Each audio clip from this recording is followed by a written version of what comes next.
Asanti Yesu, asanti Yesu, asanti Yesu, asanti Yesu, asanti Yesu, asanti Yesu, asanti Yesu, asanti Yesu, kwa wema wako, kwa wema wako, kwa wema wako, kwa wema wako, kwa wema wako, kwa wema wako, kwa wema wako, kwa wema wako, pokea sifa, pokea sifa, pokea sifa, pokea sifa,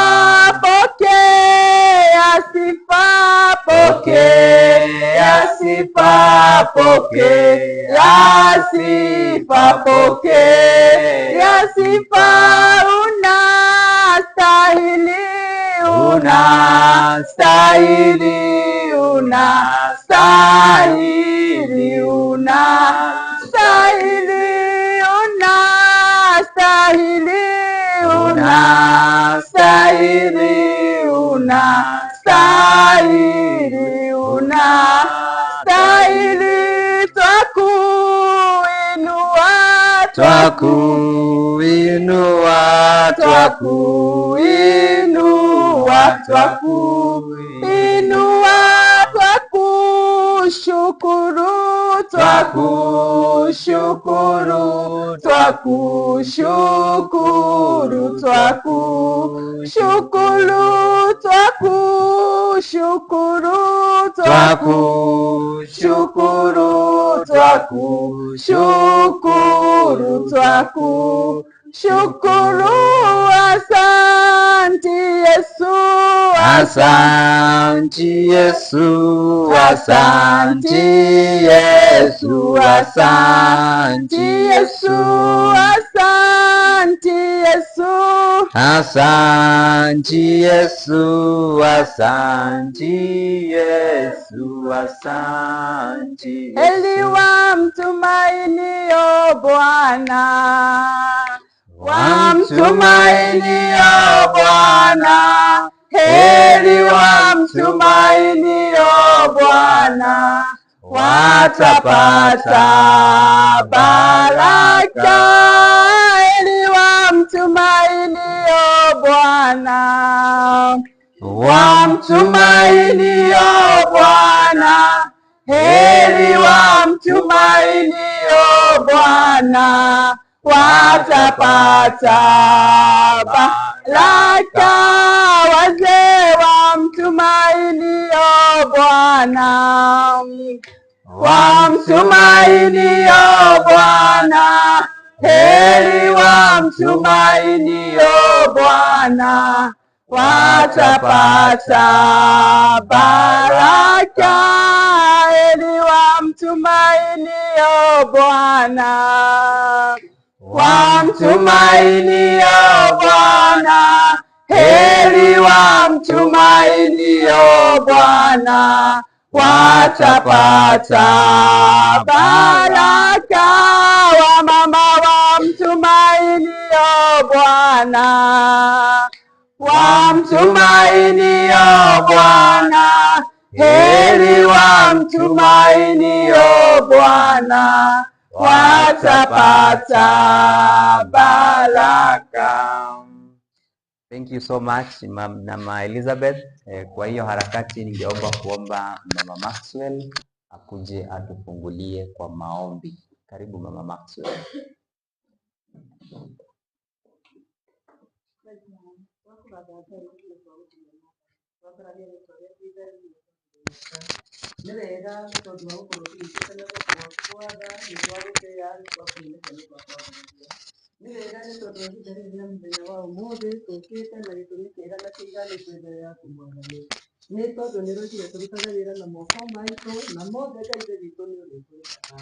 nĩ wega nĩ tondũ nĩ tũkĩte mũcemanio Ngai ithe witũ nĩgetha tũbundithio na tũhĩge Mwathani, na nĩ tondũ mwendi kũmenya nĩ ataragwo na nĩ etĩkagĩra gũtarwo Mwathani, nĩ twĩtĩkĩrĩte tũgĩtarwo onawe ũingĩrĩre nĩgetha ũtũtare hamwe na arĩa maratũtara Mwathani. Thengiũ Ngai ithe witũ nĩ tondũ wa wega waku, thengiũ Ngai ithe witũ nĩ gũtũhotithia gũka, nĩ tũragoca rĩtwa rĩaku nĩ tondũ na nĩ kũrĩ marĩ thutha na nĩ megũka Mwathani, twahoya kũgitĩra kũnene ũmagitĩre ũmakinyie na thayũ Mwathani. Nĩ wega Ngai ithe witũ nĩ tondũ wa ihinda rĩrĩ watũhe Mwathani, nĩ twarĩamũkĩra na ngatho, twaria kĩambĩrĩria gĩtagatĩ na kĩrĩkĩro kĩega, thĩinĩ wa rĩtwa rĩaku na rĩa mũrũguo Jesu nĩkĩo twahoya. Amen. Amen. Asante, tumshukuru Mama Maxwell anapoketi. Thank you.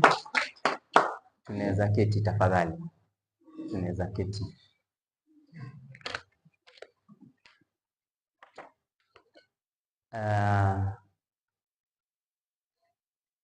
Na wasalimu hamjambo. Good morning Greenwald. Greenwald, good morning. Good morning. We care.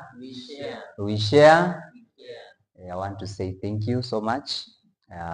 Karibu sana kwa huu mkutano wetu leo. Is a very, very big business conference that we are going to hold on today here. I know it's just but the start.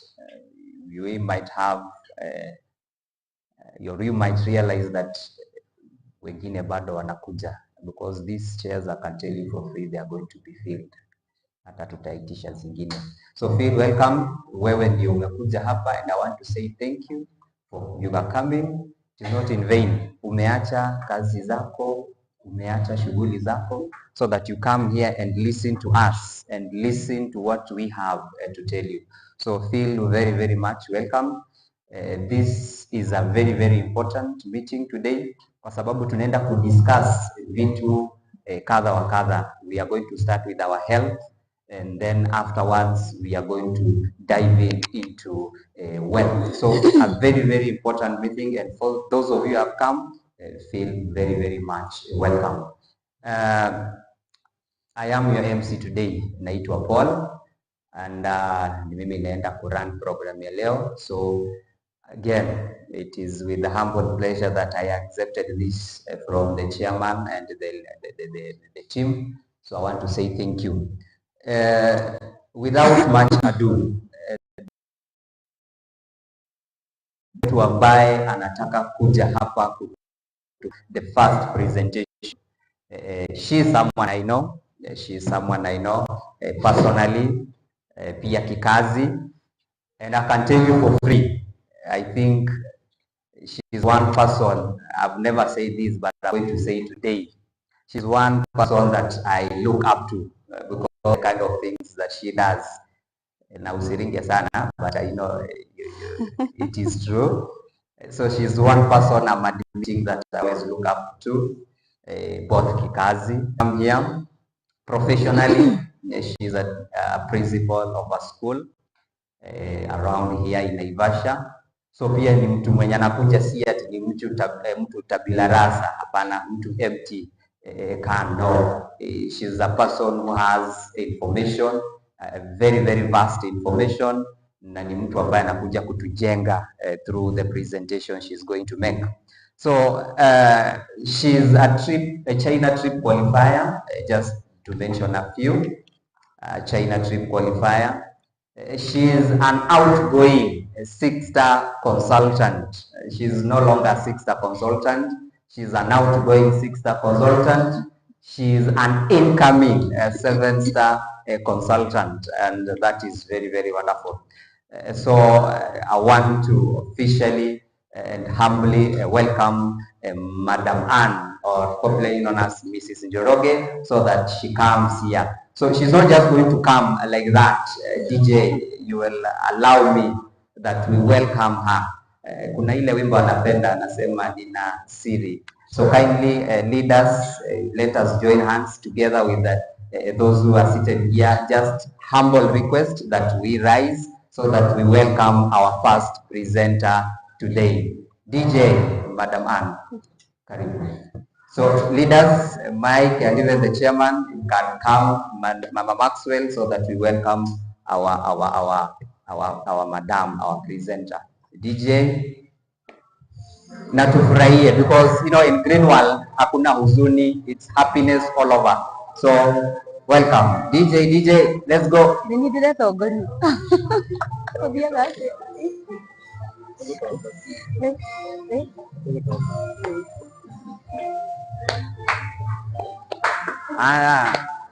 We clap, tusaidie ku clap as she comes.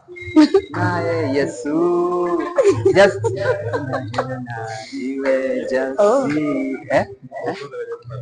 don't worry, just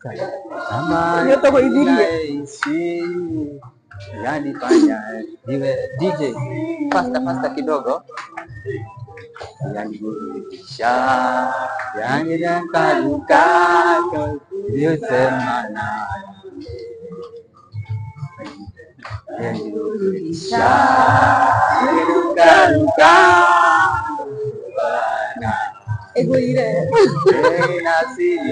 let's join her na Yesu nimpe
Thank you, Paul, our MC.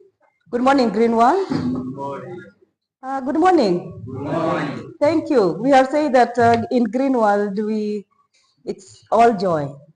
It's all happiness. So thank you, MC, for that introduction. I am delighted to be your trainer today. And without much ado, because we are running behind schedule, and because we thought we would start at 10, and I can see we are 51 minutes behind our program. I won't waste time.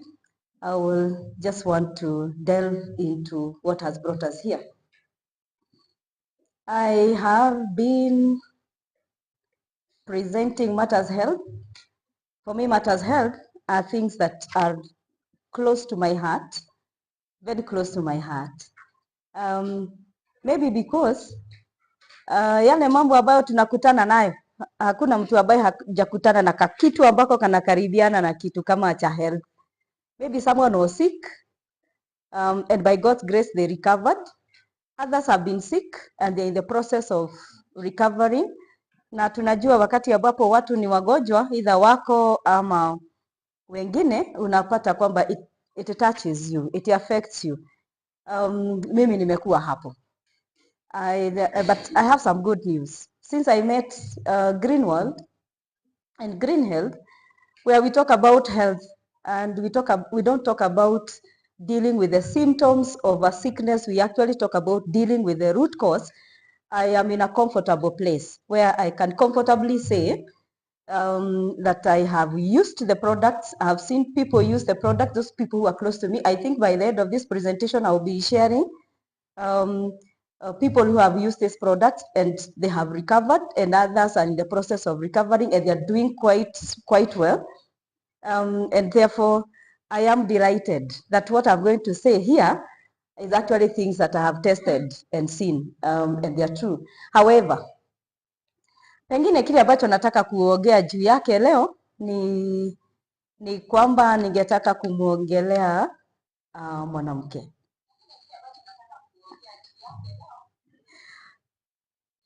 Now, the woman that I want to talk about, I don't know whether you know who a woman is. I'm happy. I've always told my male colleagues, how about tuko nao hapa, I am really proud to be a woman. I would not wish to be anything else. Wakati ambapo tulikuwa shule tulikuwa na mjadala. Katikati ya mwanamke na mwanamume nani mzuri?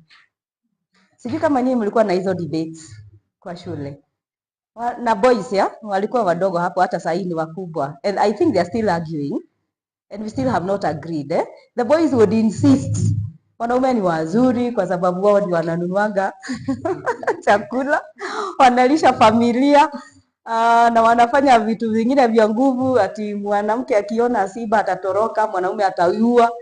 And you know, they have proved, they wanted to prove how good they were.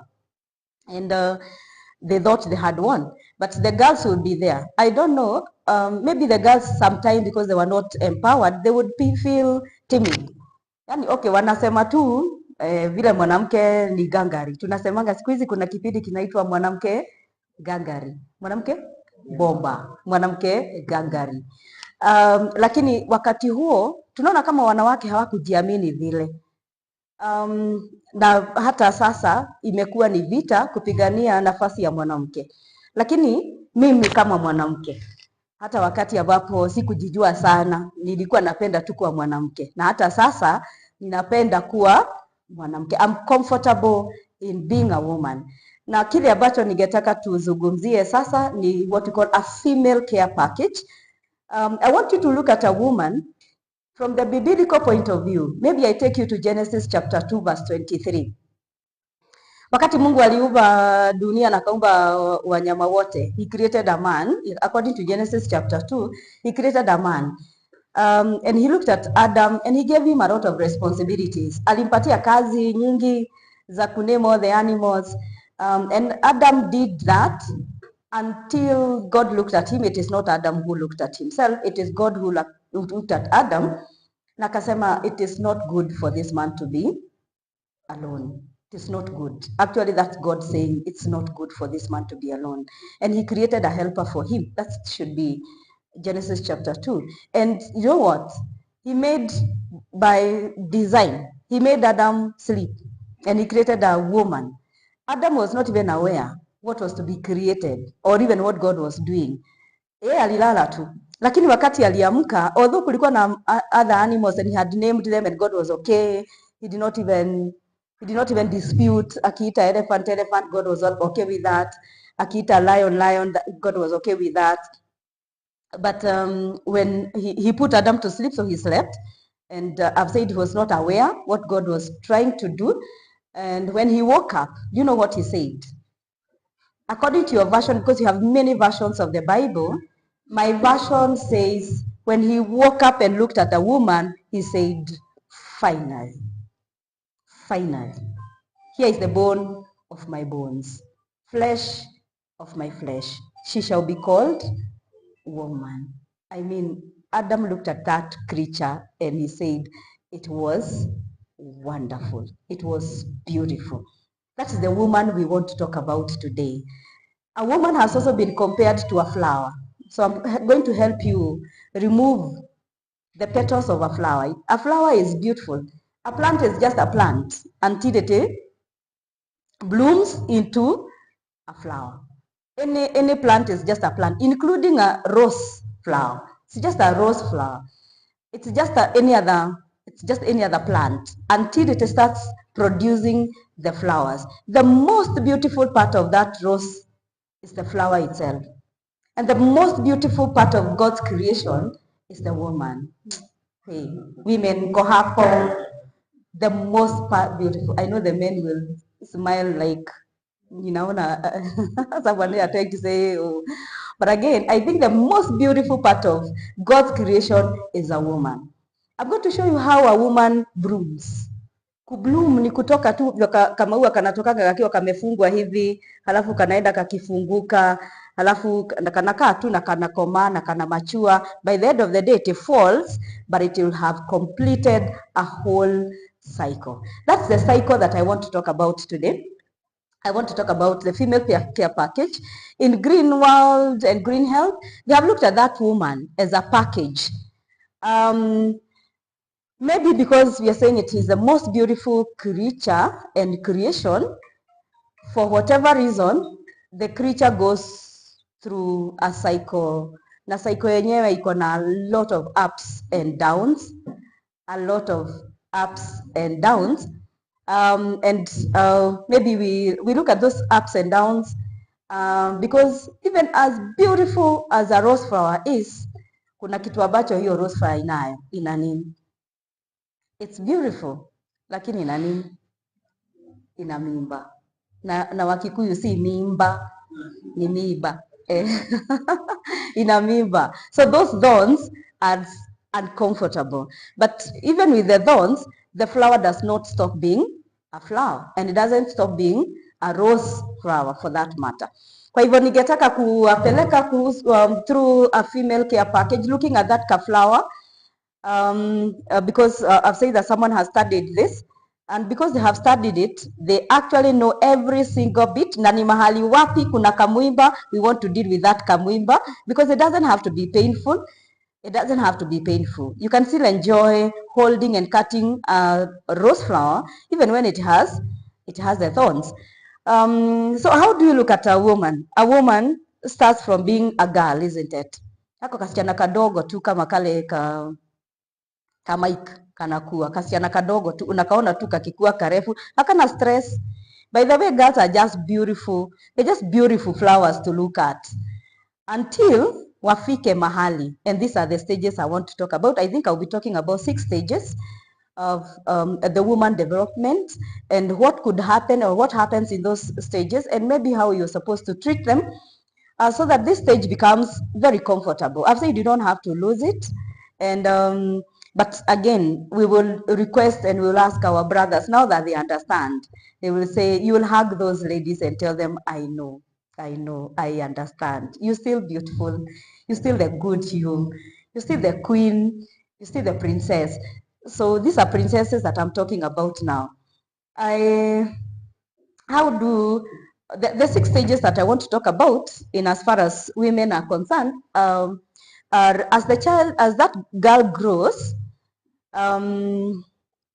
they have hormones, and these hormones help them grow, and as they are developing, the hormones are maturing, and therefore in the roller coaster of these hormones growing and trying to make this woman a woman because she was a girl, sometimes there is a lot of confusion, sometimes there is a lot of fights as they try to establish themselves, and therefore women could experience what we call hormonal imbalance or hormonal balance. So I'll be talking about hormonal balance, and the reason why we are talking about it is because it's a period, and it's a period that is full of turmoil, and the girl may fail to understand herself, or you may fail to understand that girl, but it is caused by hormonal imbalance, and women will also go through a phase that is called anemia, or I will explain why anemia is common in women, and they'll also go through what we call premenstrual syndrome, PMS. I'll also be explaining what premenstrual syndrome is, and I will also talk about breast health and disorders. The breast health and disorders is also something that women go through. We are saying they are beautiful, but they have these cares sometimes, and it is scary, and it happens. But we'll teach you how to navigate and help the girls in the room and those who are your sisters and your girls navigate this kind of period. And we have girls and those women, when they bloom, they get pregnant. So they go through all those roller coasters of pregnancy, lactation. How do they feed their children, and how do they breastfeed? Remember, we are saying that women should exclusively breastfeed their children for the first 6 months. So how does a woman sustain that? That the baby feeds exclusively on mother's milk for the first 6 months. And then finally we have what we say is menopause. We were taught about all those things. Nobody mentions about menopause. Today we'll be talking about menopause. The reason why we are talking about all these things is maybe I've said that I don't know how you look at a woman, but I want you to look at a woman as a flower. And I'm saying that this is a flower that is trying to bloom and trying to look for its space, and yeah, and finally we are saying the flower matures and maybe even drops. But it was beautiful when it lived, and women are beautiful as long as they live. So I want to tell you where this story begins. I'm talking about that small girl, and I want to explain this also. That, do you know that a woman is the only person in the whole wide world who will host people, pay their rent, pay their medical bills without complaining? Do you know how long he hosts you in her womb without complaining, paying rent? You guy, you just there, you seated and you're comfortable. Sometimes you even play football. You kick and kick with no care in the world. And you are there smiling about it. And the woman goes through this phase. For how many months? 9 months. And after that, he still takes care of you. That woman must be strong. A woman is the only person whom you'll ever go to a restaurant and he says that your bills are paid in full. The first restaurant you entered, the very first hotel you entered was your mother's breast. She fed you. She paid the price. That is why we want to look at this woman and appreciate who that woman is. Where does this story begin? I've said we have no problem when the girls are growing, but what happens is that when the girls grow and they mature, and we expect them to mature, they go through a phase. They go through a phase that is called adolescence. During adolescence, something happens in their body. Women are created to carry babies, to be homes to those babies that I'm talking about. And they are meant to nurture them for a whole 9 months. So the body itself must prepare to host this human being. How does it prepare? One, it begins from the egg. That egg is in the ovary. We know that there is a left and the right. So this egg matures. And the body itself, because of the hormones, it sends signals that there is an egg that is maturing somewhere. And the body itself knows how to prepare. So the uterus also prepares, because the egg is supposed to travel when it is mature. It is supposed to get from the ovary, mature through the fallopian tube, and get implanted in the uterus, in the lining of the uterus. This is where the baby is supposed to grow. Now, what happens? The body itself prepares. That is, the uterus prepares. The lining of the uterus is lined with blood and food, and the body, all the systems are that we are going to host a baby here. So we must bring all the food, and all the blood comes here. Now, just in case, so it is preparing for two things. Just in case there's egg, of course the body prepares for implantation. But just in case the egg is not implanted, maybe the girl is not ready. So what will happen is that this egg will be shed, and the lining of the uterus will also be shed. That is what we call that? Menstruation period. That is that blood. And you know, when the girls were in school, that is why I'm saying we are proud. But again, you have been made to feel like that's a crime. You remember the first time girls got their periods and the boys were laughing, those ones of onaiki, and the girl was made to feel scared. But we are saying that we want to look at that girl as a hero. That is heroism. Being able to produce eggs is actually a blessing that cannot be compared to anything. We are saying that it was looked as a failure then, and it was looked as something that was meant to scare girls, but it shouldn't be. It shouldn't be. I think we are saying that we want to understand what happens in our body. I've said that if the egg is not implanted, then it sheds. And if the lining of the uterus also, we are saying because it was preparing to hold the baby, also sheds, and therefore it is part of what the woman does every single month as long as there is no implantation. So what happens? This period can be extremely uncomfortable. It can be extremely uncomfortable. And it has a lot of we call them a lot of discomforts. Maybe nobody ever understood girls, but I think I've said that by the end of my presentation today, you will understand why a woman or even a girl will behave the way they do. It's a whole cycle of estrogen and progesterone in the body. They are at play. And there were a lot of things that were happening. Unfortunately, we are saying the body is disappointed because whatever preparation it had put in place, no implantation has happened. And therefore, just before this, because of all these things, a girl will suffer what we call breast tenderness and bloating. So you feel like your stomach is bloated and for no apparent reason. Who feels comfortable when the stomach is bloated? You're very uncomfortable, isn't it? You're very uneasy. You're very irritable. But tumependa tu kusema, wasichana wachana nao. Wasichana wanakuanga na moods zao. I think it is important that you understand what is happening today. And we are saying that they start breast tenderness. The girls tend to also gain weight. They tend to gain weight. And of course, you know, girls don't like gaining weight. So they're feeling very uncomfortable. They're feeling very shy about it. We also have, they're aggressive.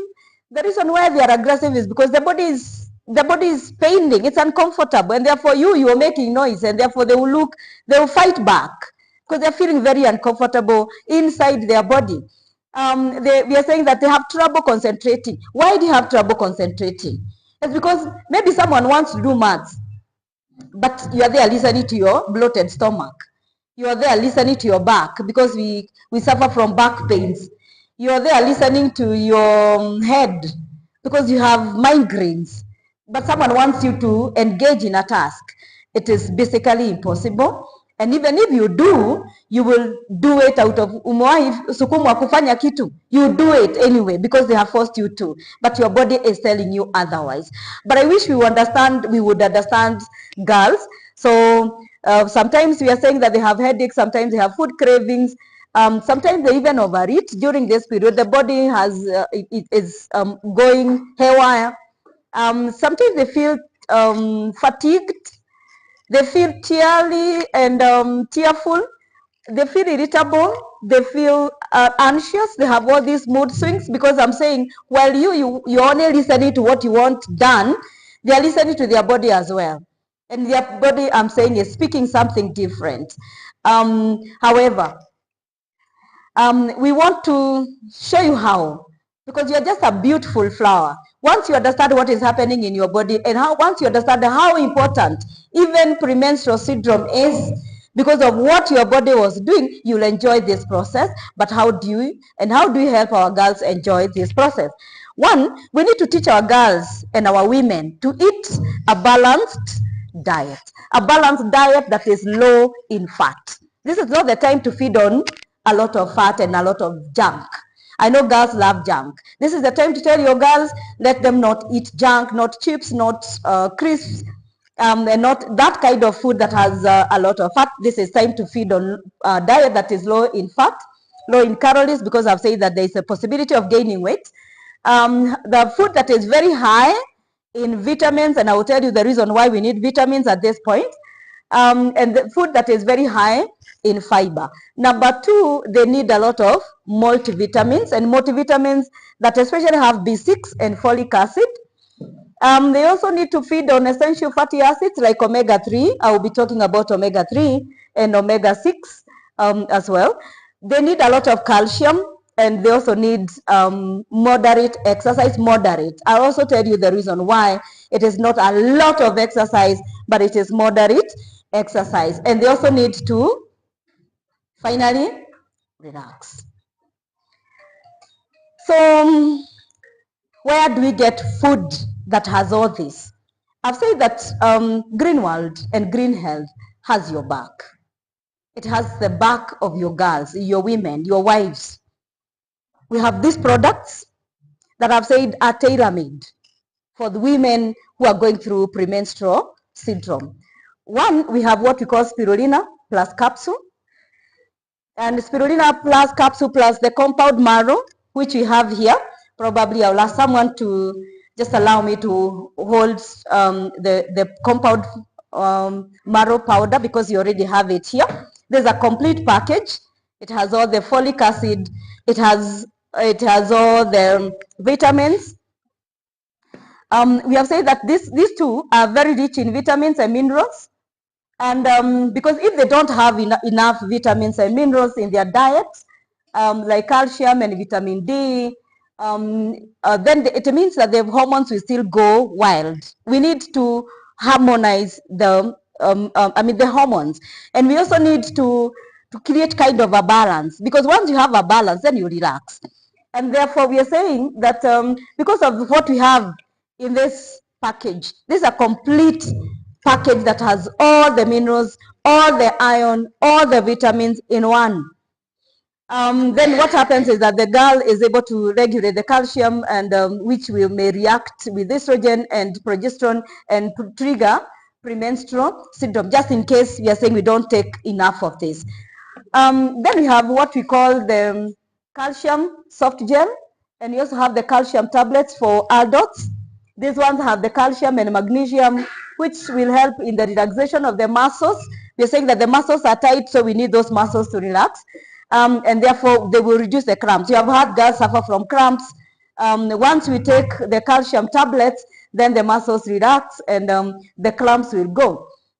All these products also have vitamin B6 and folic acid, as well as iron, and we say that this is important for the production of the red blood cells. Remember, the girl is going to lose a lot of blood in the shedding of the walls of the lining of the uterus, and that egg, she's going to lose a lot of blood. And you can imagine this is every other month until they reach menopause. So what do we need to do? We need to prevent and protect our girls from becoming anemic. That is the reason why I said I'm also going to mention something to do with anemia.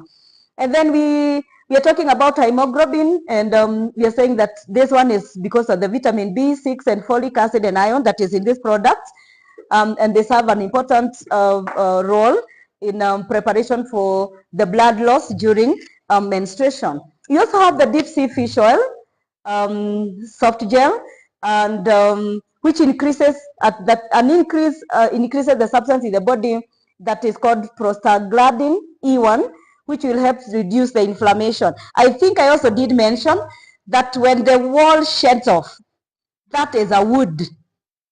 That is what we are calling an inflammation. An inflammation is a wound. A woman feels like the body is on fire. Why? There are wounds that were left, and we have to heal this wound. That is why we prescribe the deep sea. Finally, we have the royal jelly soft gel, which enhances fertility. Remember, even with all these dons, we still need this woman to one day carry a baby, and she has to remain fertile.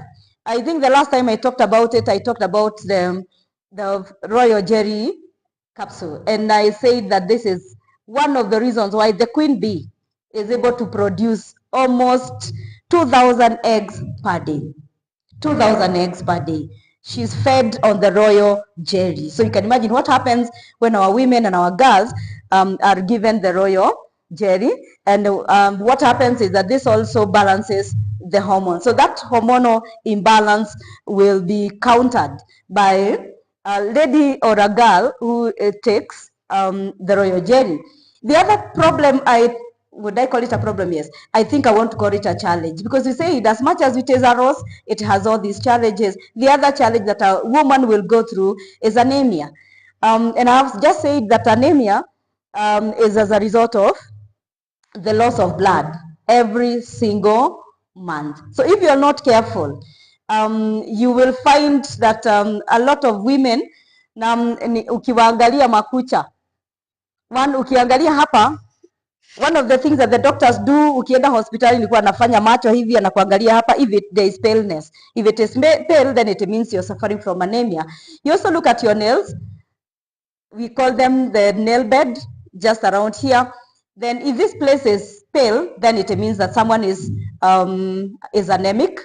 And at the same time, there is that kind of tiredness. All the time you're feeling tired, you don't want to do much. Women have been accused of being lazy. Sometimes this is what we are going through. And I think it is good that we get to know that women are not lazy. It's probably because we have not taken good care of them. And if you don't take good care of them, they will not be as productive, as energetic as they require to be. And therefore, I want us to look at this together. And you are saying that a woman, someone who has around 8 to 12 grams per deciliter of hemoglobin in the blood is suffering from mild anemia. And what are the symptoms of this? The person suffers from fatigue. The person suffers from lethargy. Lethargy is where uko tu na hutaki kufanya kitu. You're just moodless. You're just there. And I'm saying that you're looking at a woman, and one time she's like this. She doesn't want to do much. Hataki kusumbuliwa. She's lethargic. She's indifferent to whatever it is that you're doing. This woman could be suffering from anemia. And we're also saying that that woman could also show some shortness of breath. Amefanya tu kitu kidogo, walk through stairs kidogo tu hapa na anakuja amehema. That tells you that this woman is at a risk of anemia. At the same time, we are saying huyu mama ama huyu mwanamke wakati mwingine akaona irregular heartbeats. Umefanya tu kitu na unasikia roho iko hivi. Hata unaangalia tu na ni sister yako, unamwambia hicho kitu kidogo tu umefanya. And so this girl, it is good that now that you know, it is good that you look at this girl and the way she is behaving, or this woman and the way she is behaving, and you notice the signs of anemia and probably give the correct advice, because we are here to give the correct advice. And you are saying that there are those cases of severe anemia, and someone who is suffering from severe anemia has reduced and significant reduced exercise capacity. Huyu hata hawezi chochote. Huyu hata kukaa tu chini. Anahema na amekaa chini. Hajafanya chochote. Amekaa tu na anahema. Na nasikia mara nyingi tunasikia kama watu wanasema ni kama earthquake, kama lightning tu. Unasikia tu roho inafanya. That is what those are some of the signs of anemia. But we have a cure. Again, we are saying, and we are talking of a cure, not a prevention. We are talking of a cure. You can cure anemia. And you don't even have to go through anemia, full-blown anemia. How do you do that? From Green Health, we have spirulina. Again, spirulina plus capsule. Why spirulina? Because it contains sufficient, not just some. There's a difference between having some and sufficient. It has sufficient folic acid. It has sufficient B12. It has sufficient vitamin C and iron and copper, and all those other nutrients that I mentioned at the beginning that we need to have our women take, not just when they are menstruating, but it should be a lifestyle. We also have the Royal Jelly capsule. We are saying that it is very high in vitamin B complex, and it has a broad range of vitamins which help in the production of red blood cells and hemoglobin. And not only that, I said it is beautiful because it helps in the prolonging of youthfulness. You know, when women start going through all this roller coaster of things, the skin changes. They no longer have their beautiful skin. Some of them are suffering from acne. The skin sometimes becomes cracked and dry. We want that skin to remain beautiful for long, and that is the reason why we prescribe the Royal Jelly capsule. And I'm saying that you only feel as beautiful as a woman as the way you look, the way you feel about yourself. And that is why Royal Jelly capsule is important. We also have a tea there, which we call the pine pollen tea.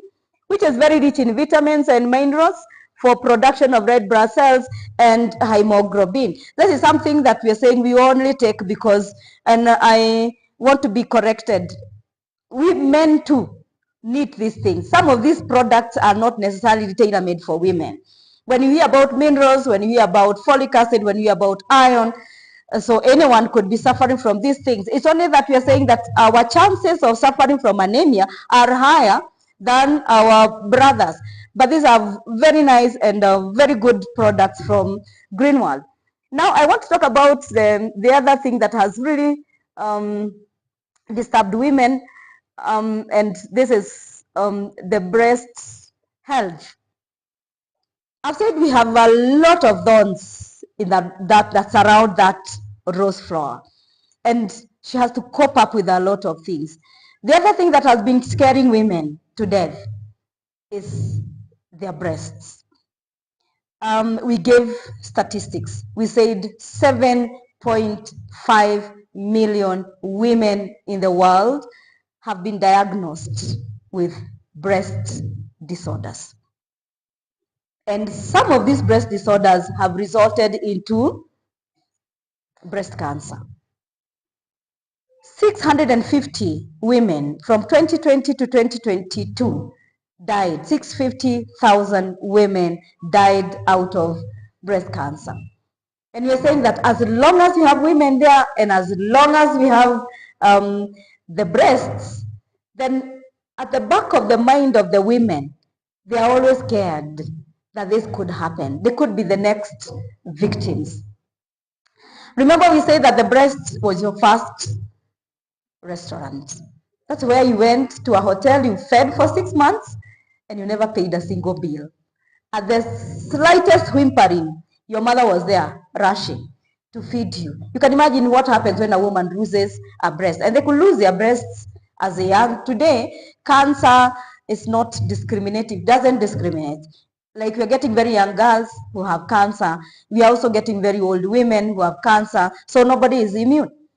And therefore, what we want to look at is the breast health. Well, I've said that the biggest scare are not the disorders that we have, although we can deal with the disorders. But the biggest scare is breast cancer.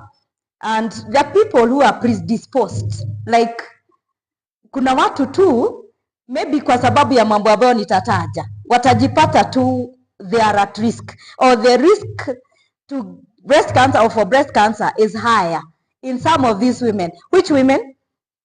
We are saying that a woman where they have a family history of breast cancer. Maybe your grandmother, your mother, your aunties, your relatives have suffered from breast cancer, then your antenna is this high and you suffer a higher risk.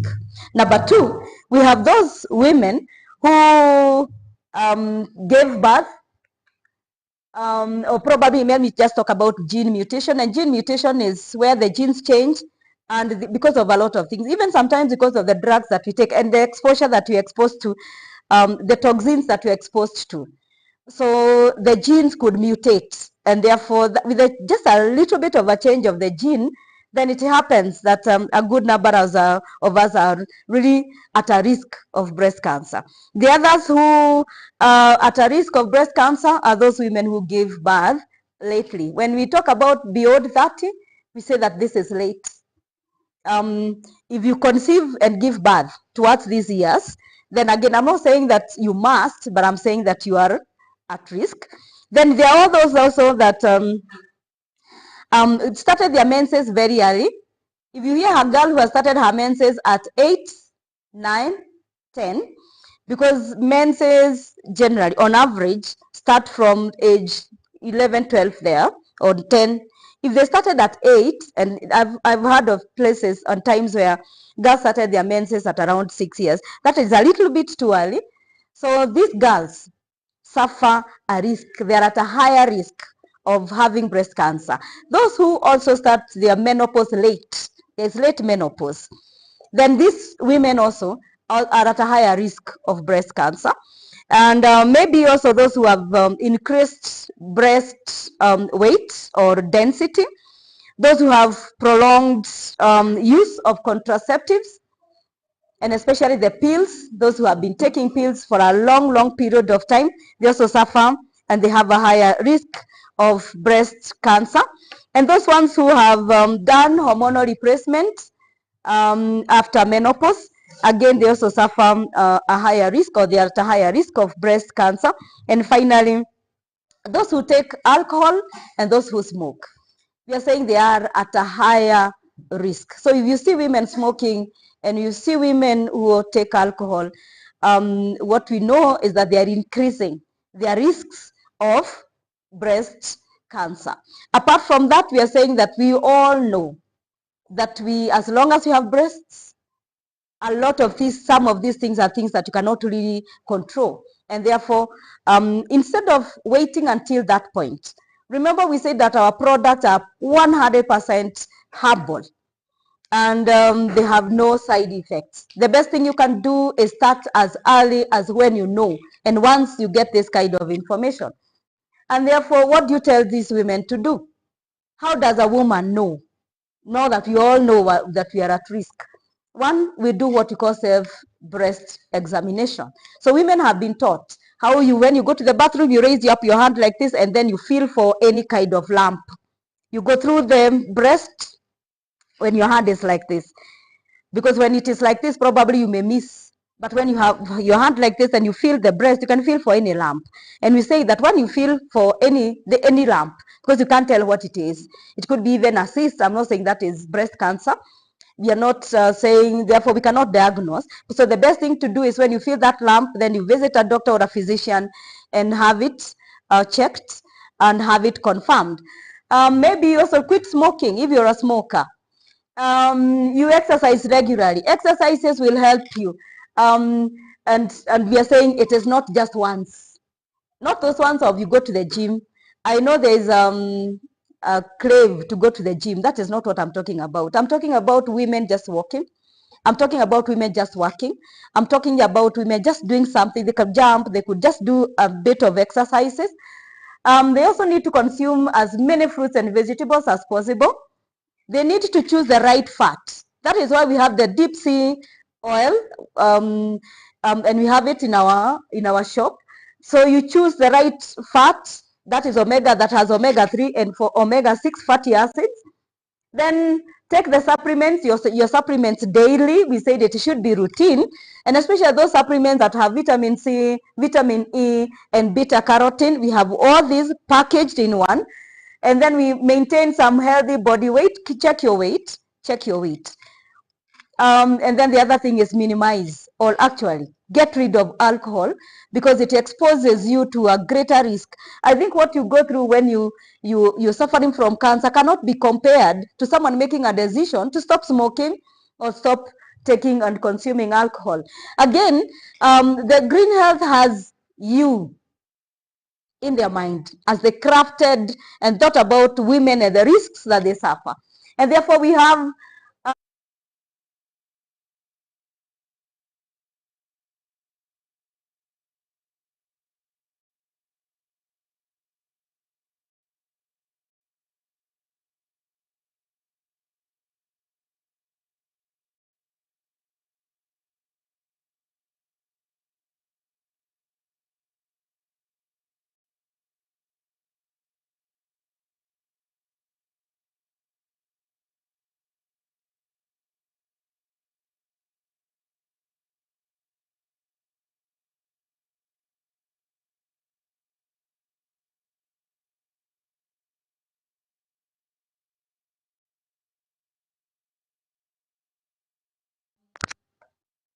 the proliferation of these cancer cells, the growth of cancer cells, and they can prevent even having this kind of this cells, is breast care team.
Um, I mentioned the Spirulina Plus capsule, and we are saying we want to remove those toxins. We have the deep sea fish oil, and the intake of these omega-3 fatty acids is, we are saying, they reduce the risk. Remember we said we are at risk. It reduces the risk of getting breast cancer. We have the pine pollen tea, and I know I have the pine pollen tea here.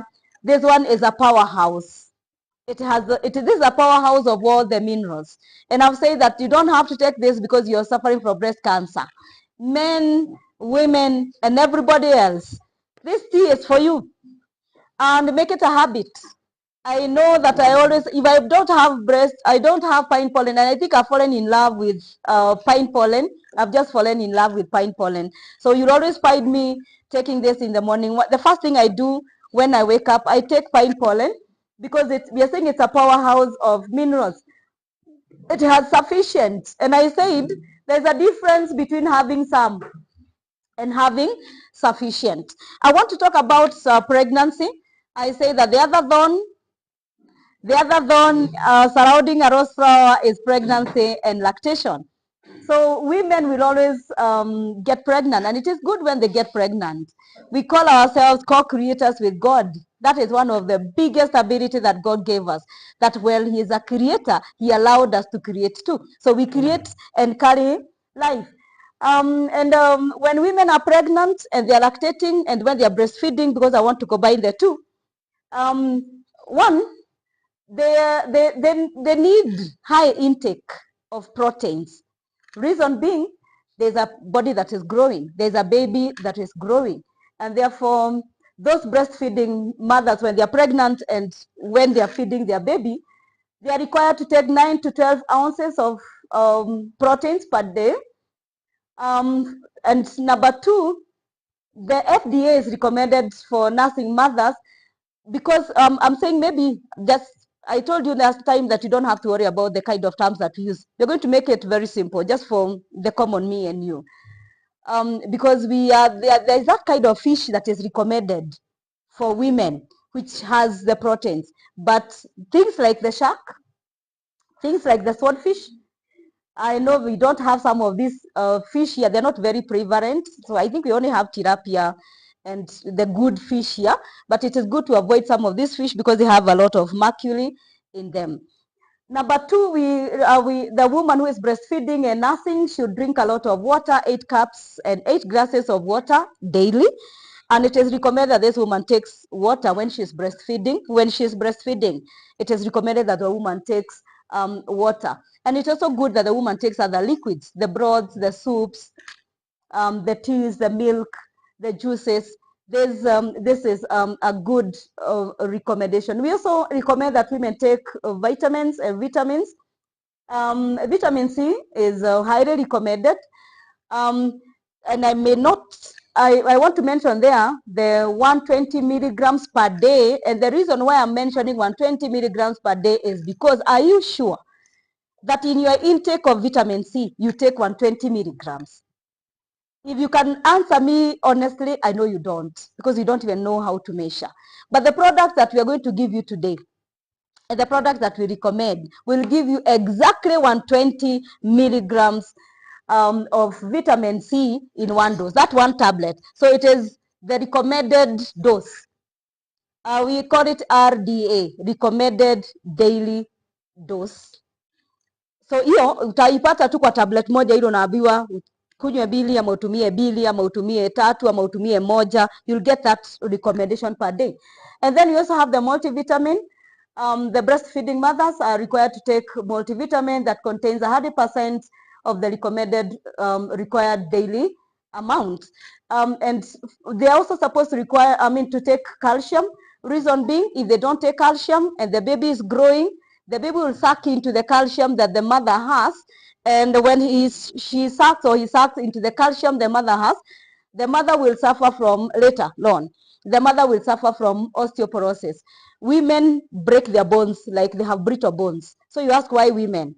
It's because the calcium was taken. If they didn't take enough calcium when they were pregnant, then this calcium was taken by the babies, and therefore the woman, utapata tu mama ako na fracture ya mkono, unakaakaa kidogo ako na fracture ya mguu, unakaakaa kidogo amevujika sijui wapi. These are the kind of problems, and we are saying that we therefore recommend that they take the calcium or enough calcium when they are pregnant and when they are breastfeeding. And finally, we also are talking about the iron intake, which is important for breastfeeding mothers, and the daily dose should be 9 milligrams. I'm saying if you don't measure, then you can allow us to measure for you, because we're giving you products here that have enough for the day. So you don't have to ask whether you're taking enough for the day. So I want to go on.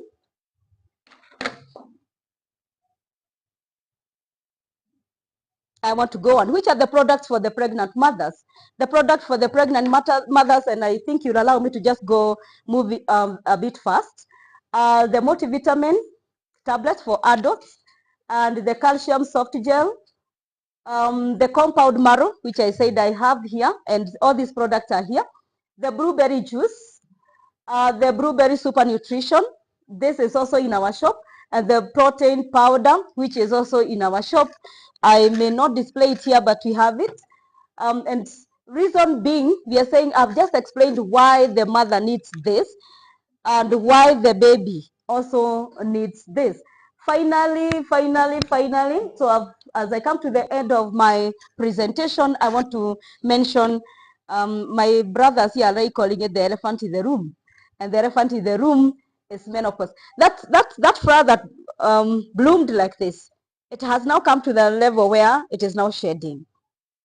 So it has been productive. It started like this. It was here, then there's the downhill part of it.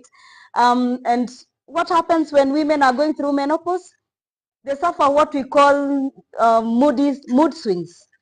So we say that these are the 7 dwarfs of menopause. And one is they're grumpy. They are grumpy. They are, what do you call that? They are sleepy. So they are always drowsy. They are sweaty. They are bloated. They are moody. And they are forgetful. And I want to, again, we say that this is a flower. It should be taken care of until it drops. And how do you take care of women who are going through menopause? We have the soy power capsule, which is a powerful capsule. It is here. This is the soy power capsule. Again, this is a powerhouse. Why? It has it helps the body produce the S equal, which reduces some menopausal symptoms, those symptoms that I've just mentioned. We have the calcium soft gel, the calcium tablet, and the compound marrow. And the reason why we recommend this is because I've just said the women might be suffering from lack of calcium, since they have given all this calcium to the children as they grew. Remember, we need the calcium. The babies also have taken the calcium. And therefore, to help those brittle bones, then the woman is required to take the calcium soft gel and the compound marrow. The royal jelly, you don't have to look saggy. You don't have to lose yourself in this stage. And therefore, we're saying, apart from balancing the hormones, the royal jelly capsule helps in the balancing of the hormones, but it also makes the woman look beautiful. You take care of your skin externally. The blueberry anti-aging capsule, and you have heard that women, there's someone who, you have heard people say, she's aging like fine wine. The older you get, the sweeter you are. So that's a woman who knows how to age gracefully. And you don't have to worry. We have the blueberry anti-aging capsule. We have the blueberry super nutrition that gives all the vitamins, all the minerals, and the dietary fiber. And finally, we have the kidney tonifying capsule for women, which invigorates the kidney and and boosts the sexuality in the postmenopausal women. So you don't have to lose your sexual you. And therefore we have those products that are crafted just for you. Maybe finally, I say that maybe those women who are suffering, those women who have reached their menopausal stage are at a higher risk. I talked about a higher risk for women whose families have the history of breast cancer, but all those women who will be going through menopause have a higher risk of heart diseases, That is why they need to consume deep sea oil all the time. And they also will gain a lot of weight. So the imbalances in the hormones results in weight gain. And of course, when you gain so much weight, you are at a higher risk of breast cancer. And therefore, we say that it is important that these women keep their weight in check, but at the same time, it's good that they consume the deep sea fish oil. They need an intake of 1,200 milligrams of calcium daily, and therefore we have the calcium tablet that has 1,200 milligrams in it. We also need to cut the amount of salt, the processed salt, and take a lot of water, avoid alcohol, and take soy food. I've said this is one powerhouse, but you can take soy milk, you can take soy nuts. This will reduce the menopausal symptoms. So what are we trying to do? We are trying to bring and produce a princess and make her, you can be able to read. And you're trying to make her a queen. So you grew from a princess, you are now, wasn't that good? Thank you.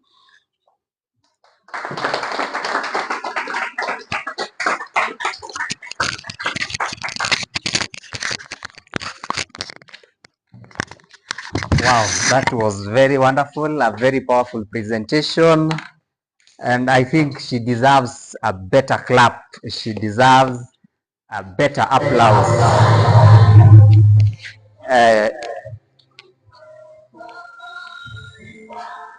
She deserves a better applause than what we've done. That was very powerful, isn't it? And very educative and very informative. So ningependa tu tumshukuru vizuri tu, tumpigie makofi, and this is how we are going to do it. Tunaenda kupiga ile makofi ilikuwa inaitwa ya nyayo. Tutaanza na ile ya nyayo, alafu tutaenda parliament, and then sasa siku hizi tuko digital, so we are going to snap our fingers.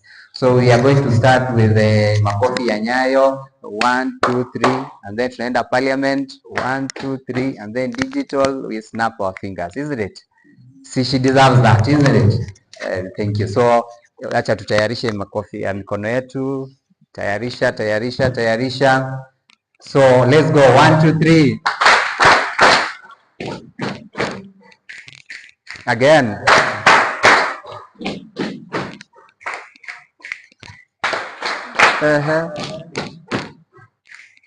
Okay, thank you. Thank you for that. That was very powerful, madam. We want to really thank you for that powerful presentation. There are two things that I've learned from this presentation.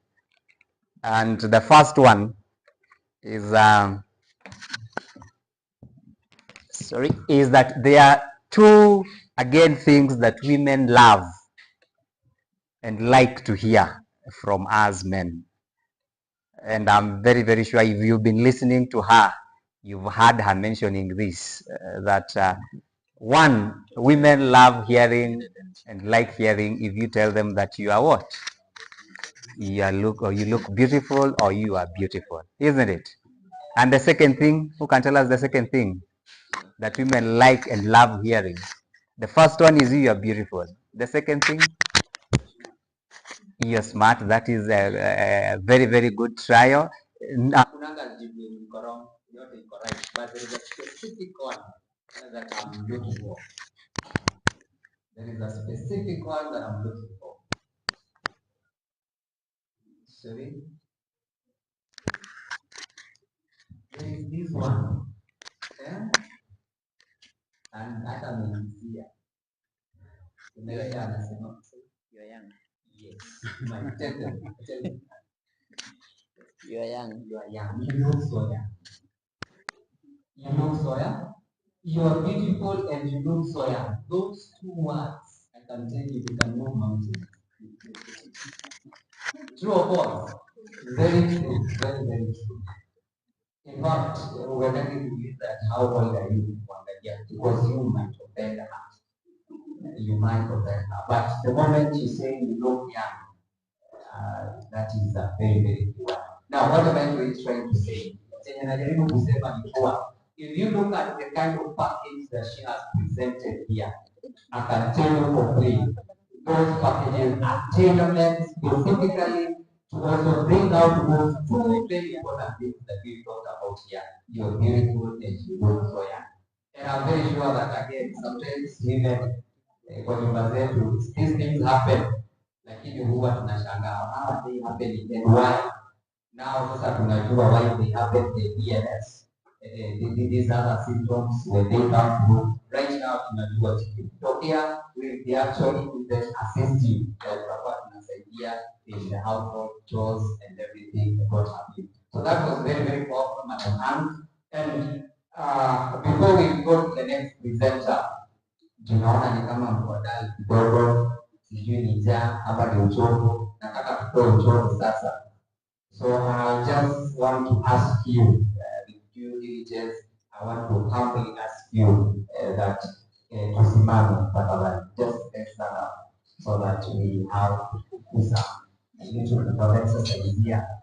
Nataka kuona wangapi wanatumia calcium, wangapi wanatumia bone marrow, na kama utashindwa na hii, wangapi pia wanatumia jipsi. Ukishindwa na hii, namaanisha tukitoka hapa direct kwa shop, you purchase one. Sio kweli? Yes. So nataka tu hii mikono yetu, sorry, zungusha hivi tu, zungusha. Haya, rudisha na nyuma, tena mbele, nyuma, mbele, nyuma. Good. Let's go. So na tukisema head, you touch your head. Sawa sawa? Just a matter of again follow instructions. Tuone. Head unaguza kichwa. Sawa sawa? Nikisema tumbo unaguza tumbo. Tuko pamoja? Nikisema magoti unaguza. Sawa sawa? Nikisema toes unaguza. Are we together? Mgongo tunaguza. So hatutaenda kusema minutes. But just a matter of we want to re-energize so that we end the presentation. So let's go. Aya, kichwa, tumbo, mgongo, magoti, toes. Toes, kuna mtu amesimama. Tuko kwa toes pale. Sawa sawa?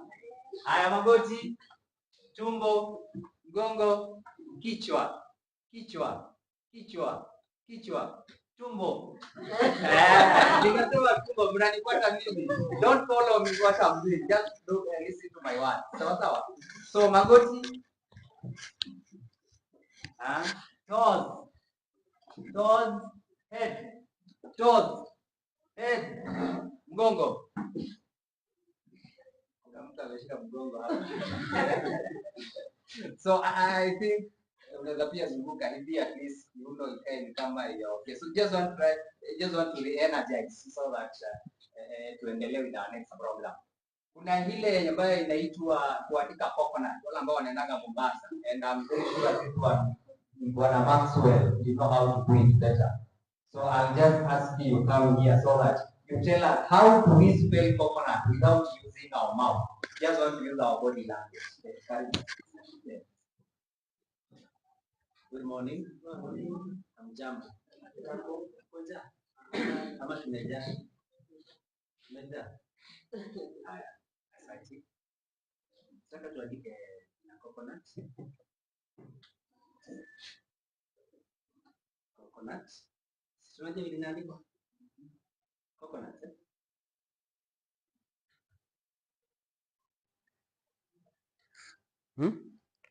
Tunaandika aje?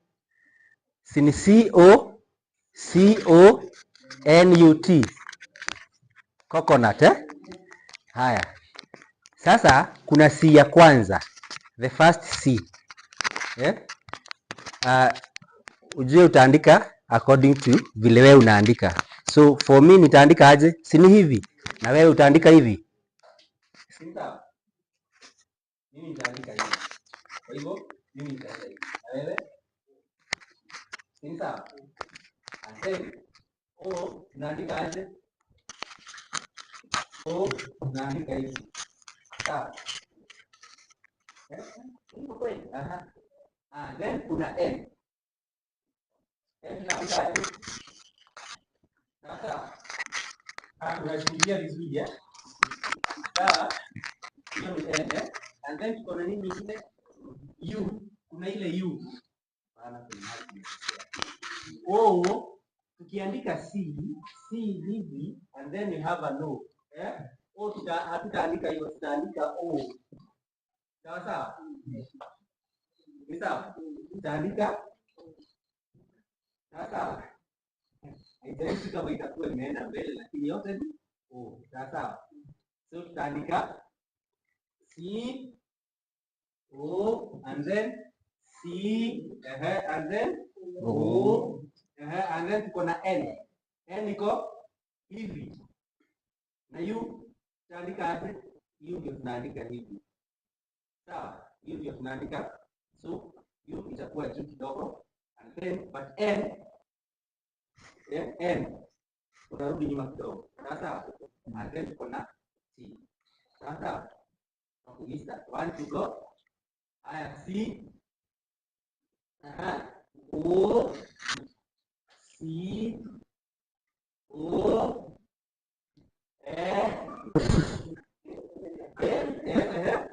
U and then T. Sasa zimeingia. Zimeingia. Haya. Just space.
Kwa sasa hivi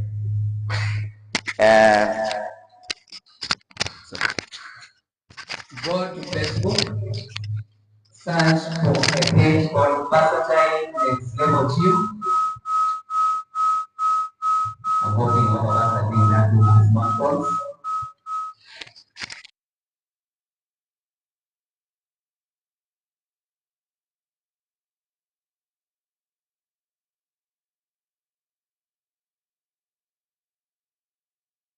you, those are our online viewers.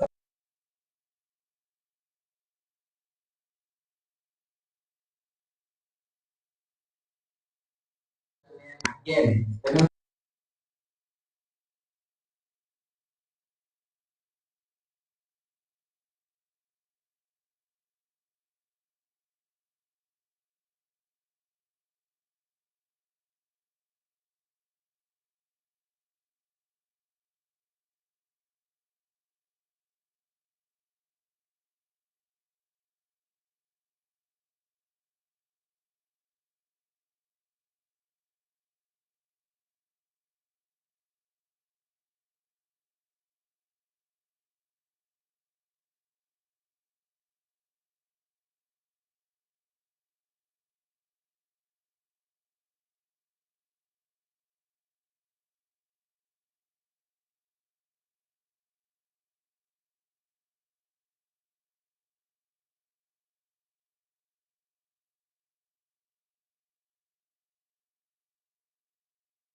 Yes, thank you so much. Asanteni sana.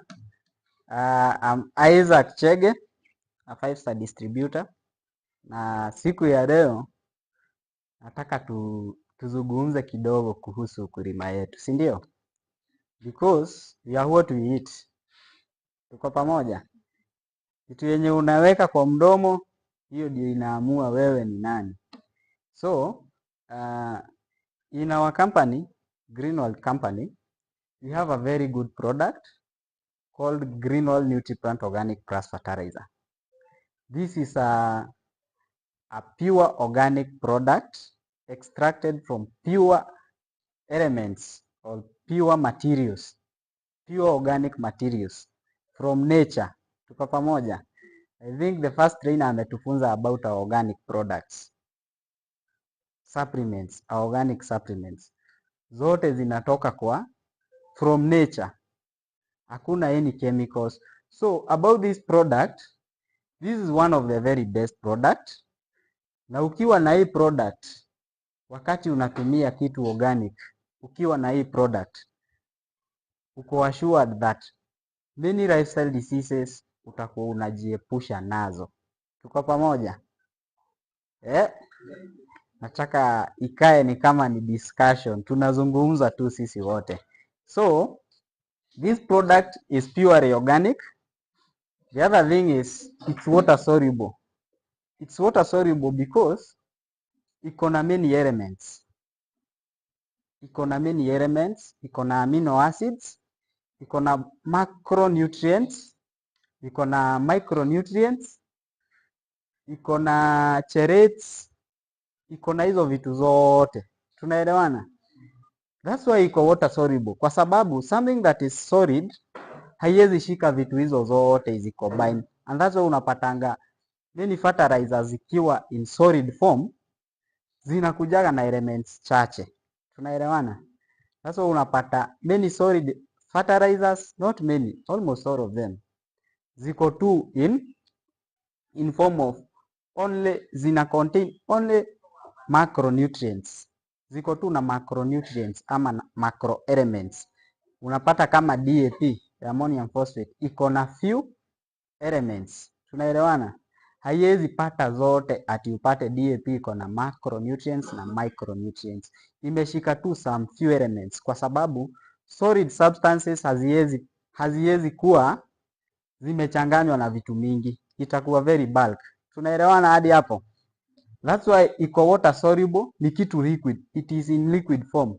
Because in liquid form inaweza changanywa na vitu mingi sana. So this fertilizer ime contain hizo vitu zote. So when you are using this product,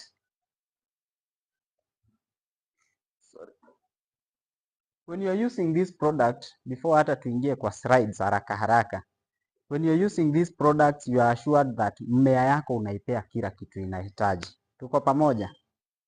Tuko pamoja? Haya, sawa sawa. So this is a product yenye iko approved by KEPHIS. KEPHIS is the Kenya Plant and Health Inspectorate Service. KEPHIS, it's an approved product. So si product yenye tu ni ya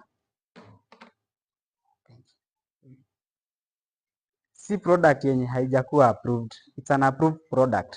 So KEPHIS wamei approve. Those are the certifications.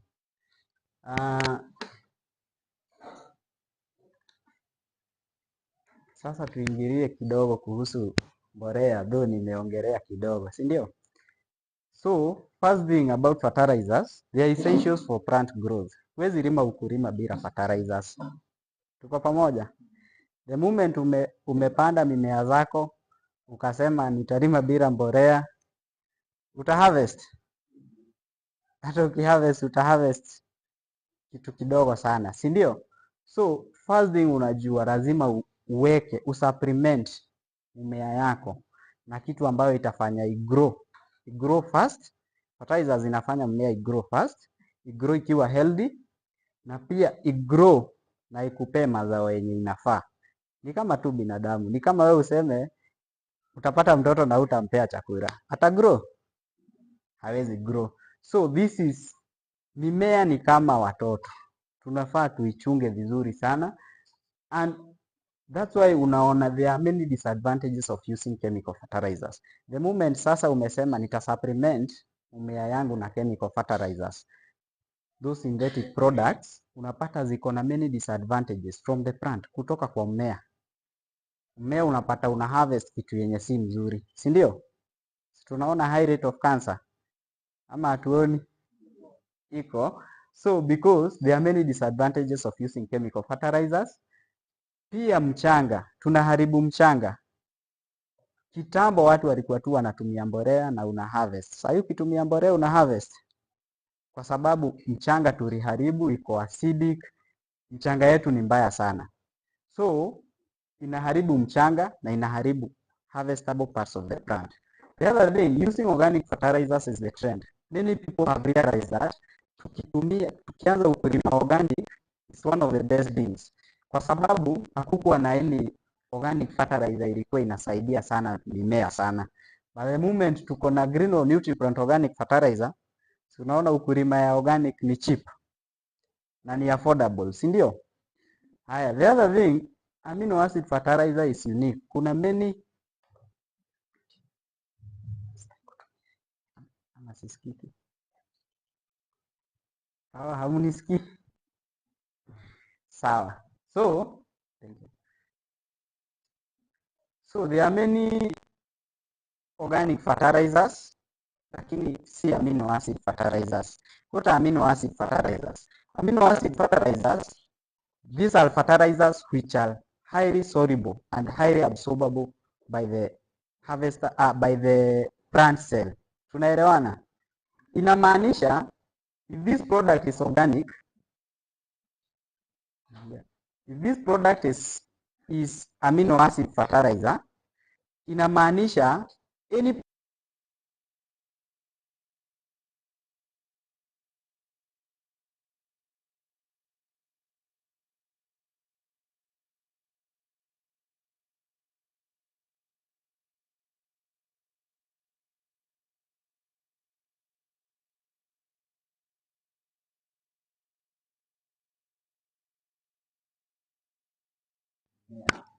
The other thing, kama ni mmea imekuwa kubwa, stem ipatane na stem itaabsorb.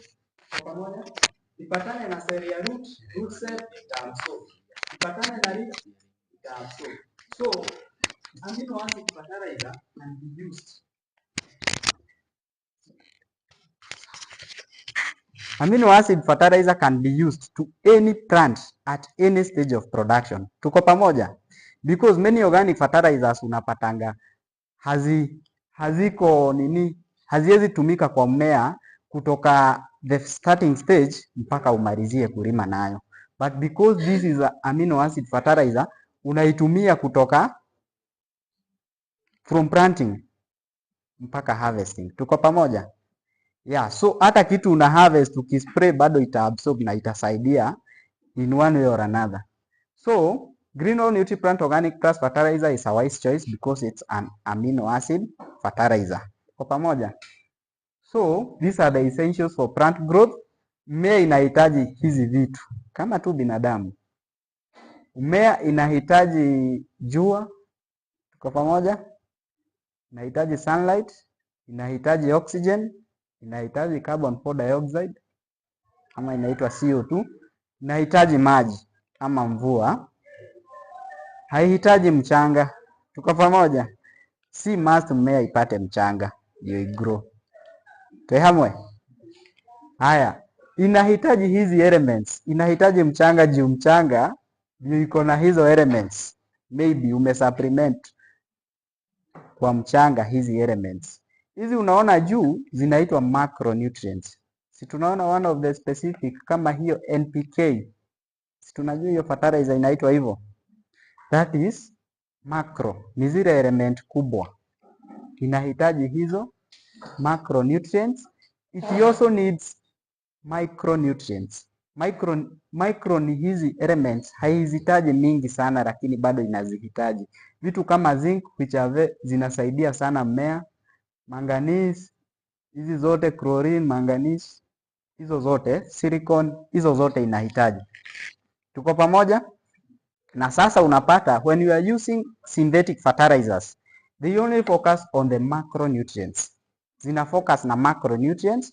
So the moment umesupplement shamba yako na macronutrients mingi, unapata hautapata micronutrients. So hizi elements zinakuja zina build up, zina form a build up in the soil. Zinakuwa acidic. Si tunajua too much of something is poisonous. So zinakuja zinakuwa poisonous, zinaharibu mchanga, inakuwa acidic. So hatusaidii hiyo mchanga, tunaua mchanga. At the same time kitu una harvest, mmea yako inakosa afya kwa sababu si tumeinyima micronutrients. Na hizi micronutrients mostly zinasaidia sana. Vitu kama zinc zinasaidia mmea sana ijidefend kutokana na diseases. Ijidefend. Sasa ikikosa ndio maana unapatanga mmea yako kama uja spray maybe dawa ya baridi, dawa ya nini, inakuwa affected so much. Are we together? So those are the essentials for plant growth. This is a plant cell. Plant cell inakaa hivyo. This is the nutrient uptake steps kama tu za binadamu. Inatoka from movement through soil. Those are the nutrients. Zinakuja kwa cell wall, zinaingia cell membrane, cell to cell transport, vascular tissue, then unloading inatoka inakuwa na leaf surface. So basically fertilizers play important roles in increasing crop production. This was a survey done crop production from 1978 to 2012. Hii ilikuwa rice. As the statistic of United Nations Food and Agriculture Organization FAO, fertilizers account for 40 to 60% of increase of crop production. Tuko pamoja? So ukilima shamba yako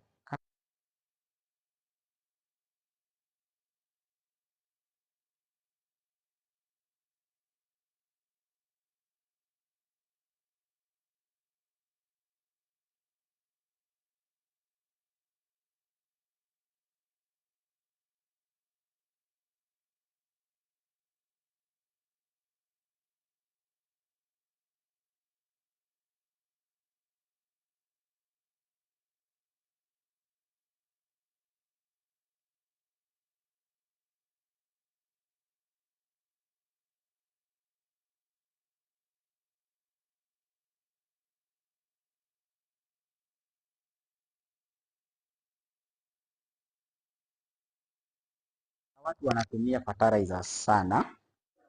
Na the moment they wanatumia inorganic fertilizers so much, ziko na madhara kwa environment. Tuko pamoja?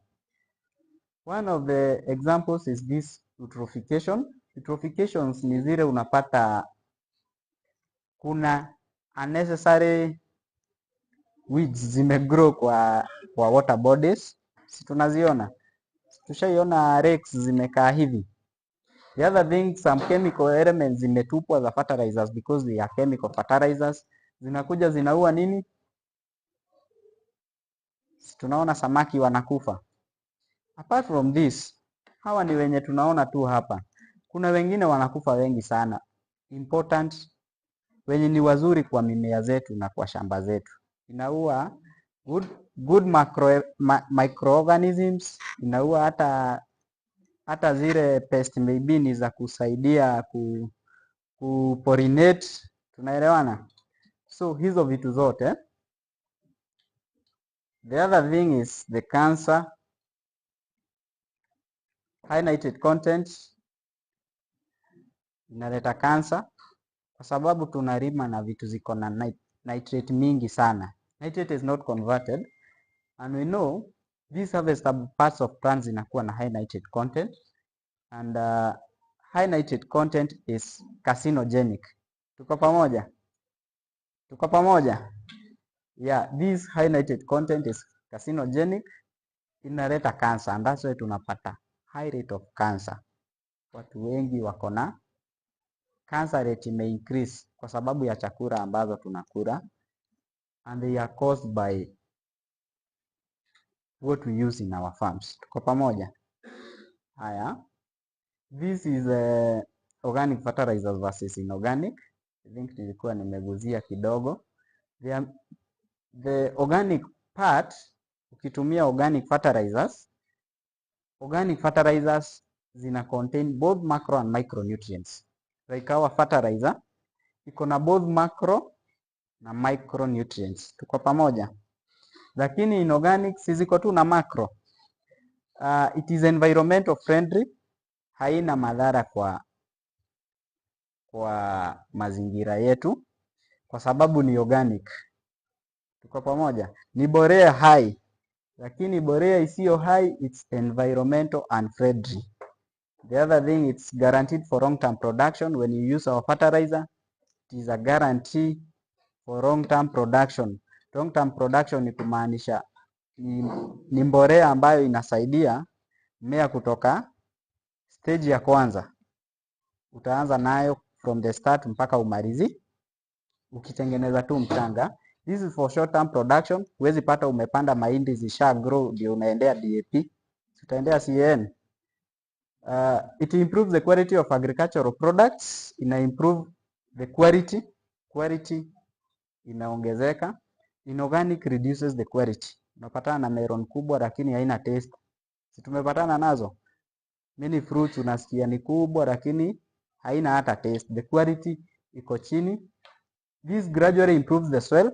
Inasaidia mchanga kwa sababu hakutakuwa na hizo build up za elements zenye ni excess. Ita improve the soil. Hii inaua mchanga. Inorganic kills the soil. Si tunajua hivyo? Haya. So this is another survey. Inaonyesha hizi za juu CK, N, NP, NK, PK, NPK, NPKM, NPKS. Hizo ni inorganic fertilizers. Those elements in a pair, but this is the multi-organic fertilizer. Vitu inakupea. Si tunaona production venye iko sawa? Tunaona? Haya. So this is the amino acids and the yellows. This fertilizer iko na over 18 elements of amino acid. Ina contain over 18 elements. Tuko pamoja? So those 18 elements tuko na mingi sana. For example, glycine, nitaguzia chache kwa sababu hatuwezi zisoma zote. Glycine inasaidia, increases the absorption of phosphorus and potassium by crops. It also improves plant stress tolerance and also improves plants photosynthesis. Tuko pamoja? You also have leucine and isoleucine. Ina improve plant resistance to salt stress and pollen viability and germination, precursors of fragrances. Inasaidia sana mmea iache kukua na stress. Kuna watu wanalima mahali mchanga ya huko iko salty. Mostly Rift Valley, hizi size za Rift Valley ziko na mchanga mbaya. Mmea haitakuwa na salt stress. Na pia wakati inafanya flowering inakuwa na fragrances. Fragrance ni ile harufu inavutia wa pollinators wakuje wasaidie pollination. Tuko pamoja? We have methionine. Methionine, this is one of the best. Ina kill many parasitic pathogens and prevents the root from fungus infestation. Inasaidia sana roots. Si tunaonanga vitu kama viazi sana sana zikihoha. Hiyo unapata iko na shida. Ukitoa chini unapata inakaa white. Si ndio? That is fungus infestation. Inasaidia sana. So iko na methionine. So hizo waru, the moment umelima potatoes maybe hazitakuwa na hiyo challenge ya hiyo muthigitho, hiyo unapata waru yako iko na shida. So fungus infestation inaisha. Tuko na tyrosine, hiyo sitasoma. We have histidine. Hiyo nyingine inaitwa histidine. We have varine. Varine improves seed germination rate and flavors. So hii ukiitumia kama kuianza kama starting package kupanda nayo, varine ndio ita improve seed germination. Itafanya zimee zote. Germination rate itakuwa sawa. The moment unanunuanga kama ni inaeka unanunuanga extra bag ati mahindi zako hazitamea zote. Hautarudi hiyo soko ukitumia hii kama ukisoak your seeds zitamea zote. Tuko pamoja? Because it have varine. Varine inasaidia na inaabsorbiwa haraka.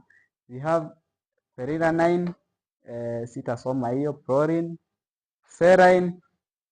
We have this. This is what I was looking for. Kuna kitu inaitwa glutamic acid. Glutamic acid, many inorganic fertilizers, not many, all of them hazinaga glutamic acid. Tuko pamoja? And that's why unapata harvestable parts za mimea zenye zimelimwa inorganically ziko na high nitrate content. Hii ndio inasaidia ku decrease the content of nitrate in crops. Tunaelewana? So wewe ujue, because this fertilizer has glutamic acid, hautakuwa at risk ya kukula high nitrate content kwa harvestable parts of plants. Tuko pamoja? So kansa na wewe utakuwa umeiondokea kidogo, si ndio? Utakuwa umeondokea cancer. It also increases germination percentage, promotes photosynthesis of the leaves, enhances the chlorophyll biosynthesis. Kama unalima sukuma zitakuwa green vizuri, everything. Tuko pamoja? We have arginine. Arginine inasaidia growth and development. Sitasoma zingine. We can see the amino acid benefits to the soil. First benefit ya amino acid apart from hizo zenye tumesoma. Tuko pamoja? Amino acids feed the microorganisms in the soil with nutrients and increases their numbers. There are many microorganisms zinafaa zikuwe kwa mchanga yetu. Hizo zinakuja zinatupea mbolea kwa pamoja, na hii juu iko na amino acid juu inaongeza hiyo organic carbon in the soil. Organic carbon ni kama chakula ya hao wadudu, so wata increase. Tuko pamoja? So waki increase, mchanga yako itakuwa na rotuba ama itakuwa na manure ama itakuwa rich in nutrients. The other thing, bound heavy metals to reduce the toxicity. Ina bound hizo heavy metals, so mchanga yako haitakuwa na toxins mingi. Tuko pamoja? Cherate the trace elements to feed the plants. Hizo trace elements zenye haziko breakable inazicherate, inazifanya zikuwe rahisi ziabsorbiwe na mmea. The other thing, adjust the soil pH. Inasaidia pH ya mchanga. Kama ilikuwa acidic itarudi neutral. Kama ilikuwa too much alkaline itarudi bado neutral. Increases soil pH buffering capacity. Inarudisha into its buffering capacity. Inarudi neutral. Tuko pamoja? Increases the content of organic carbon in the soil. It also increases the organic carbon. Reduces soluble phosphorus fixation in soil and increases the utilization ratio of phosphate. Haya. This is another thing nataka tuone kidogo. Leaves absorb the microelements. Wakati unatumia the inorganic product, for example tuseme umeendea ile booster ya kawaida, umespray kwa leaves, si ndio? Ukispray kwa leaves hazichukuliangwi, they are not easily absorbed. Juu ziko in macro element form. Si ni kubwa? Macro elements si tumesema ni kubwa. They are not easily absorbed. Ndio maana unaona zenye zinaingia hapo ni kidogo, si ndio? Unapata zimekaa hapo juu kwa leaf surface. So hata kukinyesha zinaoshwa haraka. Tuko pamoja? So zenye zinaingia ni kidogo, they easy to be absorbed on the surface of the leaves but not easy to enter the leaves. Zinaabsorbiwa kwa surface, zinakaa hapo zimekwama, lakini haziingii kusaidia mmea. Tuko pamoja?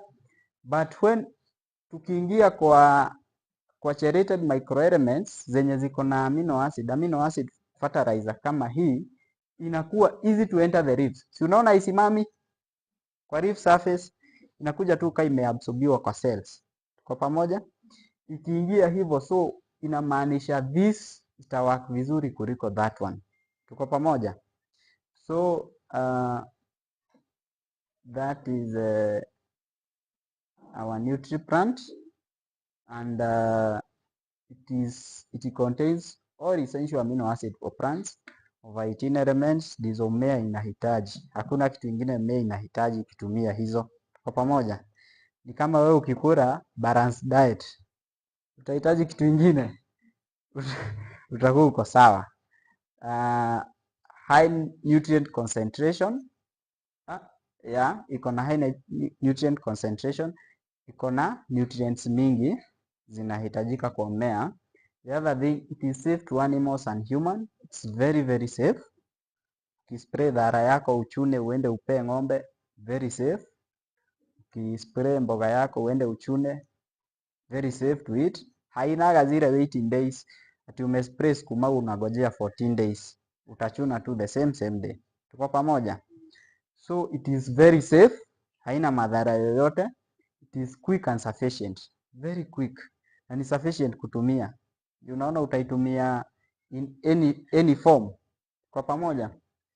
So effects of greenhouse nutriplant organic fertilizers: inafanya root development with more fibrous roots, optimizes root morphology. Root morphology ni state yenye mimea yako high spread roots. Tuko pamoja? So inasaidia zikue na more fibrous roots, itajishikilia. So hata wakati kumenyesha mvua kubwa, mimea zako hazianguki, ziko tu firm. Tuko pamoja? So smoothes the vascular tissue, promotes the synthesis of chlorophyll, expansion of leaf area, increases the photosynthesis rate. Si tunaona? we can see the difference. The other thing, adjust the crop growth cycle.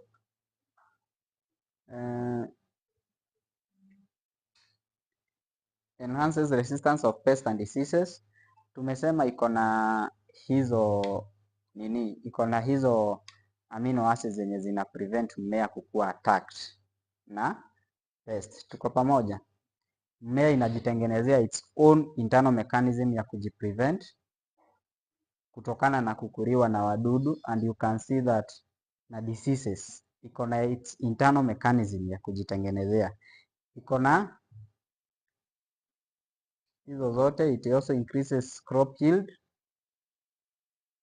and improves crop quality, hiyo tumezungumzia. Tuingie kwa methods za kuiapply, hiyo nimalizie.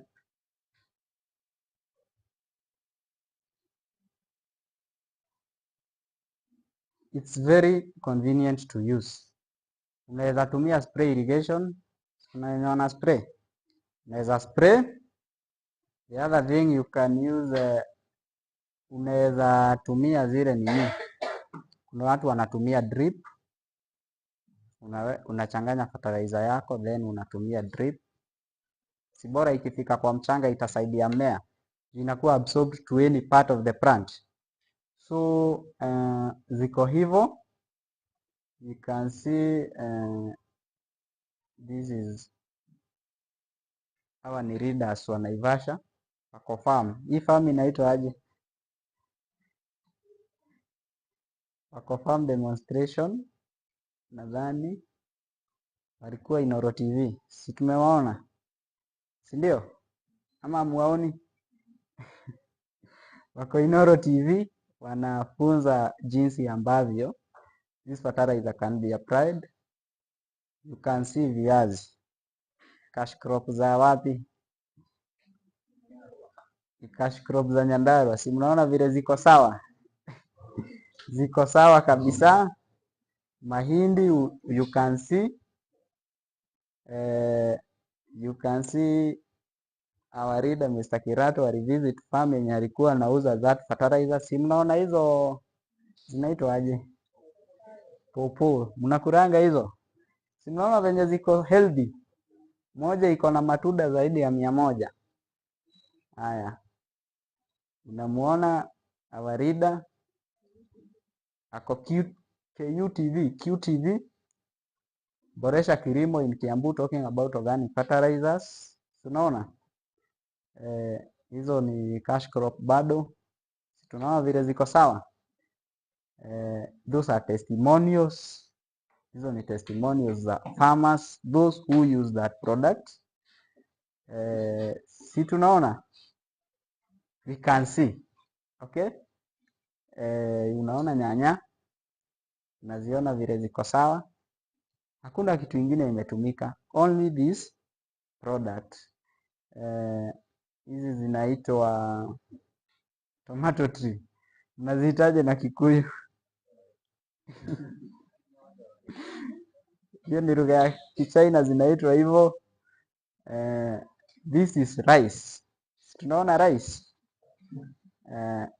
These are carrots, tunaona carrot zenye ziko zimejazwa hadi zinakaa maua. Haya, so green or nutrient organic fertilizers, quality and safety and efficiency. So thank you Reader Joyfrey for the preparation of that PDF. Sasa si tumeelewa? So nikimalizia sasa kabisa, sitasema namalizia tena. Nataka kuwaambia kitu moja. One testimony. I'm an agronomist and I'm also a farmer. Nilikuwa nimelima shamba last year Nyandarua. Nilikuwa na farm, nimelima mahindi, maize. Unajua mahindi? So hizo mahindi nilistart tusikie vizuri, ndio kama maybe kama utafikiria kuventure in agriculture, tusikie venye it's affordable to use. Preparation ya farm unaanzanga na kununua seeds. Nikanunua seeds. Tuko pamoja? Nikanunua seeds, nikanunua fertilizer is this Greenworld. I purchased this 1 liter. Nikanunua 1 liter of this product. After that, nikaenda shamba nikarima shamba yangu. Mitaro, furrows, zikatengenezwa vizuri. Sasa wakati wa planting, niliplant kitu mwezi wa 4 date 10 hapo. Tuko pamoja? So mahindi za wengine zilikuwa zishamea ziko juu sana, si ndio? So after that nikaenda nikasoak mahindi, nikatafuta watu tusaidiane kupanda. Nikasoak for 6 hours. Tuko pamoja? The dilution of this 1 kg unaweka 1 ml 1 liter. Tuko pamoja? So hizo zilikuwa kitu 8 kg ama 9. Siwezi something like 8 kgs. Nikazisoak kwa 8 liters of water zenye nimechanganya na hii fertilizer for 6 to 7 hours. Nilisoak kitu saa 5 saa 6 na saa 1 tulikuwa shamba. Tukapanda na mimi nikarudi biashara zangu, si ndio? So after kitu 3 to 4 days naambiwa mahindi zako ziko juu. Kweli ulipanda mahindi zimemea? Watu kwanza wakaanza kushtuka kidogo. Kaambia zimemea? Sawa. Nikajua nitamaliza wiki moja nirudi shamba nitafute watu tuende tu spray. Tukaenda shamba. I diluted this product. Pump ya 20 liters, 20 ml. Kwa pamoja. Nilikuwa napitisha kadogo kidogo. Nilikuwa naweka 23 to 25 hapo. Tuko pamoja. After spraying, kwenda after 1 week, zilikuwa zimemea na ziko very strong. Kuspray nikaenda.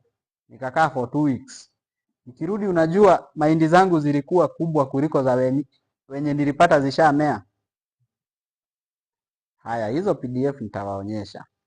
Haya, after that mahindi sasa ikakuwa intervals after 2 weeks, after 2 weeks, natumana zinakuwa sprayed. Tuko pamoja? Zinakuwa sprayed after 2 weeks, after every 2 weeks. Hakuna kitu kingine naongeza. Sijatumia pesticide. Kurimia I used herbicide. Mimi sikuona nitumie watu warime. Nilitumia herbicide za kucontrol hizo zinaitwa aje? Hizo nyasi. Acha niziite nyasi. So nilifanya hivyo and hadi sasa mimea zikakuwa kubwa zikatoa hatuku spray tena. Nikaacha mahindi zangu. Nitasema Mungu alikuwa ametubariki na mvua, si ndio? Mungu alitusaidia akatubariki na mvua. Also climate haikuwa mbaya sana and harvesting time we harvest this December. And this December I'm very happy to say we harvest 40 bags in that 1 acre. Niko na 40 bags. Si uongo. 1 to 40 bags. Tuko pamoja? Si zenye ati hazijapigwa. Nauza. Munitafute saa hii. Na nitauza bei mzuri kwa sababu sijatumia capital mingi, si ndio? So mahindi ziko. Tuko season, tuko na mahindi mzuri. So ukitaka gunia 2, 3, 8, 10, 20 munitafu. Yeah, so what we are saying, this product si ati ni product ya acha niwaonyeshe. Hii si product ya kubahatisha. Unajua kwa nini nimewaambia nilitumia lita moja peke yake? Unaona hii? These are 50 pumps. Hizi ni pump ngapi? 50. So hata ukikata zile hiyo ukiweka 25 ml ni pump 40. Ukiweka 25 ml kwa ile 20 liters ni 40 pumps. Tuko pamoja? Eka una spray pump ngapi? 4. Tuko pamoja? So hii inamaanisha kwa eka ukispray 4 utapiga mara ngapi?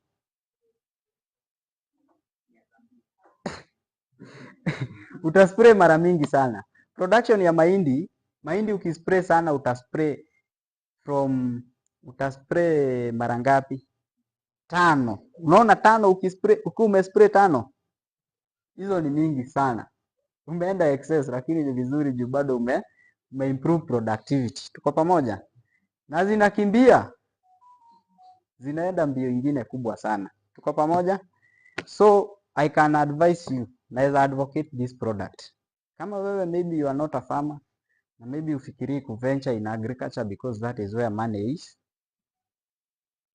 Advise mzazi wako aache kununua zile nini, ama your friend.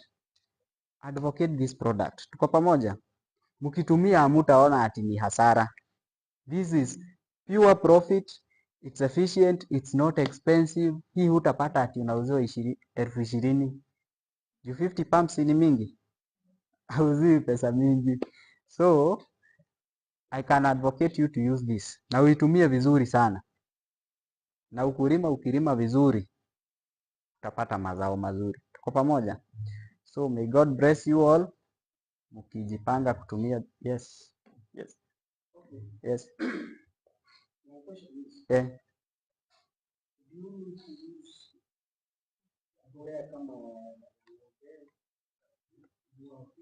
Okay. The farm that I was yenye niliingia, it was a virgin farm. Tulikuwa tunareanga mbuzi huko ndani na ilikuwa imekaa bila production for like 15 years. So unaona ilikuwa bado rich. Yeah, ilikuwa rich. But kwa wewe mwenye shamba yako umeharibu sana, na kuadvocate pia mbolea tuko pamoja. Tafuta mbolea umwage. Usikubali nini, na pia when plowing usichimbe na ile nini, kuna zile plow zenye zinaingia chini. Zitoe ile hard pan. Ndio mchanga yako ichanganyike vizuri. Kwa pamoja. Na pia I can advocate that ukilima mimea zingine usitumiange nini sana. Usitumiange jembe sana kulimia. Unaharibu hizo roots. Kwa pamoja.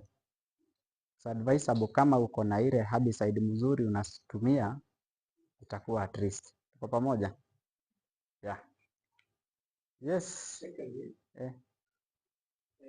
Nimepata mahindi. Okay.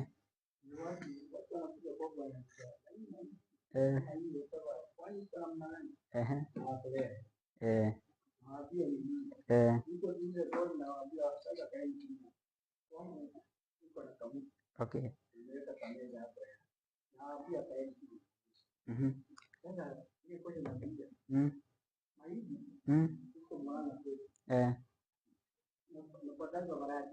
Okay. Okay.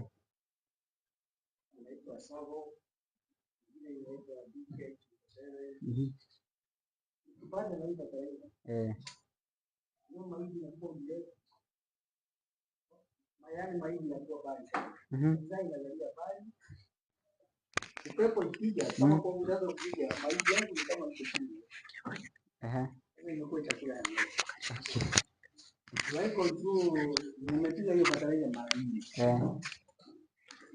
Naweza piga mara mbili ama nipige mara mbili ama mara tatu.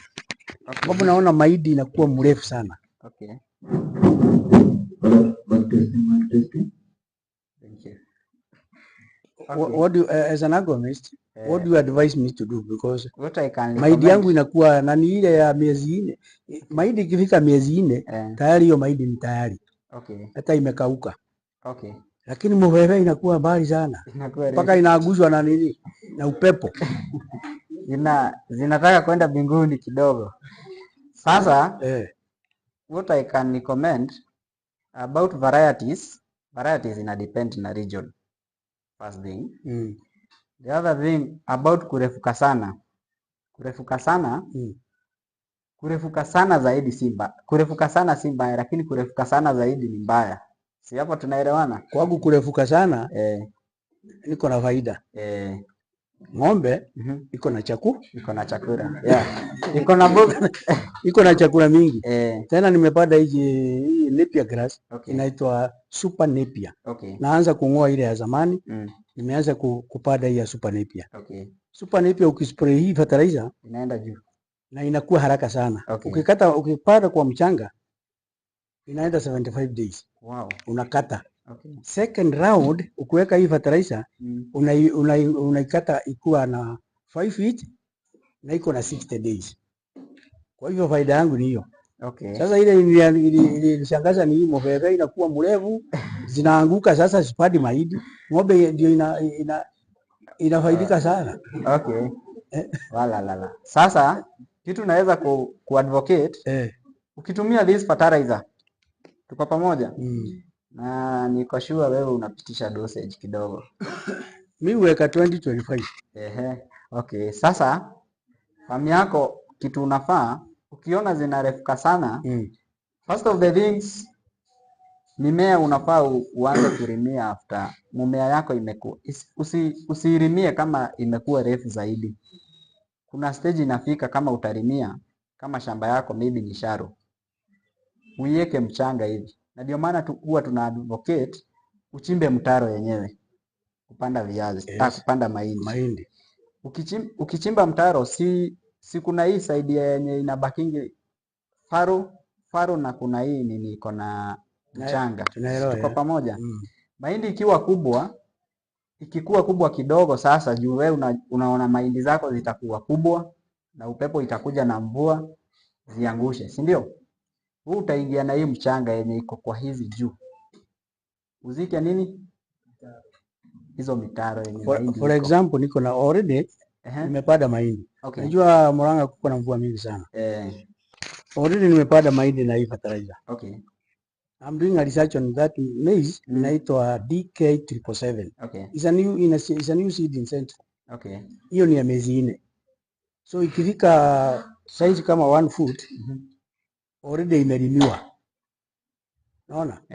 Monday niko hapo na fertilizer. Okay. That's first round.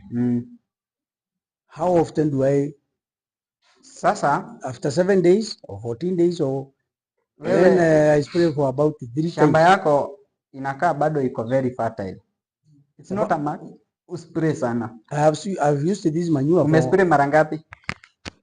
Sasa kama hii nakwambia unaenda ya kwanza. Just spray hata naenda ya kwanza. Okay. Na nimepanda na manure ya ng'ombe. Okay.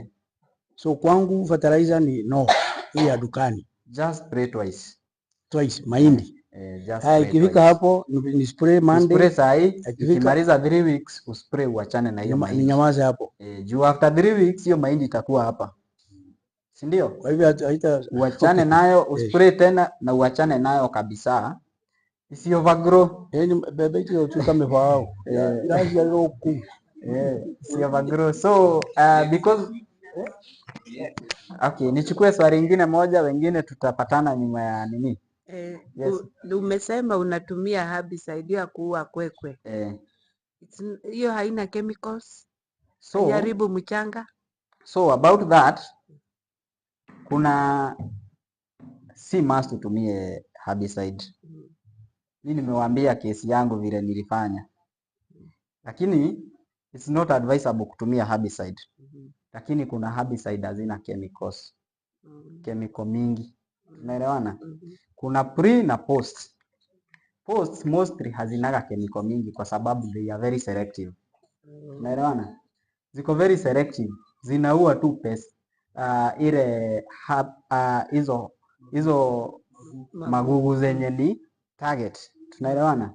So ukisha target hizo magugu zenye maybe zinakusumbua sana. Juu unaweza pata kuna shamba ni mbaya sana.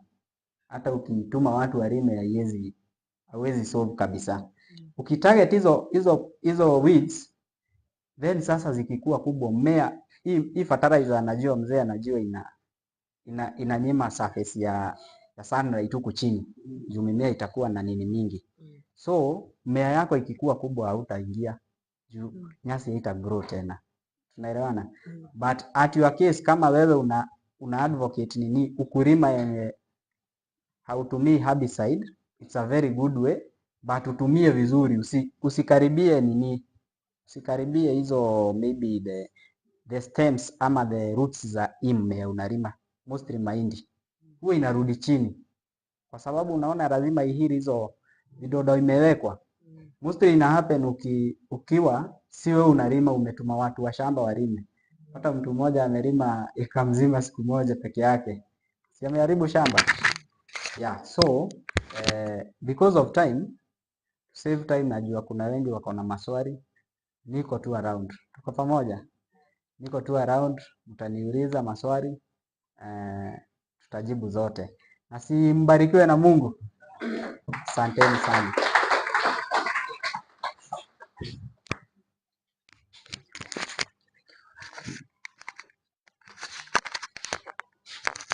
Hey, good morning, Greenwald. How are you today? Good morning once more. It is morning. In Greenwald, every day and every time is morning. And I think you will come to understand that with the time. So, Bwana Isaac, thank you very much. I think it is just in order that we put our hands together so that we appreciate Bwana Isaac for that wonderful. You need to understand that we are different people, na yeye ni ule soft spoken, si ndio? Si watu machachari kama mimi hapa kelele mingi, but I think the point is at home. So thank you. So let's put our hands together so that we appreciate Bwana Isaac. 23 hearty claps. So let's go. 1, 2. Funga. Thank you so much, Bwana Isaac. Because of time, I'll ask that maybe we just have one more testimony, just one from Bwana Maxwell, to act as an energizer, and then from that we are going to present, or we are going to award those early birds, those who came here very early in the morning. So Bwana Maxwell, just a brief, just 1 or 2 testimony on this NutriPlant Organic Plus fertilizer. So welcome.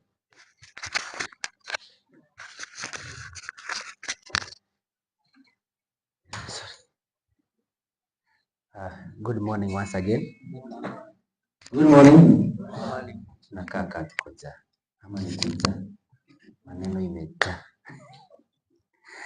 So naitwa Maxwell Kamau na mimi nimesimamia Murang'a County. Tuko hapa tukiwa wengi, na I'll just give a brief testimony about the NutriPlant Organic Plus fertilizer. Ni vile hatujamaliza kufanya ile kitu tulikuwa tunafanya, tungeiona hapo, but we are hoping next time we'll have it. Si sawa? We have done several trials kwa mashamba kadhaa. We have done it on strawberry, we have done it on coffee, na pia kwa majani. I think those from Murang'a can testify, waseme vile wameona kwa majani. But I just want to talk something about vile Isaac amesema. Amesema the more you spray, the more the plant ama the crop inakuwa tolerant to pests and diseases. We have a testimony with my sister there. Tulienda kwa farm fulani and we are still following on that client ambaye amekuwa akitumia hii Organic Plus fertilizer kulima nyanya. Na nyanya zake zile ambao anasema ni nyanya za 6 weeks, they already have fruits. Ziko na matunda, na kutoka hapo wanasema zile dawa ambao wamekuwa wakitumia zaidi imecut cost on pesticide. So we can testify on that once umetumia NutriPlant Organic Plus fertilizer, unakuwa unatolewa kwa ile category ya kutumia nini, the pesticide. Si sawa? Then when you go to vitu tunaita strawberry, niyo kitu bado tulitestify. When you happen to get to the strawberry, the fruits themselves were sweet compared to those not sprayed with the NutriPlant Organic Plus fertilizer. So unaona ni kitu unaweza tumia. And again, when spraying, You can also spray, and at the same time you consume the fruits. So because it is not a chemical. To that, the sizes of the fruits that we got from that farm zilikuwa kubwa. Mimi kwa mkono yangu nilikuwa naweka 3 zinajaa the strawberries, na huwa wanahesabiwa na the panels ambazo ama tule tubakuli ambao tunapata kwa super. Unapata mtu to that maybe a greenhouse like this hall, unapata anatoa 50 pounds.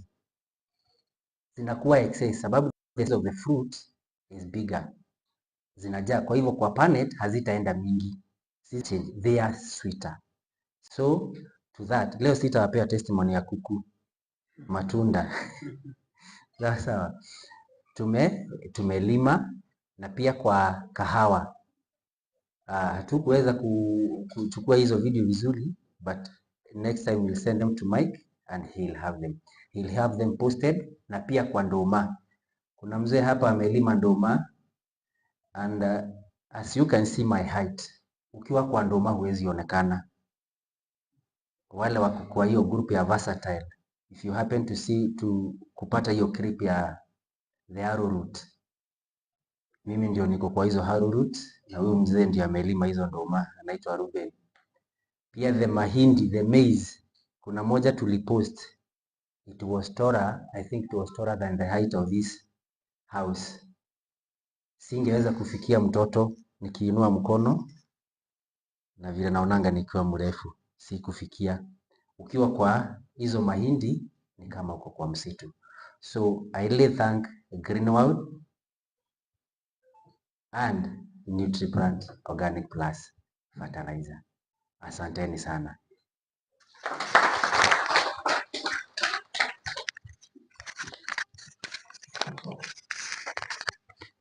Thank you so much, Bwana Maxwell, for that very wonderful testimony. Just to add on what Mr. Isaac alikuwa ametueleza.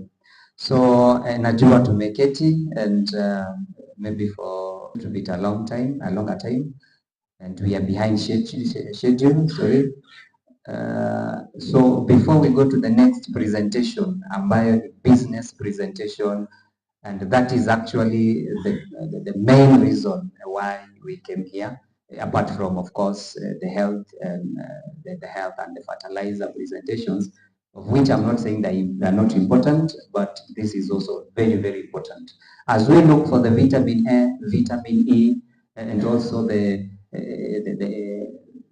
black gold that we have here, there is also the vitamin M, that is money, or madola, or mapesa, or mangondo, or chipesa, all those words, and that is why we came here. So before we bring in that next presenter, I just want to recognize those who came here early.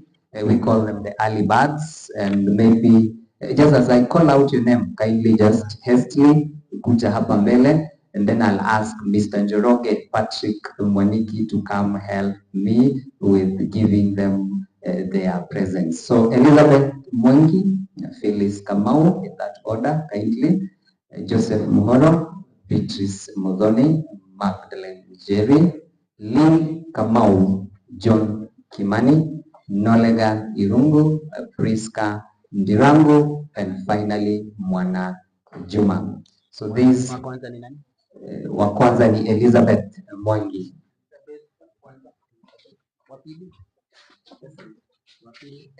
Wa pili is Joseph Muhoro, Beatrice Mudhoni, and then Magdalene Jerry, Lee Kamau, John Kimani, and then Nolega Irungu, Priska Ndirangu, and finally Mwana Juma.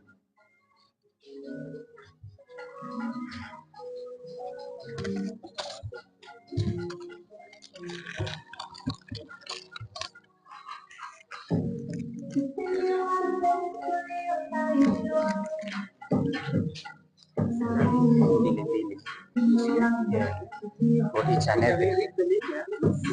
So we'll start with Elizabeth Mwangi.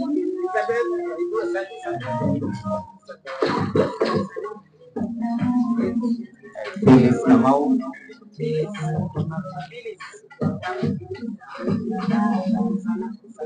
Joseph Moro,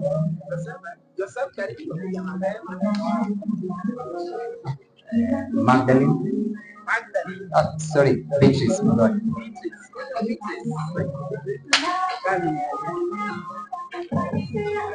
Hakuna picha leo. Then Magdalene Jerry,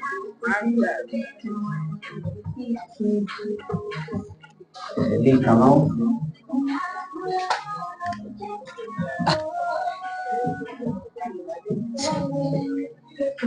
now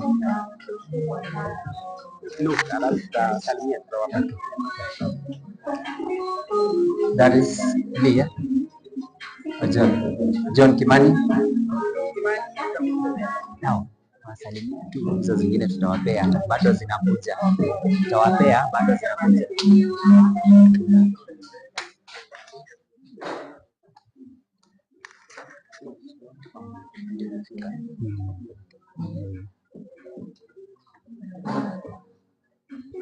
So thank you Bwana Njoroge.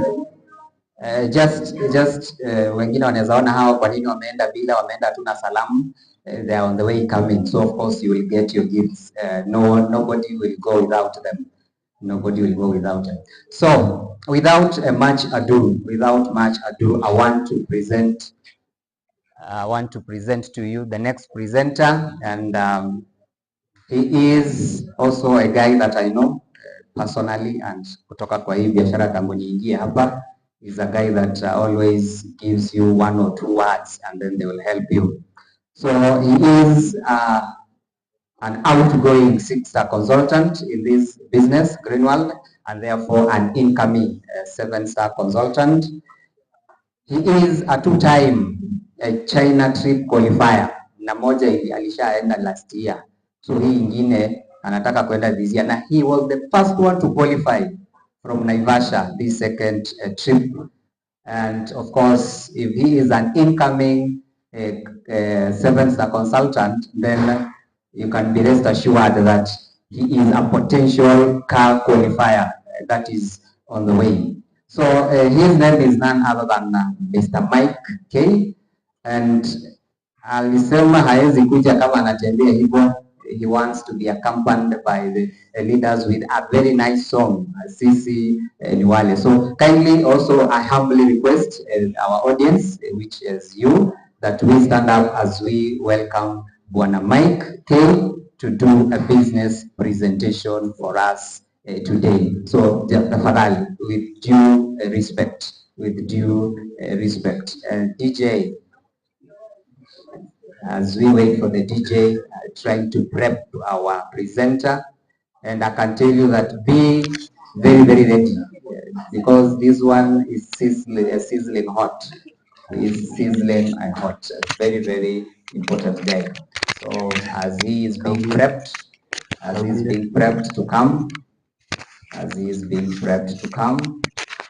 tunaweza tutayarisha mikono ama tunajinyosha tu, ukirelax tu, because we said in Greenwald hakuna kukaa hivyo hivyo. It's part of the exercise. So Kwa hiyo HDMI weke HDMI. as we wait for the DJ, as we wait for the DJ. Thank you Bwana DJ.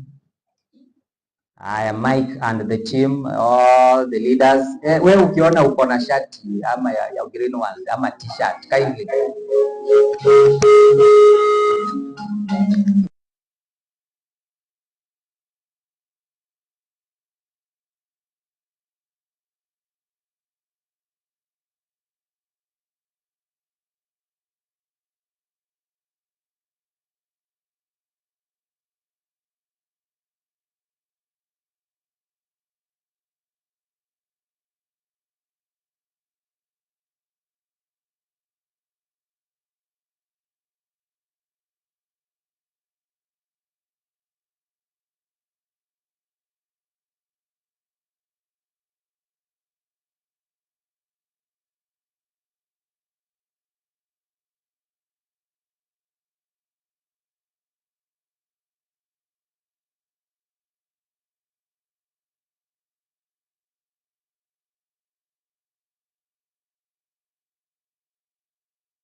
Hello. Good morning. Kidogo tu. Good. Ni mambo ya mtandao. Good. Hello.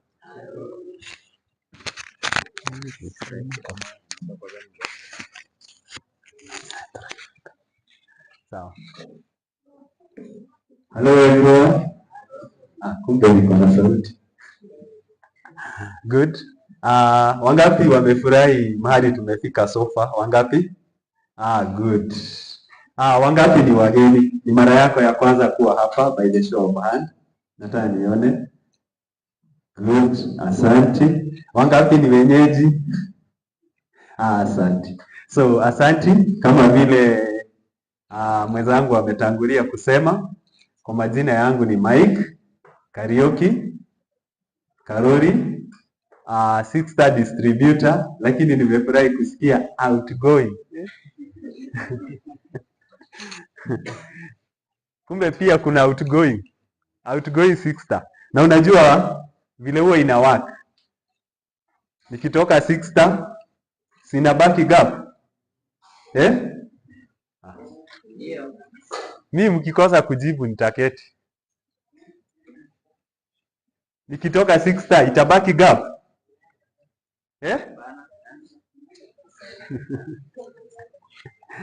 Nikiingia 7-star itabaki gap. Si wengine wataingia. So nani anataka kuingia 6-star? Watu hawataki. Haya, watu wa Murang'a najua huwa wanaongea. Wangapi wanataka kuingia 6-star? Wengine wanataka tu kukaa, si ndio? Asante. So tutaanza. This is Green World Business. I hope hata sauti yangu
haya, pole kwa hiyo. So pole kwa hayo. Ni mitandao kidogo inaleta shida. So umeniambia what are you looking for in life? Unatafuta nini katika maisha? Unatafuta health ama wealth ama happiness? Ni gani? Wewe uko gani? Uko yote? Good. Sasa nimesikia mmeamka vizuri. Tuanzie na health. So nataka tutaanzia na haya mambo matatu. So leo biashara yetu ya leo tutaangalia mambo hayo matatu. Tutaangalia wealth na health na pia nikimaliza utaniambia kama utakuwa happy. Tuko pamoja? Good. Nimeona saa mmeamka. So, tutaanza na health. Saa hii dunia yenye tuko tuna face kitu tunaita health crisis. Kuko na shida ya afya. Na zamani, ukiangalia zamani watu walikuwa maisha ya kitambo na maisha ya saa hii. Tukicompare in terms of health.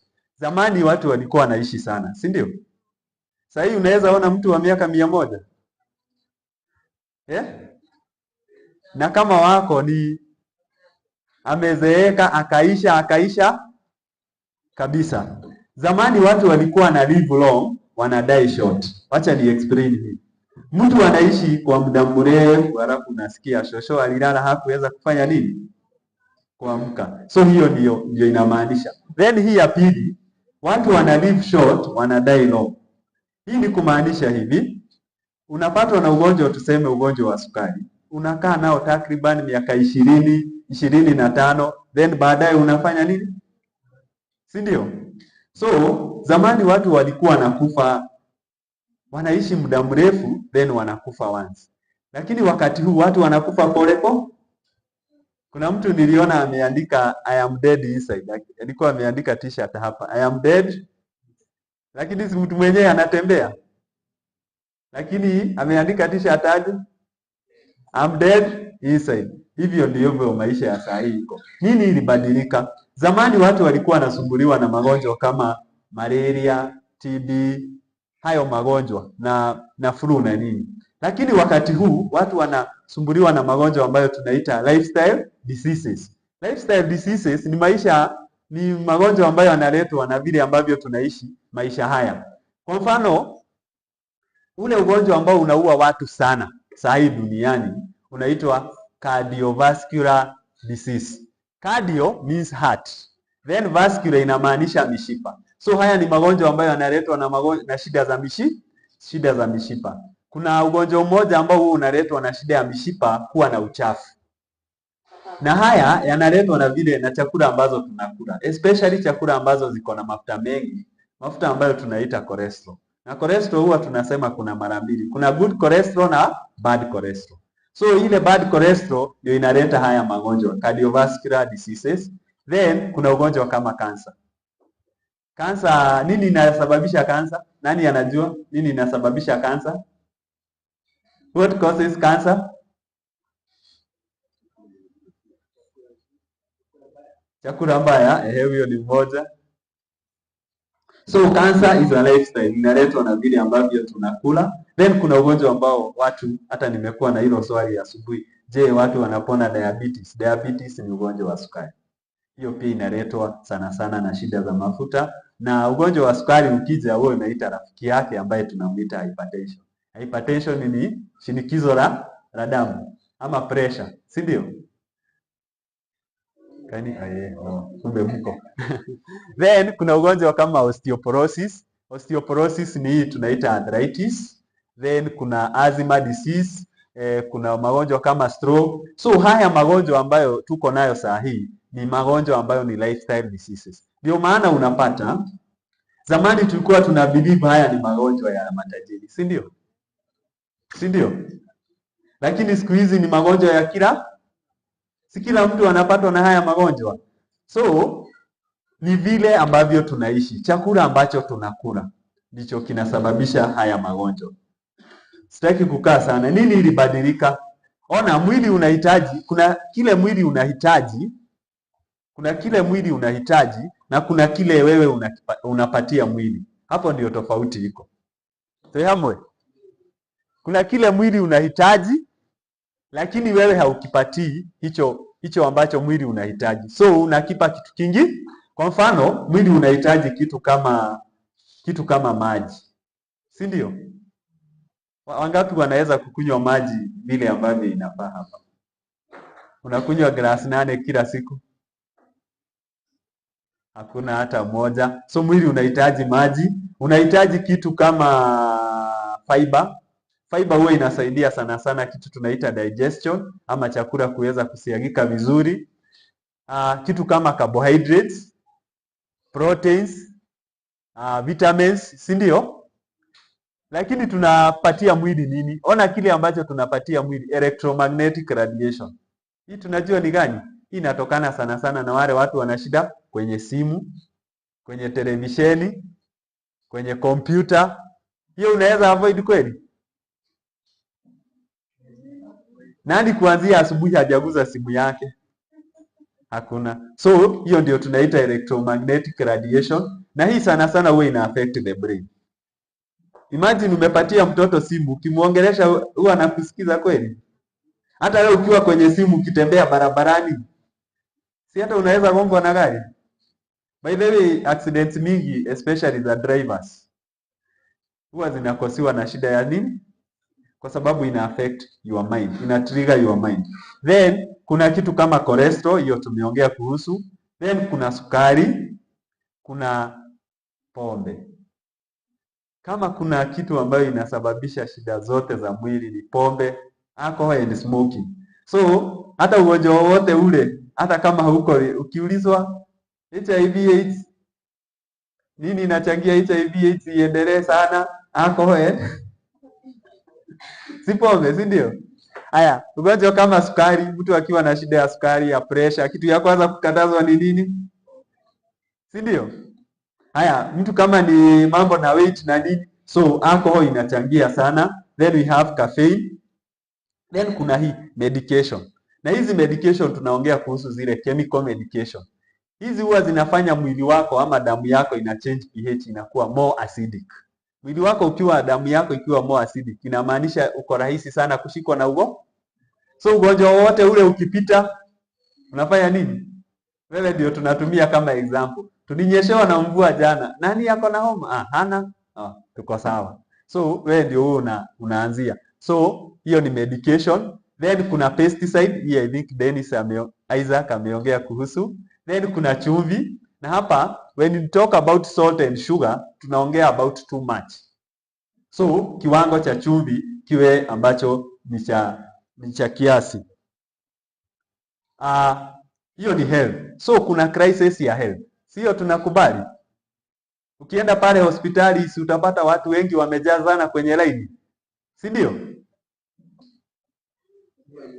Haya, labda kwenu hakuna hospitali ndio maana haukubali. Then today's reality. Let's look at finance. Hii huwa naongea nikiwa na it touches so much.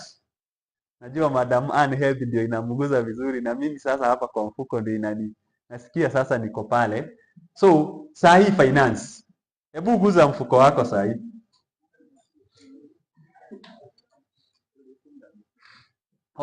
Nimeambiwa na Mike tulifunga mifuko. Ingia kwenye simu yako, enda M-Pesa, angalia M-Pesa balance.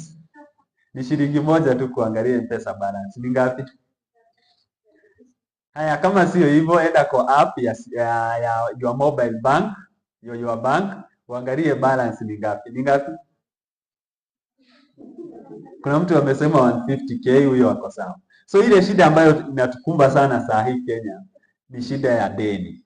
Si ndio? Na hapa huwa nasikia watu wakijicomfort. Hata Kenya iko na deni. So si makosa kuwa na deni. Mwingine akaniambia ukiona hawa wa magari ambazo ni mtu, hiyo inaitwa roho ya wivu. Ukiona watu ambao wanaendesha magari makubwa wamejaza madeni. Si ndio wanasema? Haya, ukivuka barabara vibaya karibu ugongo unasema huyu ananigonga na labda hii gari ni ya deni. Si ndio? So hiyo ni wivu, hiyo ni roho ya wivu. Debt. Saa hii ukiingia mahali kunaitwa Play Store, uangalie zile app ambazo zinapeana maloans. Ni ngapi? Kuna Tara, kuna Branch, kuna Fuliza, kuna ingine gani mnajua? Tulisema ni kuongea, tutaongea. Gani ingine mnajua? Aikopa. Nimekumbushwa kuna hii ya Ruto Hasura Fund. Na watu walikopa na wakatupa laini. By the way, tuta correct pale kwa Safaricom. Hawana 20 million subscribers, hiyo ni uongo. Watu walinunua line wakakopa hasura. Sasa by the way, ukinunua line ya kitambo, message ya kwanza itakwambia hello David, kindly pay your Mshwari balance. Si ndio? Ukinunua line ambayo imetumika. So mwenyewe alitupa kwa sababu ya nini? Ya deni. Na hii especially to our youth. Ndio maana inachangia watu wengi wanataka pesa ya haraka. Si ndio maana watu wako kwa betting. Si ndio? Na I used to bet kitambo lakini niliacha. Sisi ni wale watu tukiweka hata tukiagree tutabet wawili tuna timu inaenda draw so pesa yetu inakuliwa. So betting ni timu moja tu huwa inaangusha watu hawajai bet. Ni timu moja huwa inafanya mtu wangu. So unajipata umeingia into debt. Hii ni shida mbaya sana. Na one funny thing about a debt, nikiwa na deni ya Paul na niko na deni ya Mike na ya Isaac, so huwa nalipa Paul kwanza, si ndio?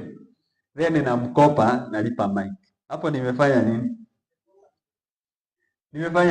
So nimebaki na deni ya huyu. Nilikuwa na deni yake, so bado nimebaki na deni yake. So juu siwezi kopa tena Paul nilipe Isaac, so nalipa Mike na mkopa tena, na hiyo pesa ilikuwa ya kukopa from this, tena nalipa Isaac. So kazi yangu ni kuaccumulate made. In instance huwa tunasema unachimba shimo, then mchanga ya hii shimo ingine ndio unatumia kufunika hii shimo.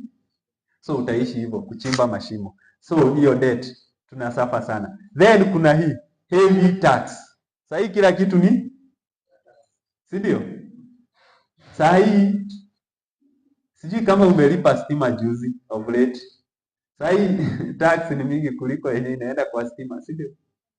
Haya, wafanyikazi ambao wako kwa serikali, sasa ni waangalie pale gross salary una smile. Umelipwa 83,000, si ndio? Then inaanza pay, NHIF, housing. Kwanza hiyo housing tuliambiwa lazima ipite Mshwari na mtujengee manyumba. Sasa sisi ndio tutasoma leo biashara, sisi ndio tutakuja kununua hizo manyumba. Si inakatwa kabisa. So tax iko very high, kila mtu ana complain. Then kuna hii tunaita hand to mouth. Hand to mouth ni hii. Ile pesa ambayo unapata inaishia hapo hapo, si ndio? Ukipata 200 unanunua unga, unanunua sukuma, unasema kesho ni ya Mungu, si ndio? So hata ujui about your tomorrow. That is what we call hand to mouth. Then kuna ingine pia, kuna kitu inaitwa job insecurity. Job insecurity ni kumaanisha hata ile kazi ambayo umeajiriwa hauko sure kabisa. Hatuwezi sema 100% hautafutwa. Si corona ilituonyesha hivyo? Imagine pilot alikuwa nyumbani, pilot. Wangapi walikuwa wanataka kuwa pilot wakiwa, mimi mmoja wao. Nilikuwa natamani nilikuwa pilot nikiwa mkubwa. Hakuna. So hapa hakuna. Pilot alikuwa nyumbani na driver wa matatu. Kwani hamku witness corona? Driver wa matatu walikuwa wapi? Na dereva wa ndege wote walikuwa wapi? So hiyo ilituonyesha hakuna kitu inaitwa job security. So hiyo iliisha. Then retirement. How are you? Watu young kama mimi, wangapi wameanza kusave juu ya retirement? Niliona mahali wamesema serikali itupatie hiyo pesa ya retirement, saa hii kizeeka tutajipanga. So retirement, una retire. There is one person I know, aliretire akapewa 70,000. Utafanyia nini 70,000? Ruben? Hata utanunua ng'ombe wangapi? Na labda unakaa town, unafaa uende ujenge ushago, hata haiwezi fanya kitu. So hizi ni challenge za finance. Swali nauliza, can you afford the lifestyle you want? Je, unaweza afford ile maisha unatamani? Saa hii unatamani gari, unatamani kutembea nchi za nje, kufanya nini, kukaa nyumba nzuri. Je, saa hii unaweza kuafford hiyo lifestyle? Guys, mkikwali. Haya. Do you have enough quality time for yourself? Je, una wakati wa kutosha na wewe mwenyewe? Unajua ni lazima ukiwa wewe binafsi unajiita meeting. Kuna wakati wewe unajiita meeting. Ama unakuwa always up and down, hata ukumbuki haya nego watuka haya nego wake. Hauna time. Do you have enough time for your family? Je, uko na muda wa kutosha na familia yako? The last time ulikaa na mtoto wako akakwambia chenye anapitia ni lini? Mtoto wako wazee, mtoto wako grade gapi? Ako pipi what? Unajua? Guys. Hata bibi hauna time na yeye. Mzee amesema. Lakini sitauliza hii, do you have enough time for your friends? So unajua watu wengi for friends wako nayo. Hapa huwa nataka kusema hivi, kuna watu tofauti. Number one, kuna mtu ambaye ikimalizia hii ya finance, kuna mtu ambaye has no time and has no money. Hana muda na hana. So ukimwambia tuende hivi, hana muda wako, si ndio? Lakini mfuko hana. Na kuna mwenye have no money na have time. So yeye hana pesa lakini yako na wakati wo. So ukihitaji kwenda mahali, hawa ni wale watu unakutaka tu amekaa unamwambia tufike Naivasha. Naivasha. Tunaenda na nini? Gari iko, tuende. So ako na time lakini hana nini? Hana pesa, si ndio? Then kuna mwenye hana time lakini yako na guys. Hope your Facebook interpret ni kinini. So huyu ni mtu ambaye yes ako na pesa, ako na resources, ako na mali zote, lakini ukienda hata kutembea kwake weekend hamwezi patana. Unaweza tamani hiyo? Ukuwe na pesa lakini hauna time. Then kuna mtu namba 4. Ako na pesa na ako na time. Pia na nionekana. Uko na pesa na unapatika? Hata nikikuambia kama leo ni Saturday, nikikuambia tutaenda Kamweredo Saturday. Ni pesa ngapi tunatoa? 3,000 sawa, niko. So uko na pesa na uko na haya, kwa hizo zote unaweza taka kubelong to which category? To have time and so the opportunity I'm going to present to you will give you time and will give you money. I'll explain that. So there are 4 ways of earning. Kuna njia 4 za kupata pesa kwenye huu ulimwengu wa sasa. Hiki ni kitabu kiliandikwa na mwandishi mmoja anaitwa Robert Kiyosaki. Aliandika kitabu moja inaitwa Why A Students Work for the B Students and B Students for the Government, na pia Cash Flow Quadrant. Hiyo sitakagi kusoma sana. Hii ndio nataka tuangalie leo. So kama ulikuwa unalala, amka kidogo. Naona watu wanalala. By the way, watu wakilala ni kumaanisha wanashika sana ama washiki. Kuna wazee waliulizwa kwa nini unalala, wakasema na mimi nikilala ndio huwa nashika kabisa. Si ndio? Haya. Kuna mtu wa kwanza ambaye ni employee. Employee ni mtu ambaye amefanya nini? Ameajiriwa. Mtu ambaye ameajiriwa huwa anapata mshahara. Mwisho wa mwezi anakuambia nimepata Watu wa walimu ndio huwa wananifurahisha, huwa na update. Wanaulizana what is the color of the smoke? Wanaambiwa the smoke is white. Wanajua hapo ni mzuri. Hizo ni walimu atijua, sasa hawezi ongea direct, lazima waongeze madoido kidogo. Si ndio? Haya, mtu akilipwa mshahara huwa anakaa siku ngapi na mshahara? Mwalimu inamaliza hii mshahara ya hii mwezi inapatana na ile mwezi nyingine. Zikipatana ina crash, ndio? Ama unapigiwa simu na KRA. So, mtu huwa analipwa salary. Na ako na job. Na ako na mtu ambaye amemwajiri anaitwa boss. Boss kazi yake ni number 1 kukupea salary. Na hiyo salary ndio inadetermine yale maisha ambayo utaishi. So akikulipa shilingi 1,100, unajua itakaa nyumba ya hii pesa, watoto watasomea hii shule, hivyo. Then hapa kwa job Job ni abbreviation, ni journey of the broke, safari ya msoto.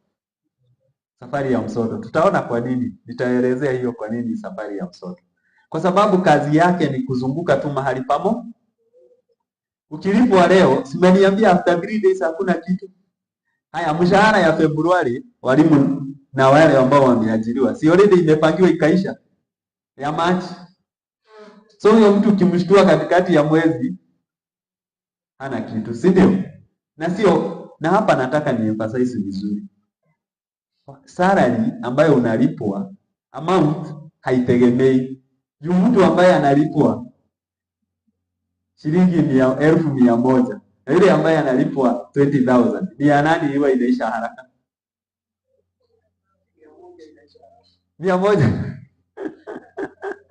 100 inaisha haraka kuliko ya 20,000. So hapa sio the range of the salary yenye unapata.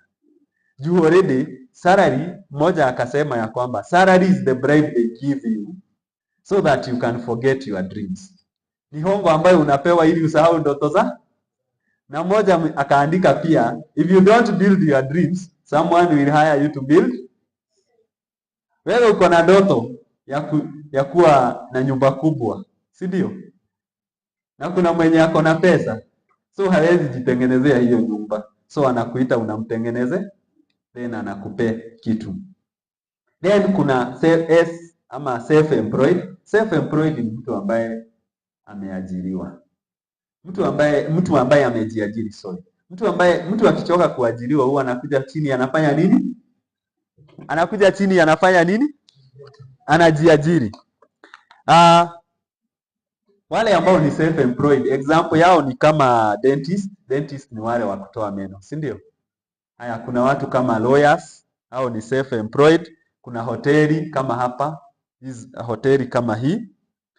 So self-employed inaweza kudanganya hivi, kwa sababu unaweza pata pesa mingi kwa muda fulani, si ndio? Lakini hiyo pesa sio sustainable, sio kitu ambayo utaishi kupata all along. Acha niwape example. Na hope tuko pamoja. Kuna watu Disemba wameokota pesa kuokota, si ndio?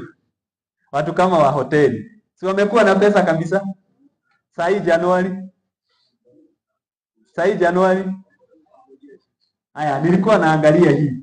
Nilijaribu kubuka SGR Disemba. Nikirata. Nakumbuka tukijaribu. Disemba ilikuwa imefanya nini? Saa hii Januari. So, hiyo ni shida ya self-employed. Huwa inaenda na season. Kuna wakati iko juu, kuna wakati iko nini? Iko chini. Na hapa success inamaanisha working harder. Lazima ufanye bidii kabisa. Saa hii kama ukitaka kupik, tuseme umeweka nguo zako hapo, unaweka boutique. Na unataka hiyo boutique ipiki haraka. Lazima uongeze stock kabisa. Na competition nayo iko very very high. Competition iko very high. So working hard means that you have to work long hours. Unafanya kwa masaa mengi, si ndio? Haya, mtu amefungua hoteli huwa anafunga 5. Na wewe unataka kumpe competition. Utafunga saa ngapi?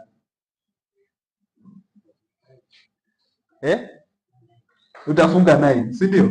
Haya, hoteli umefungua saa ngapi? So hapa kwa employed, huyu anafanya masaa 8 peke yake. Lakini self-employed anafanya zaidi ya masaa 12 kwenda juu, si ndio? Then hapa competition iko very very high. Ukiweka hoteli hapa nione watu wanakula vizuri, na mimi na make sure nimeweka hapo next, si ndio? Ndio competition ikuwe high. Saa hii watu wa self-employed wana complain. Nilipita mahali pamoja nikapata wametoa till number zote, pay bill zote. Wanaogopa nani? Wanaogopa tax, si ndio? So hata saa hii watu wa chini wenye wanajitaka SMEs, small and medium enterprise, hata nao wameanza kupitia kwa Kaisari, si ndio? Si hiyo bado ni challenge.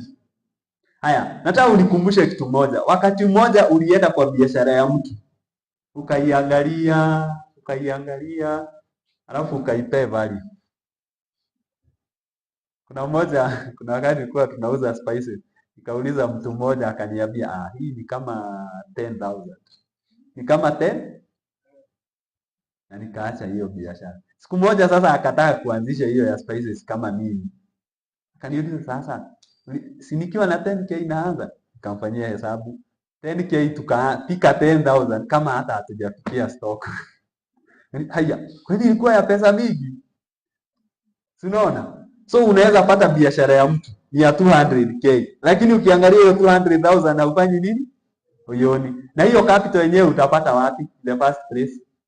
Si ni ile hustle fund. Hustle fund inakupa shilingi 100 ngapi? 500. Then hawa E na S hapa ndio 90% ya watu wote wako. So hao ndio wanaitwa the hustler nation. Si ndio? Then because of time, then kuna mtu ambaye anaitwa business owner. Business owner ni tofauti na mtu ambaye ni self employed. Huyu ni mtu ambaye ako na biashara. Mtu ambaye ako na biashara ana own kitu inaitwa system. You own a system and people work for you. Nitaelezea what is a system. System ni kitu ambayo inaleta pesa whether uko hapo ama hau. Tufanye example ya huyo employed na self employed. Employed lazima akue, ukikosa kazi hiyo siku utalipwa. Tuseme ni kibarua hata unafanya utalipwa kweli? Haya, self employed akikosa kufungua hiyo hoteli atapata kitu jioni. Lakini business ni mtu ambaye ametengeneza kitu inaitwa system. System ni kumaanisha kuna kitu wewe inaleta pesa either akue ama asikue. Example rahisi yenye natumia ni kampuni kama Safaricom. Niwaulize, ukituma shilingi 1,000 M-Pesa unakatwa pesa ngapi? Oh, nimeanza bali pole. Haya, ukituma 100 M-Pesa Safaricom unakatwa ngapi?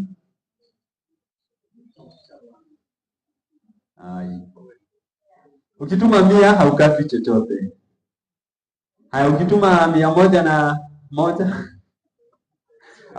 7 shillings, si ndio? Hiyo shilingi 7 inaenda wapi? Kwa Safaricom, si ndio? Ukituma 1,000 tuseme kwa mfano, unakatwa shilingi 20. Hiyo 20 inarudi wapi? So hiyo ndio tunaita a system. Wametengeneza njia ya kutengeneza pesa whether wako ama hawa. Watu acha niingilie watu kidogo. Hao watu huwa wanatuma tu message kwa kameme, si ndio? Utume pesa fulani upate pesa fulani. Hii huwa mnadanganywa aje? Utume 99 ukule milioni 1.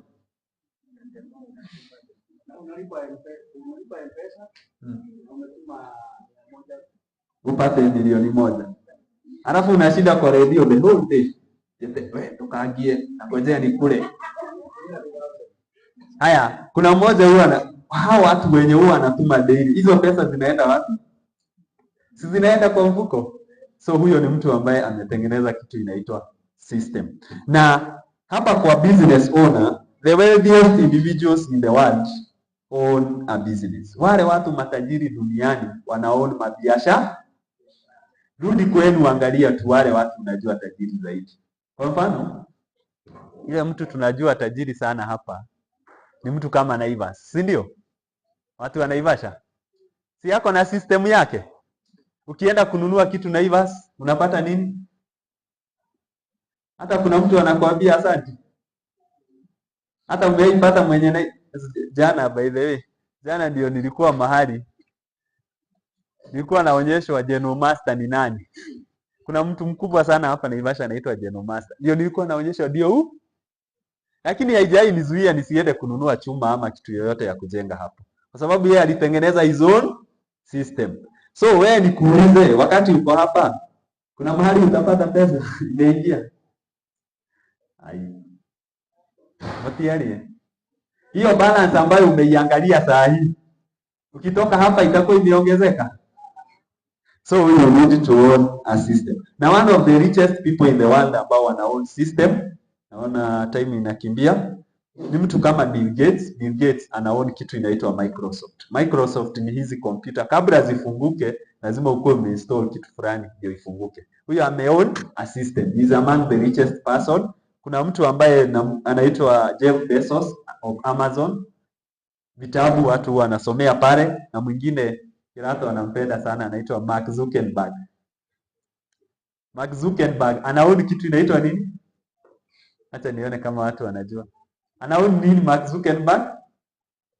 Facebook. si ndio?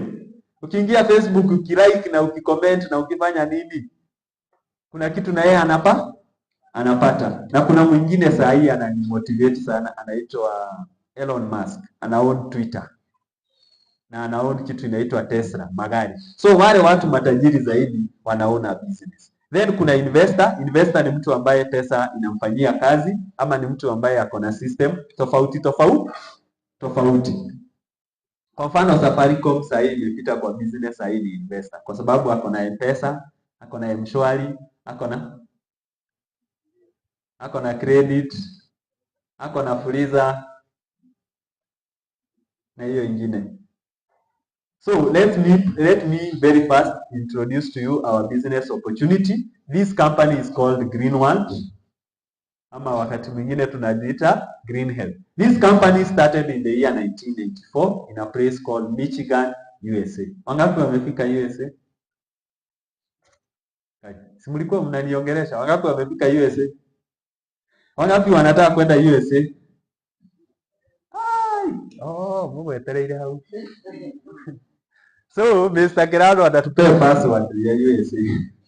So this year, acha niseme tu, this year kutakuwa na opportunity ya kwenda USA mwezi wa 7.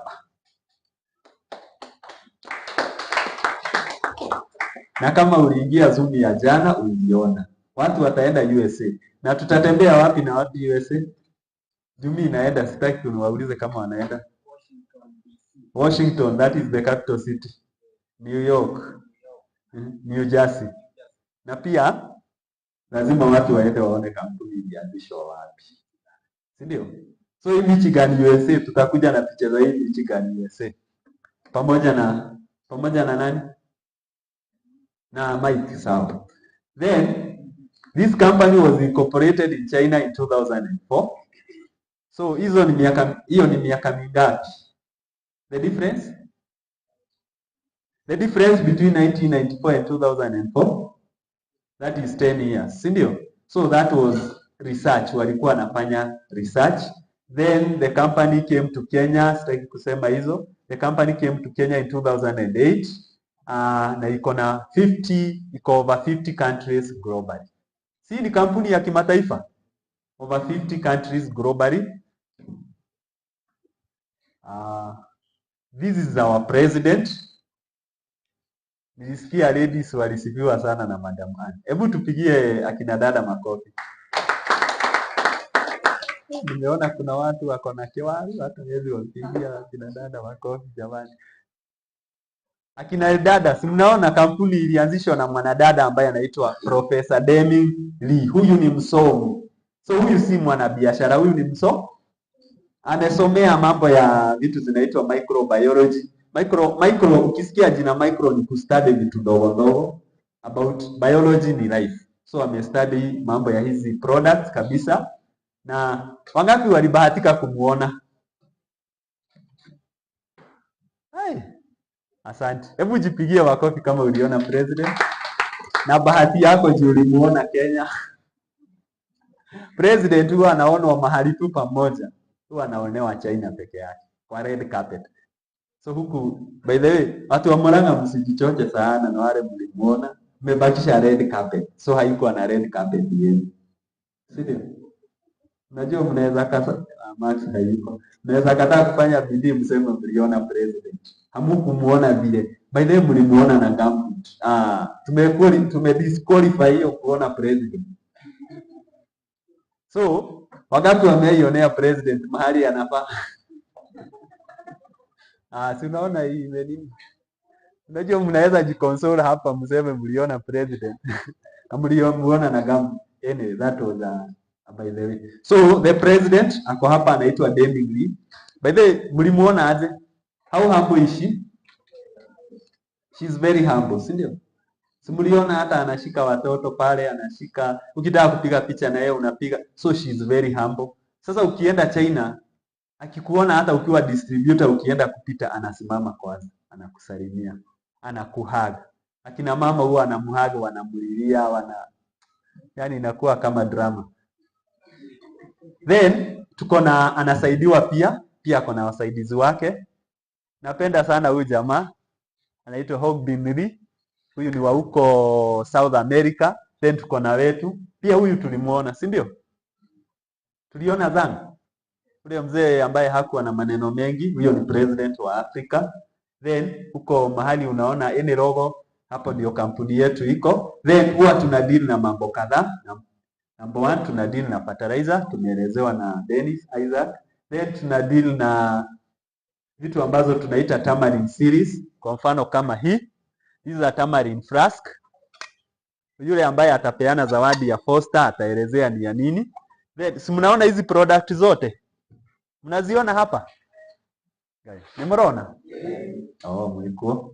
So tuna deal na product. Kenya tuko na zaidi ya product 70. So tuko na product za kuosha, za kurudisha kile ambacho kimepotea, kuboost immunity na mambo kama hayo. Nataka kuharakisha kidogo. Our method of operation, tunafanya biashara vipi? Very very simple. So sisi hapa, this is how we do it. You use the product, then you recommend. Hivyo tu.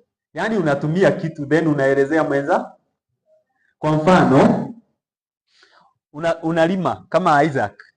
Umelima na hii fertilizer. Si ametuelezea? Si anaweza kuuzia? Si ni hivyo tu?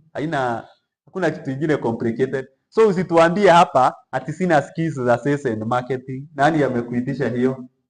So ni utumie uelezee mu. So niwaulize sasa, usipotumia haya, wazee wataelezea aje uterus cleansing? Wazee wataelezea aje hii? So kitu moja, huwa tunatumia kitu tunaita probability, si ndio? So kama nimetumia hii na imenifaa vizuri, which means hata hii ni mzuri, juu hawezi tumia zote, si ndio? Na ndio maana ni rahisi kuelezea mtu mwingine, juu wewe uko na ushahidi. So kama wewe ulipona arthritis, so hata mimi nikija nitafanya nini? Nitapona. Then no growth limitation. Hapa hakuna mtu ambaye anakuzuia usikue. Si nimewauliza wangapi wangetaka kuwa 60? Hata huu ukijoin leo na useme unataka kwenda hiyo USA trip, hakuna mtu ambaye atakuzuia. Then hapa hakuna boss. Imagine. Kwa mfano yule mtu aliintroduce kwa hii biashara ni Mr. Kirato. He's not my boss. Acha nikae hivi nisimwangalie. Hapo ni yeye nichune masikio. So he's not your boss. So boss ni nini? Mtu ambaye anakutengenezea stress. Ama mtu ambaye ukimuona unafanya nini? Unahepa. So hapa hakuna hiyo. In fact, this is the opposite. Yule mtu ambaye alikuleta, hata akikwambia nipatie 100 hapo ama 1000, hawezi ongea. Unafanya nini? Bosi wako mnaweza kopeshana? Ama mnaweza joke na yeye? Si huo unamuona. Nakumbuka mahali tulikuwa tumeajiriwa. Soja ndiye alikuwa anatuangalilia boss. Akiona gari, alikuwa na gari kubwa TX Prado. Akimuona ndio huyo anafanya kasaini fulani kama kabinja hivi. Sisi wote tunaingia kwa kompyuta. Shida ni kama uko na kompyuta very slow. Kabla hivu. So then expansion from day one. So ukiingia leo hakuna kitu inakuzuia usi-expand. So this is how we do it. Traditionally, ama ili kitu iweze kumove kama fertilizer hii, tungeenda tuiadvertise kwa TV. Najua kuna watu wanachukia advertisement. Ukionaona arome mworagia nili. Ukionaona tena news unasikia broti maguta. Ukiona tena unasikia nini? Ni advertisement gani mnachukia zaidi? Lakini tusiweke kwa mtandao. Ya happy. Unasikia sasa hiyo ni kukula unakula. Unaona mtu amekuja, "Have you washed your toilet?" Kuna mzee ambaye nilipenda sana ule wa nini? Ule wa ile ya kunini? Ile ya Big G. Ile ya interview. Mmeimuona? Ile ya juicy fruit. Sasa zile umeona tu news kidogo unasikia juicy fruit. Si ndio? Lakini sisi hatutumii hiyo. This is how we do it. Na tumesema sisi tunatumia kitu ambayo tunaita network marketing. Network ni mimi nielezee huyu na yeye huyu aelezee mwingine, si ndio? Kwa sababu rafiki yako sio rafiki sio rafiki yangu, si ndio? So nikikuelezea na wewe utaweza kufikia watu wengi zaidi. Kwani moshene inaendeaga aje? Sasa ukifanya kitu hapa town by the time unafika kwako watu wote walishajua. Unashika si tunaweza eneza kitu mzuri pia. Haya, Biblia, tukirudi kwenye Biblia. Yesu alihubiria watu kadhaa, si ndio? Si bado hiyo injili inatufikia? Na wewe ikikufikia unaelekea mwingine, unaelezea mwingine, so ni hivyo tu. So but I'll explain more about that. We care, ndio nisikia huwa tunasema slogan yetu ni we care. If you love something so much, you share, si ndio?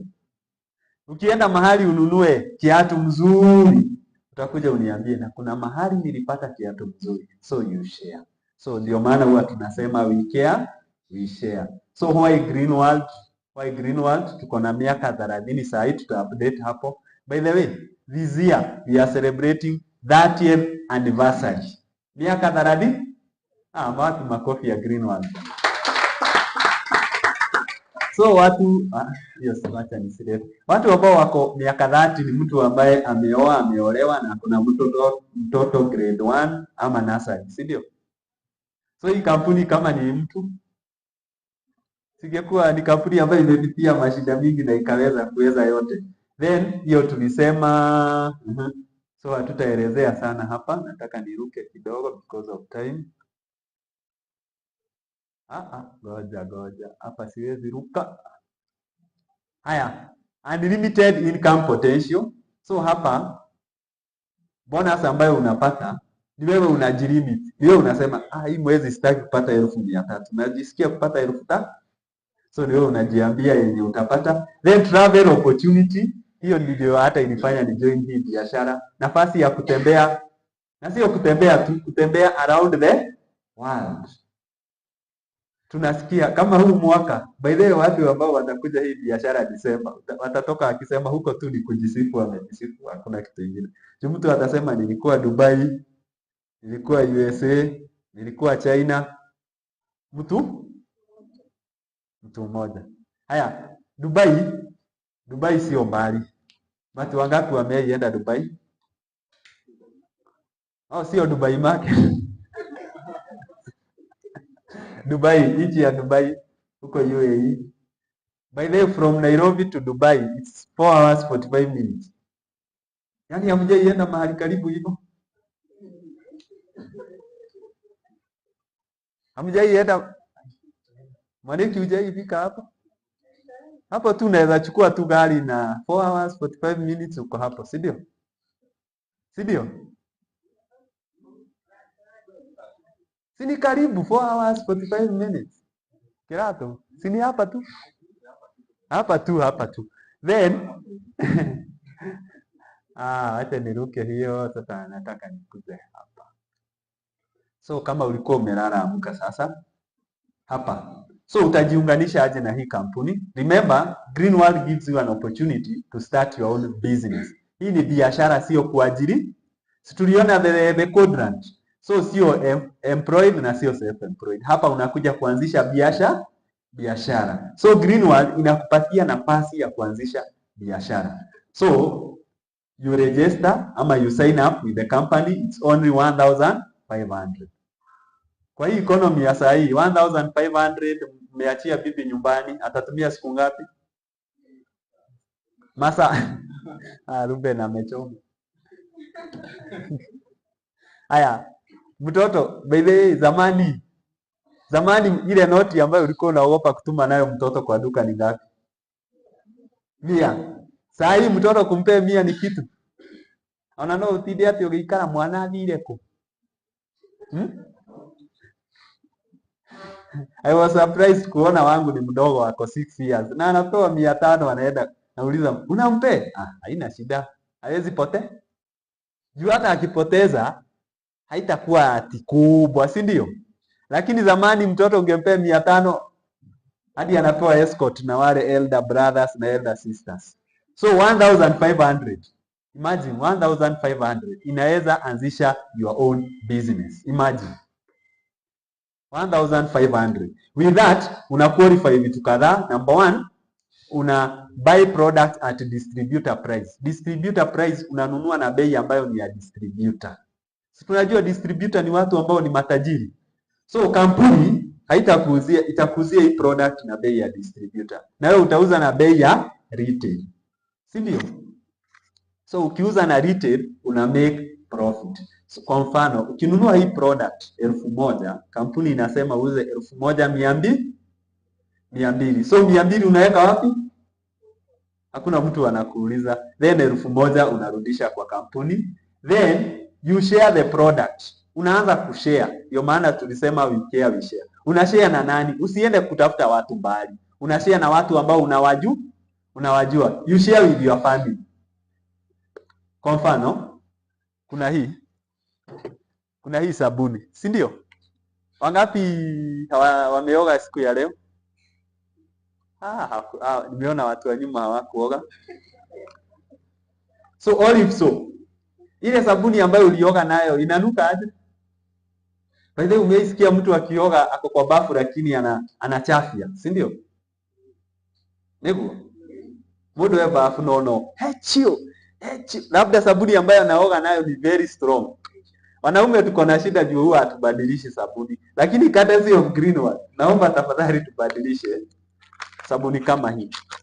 Wewe unaoga, watu wenu pia wanaoga. Si ndio? So unaanza kushare na watu wenu, marafiki zako na wale watu ambao wako sarau wamekusarau. So you share. Ukishare na wao, wewe umechukua na bei ya kampuni. Si utawauzia hata profit. Kanado kwendelia doanyu hata profit. Ama utawapea? Sawa, ukiamua kununua uwapee haina shida. So you share and you share at 20% profit. Then hiyo tutakuja hiyo ya kuenjoy bonus. Then tunakuambia hivi, ucontinue ama uendelee kununua hizi product hadi ufikishe product za 26 to 50. Kama unaandika biashara hii 26 to 50. So hapo unafanya peke yako. Kumaanisha aje? Unaweza fanya hii once. Once ni kusema uko na 26 to 50, ukue nayo, ukuje uchukue product. Tuamwe. So hii si kuwekelea, si pesa unaleta unasema nimeleta ama uambiage watu, unajua huko kuna pesa yangu. Hapana, sio kitu kama hiyo. So 26 to 50. Na kuna kitu hapa, hizi product zote. Si tumesema kampuni ni international. So product ikiwa kwa mfano ukienda Greenwood ya Uganda wako na hii sabuni. Ukienda ya South Africa wako na hii sabuni. So huwa tunatumia mesha moja ambayo ni standard. Ati hata ukienda South Africa utapata hii sabuni. Na huwa tunaita BV. Unaona kitu imeandikwa BV? BV inamaanisha business volume. So 1 BV ni Kenya shillings 105. So hizi product zetu zote zimewekwa hiyo standard measure ambayo inaitwa BV. Kwa mfano, nataka mkielewa hapa sasa nitakuwa ninamalizia. Hii sabuni BV iko na 3.2.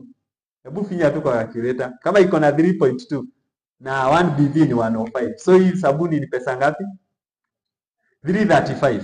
Ukienda Uganda hakuna Kenyan shillings, wanatumia Ugandan shillings. Lakini iko na standard measure ni 3.2. Hiyo haibadiliki mahali popote. So pia ya kwao iko na pesa ya kwao, si ndio? Si currencies zina vary. So ili kampuni ileta kitu standard, na ninasema hivi kwa sababu hii kampuni ni international. Unaweza kuwa na client Uganda? Uganda si ndio watu ambao wanalima sana. Mtu akikuitisha fertilizer Uganda, utatoka hapo umpelekee Uganda. Hapo next Uganda hapo kuna duka ya Greenwood. So utatumana hapo. Kwa mfano fertilizer iko na 30 BB. So ukisikia alichukua fertilizer hata usiulize. Si unajua iko na BB ngapi? Nitaelezea kwa nini. Kwa sababu hizi BB huwa zinaenda zikiongeze cumulative. Ndio maana unaona tunasema ni 250 BB. Then ukifika 3 star, so hapa kazi kubwa ni kufikisha 26 to 50. Pia unaweza kuwa uko na client. Hii pia ni hospitali. Tunatibu shida zote za mwili.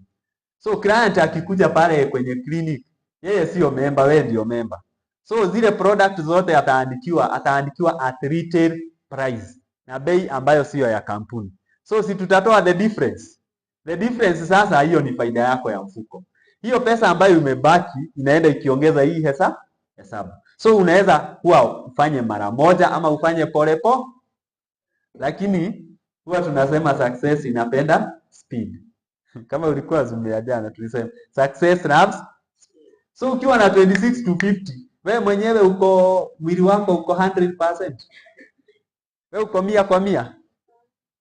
So hata wewe si unaweza tumia the product. Si tumesema you join, use the product, then you share. So ukifika hapa 26 to 50 utakuwa na faida mara mbili. One, hii product ukiuza unaweka mfuko 20%. Sio tulishika? Then ukiuza product hii, so umefika 26 to 50 tayari. Ukiuza product hii, tena mwisho wa mwezi unaongezewa another 20. Mlimo hivyo huko. Yes. Sasa ndio maana tumesema hapa ni wewe utadetermine. So ukiwa na hizo pesa mahali pamoja, ulete hiyo pesa, uchukue kwa mfano kama ni fertilizer, uchukue ya hiyo pesa. So ni wewe umejifikisha wewe mwenyewe. Ama ukue na client, mtu ambaye anatibiwa, akuje kwenye clinic, achukue product. So depending, sasa hii inategemea na speed yako. But huwa tunasema isipitishe mwezi mmoja. Si ndio?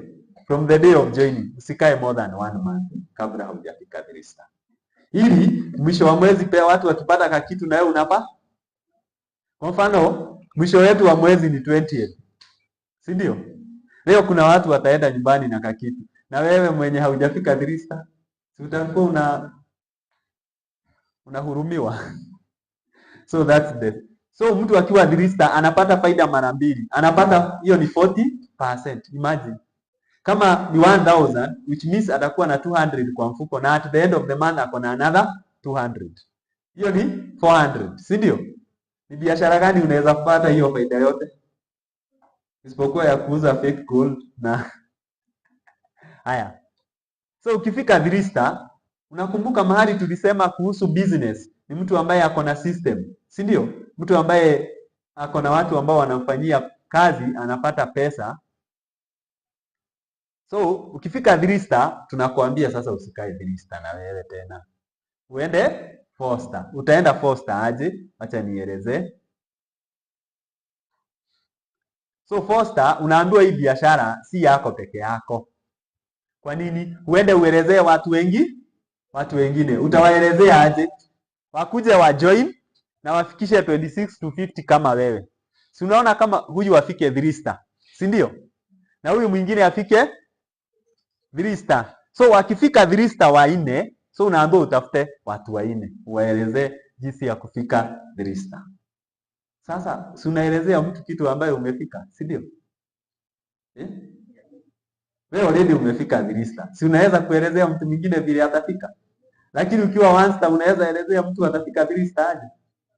Kwa mfano kuna mahali nitafika usikie siwezi elezea zaidi juu huko sijafika, si ndio?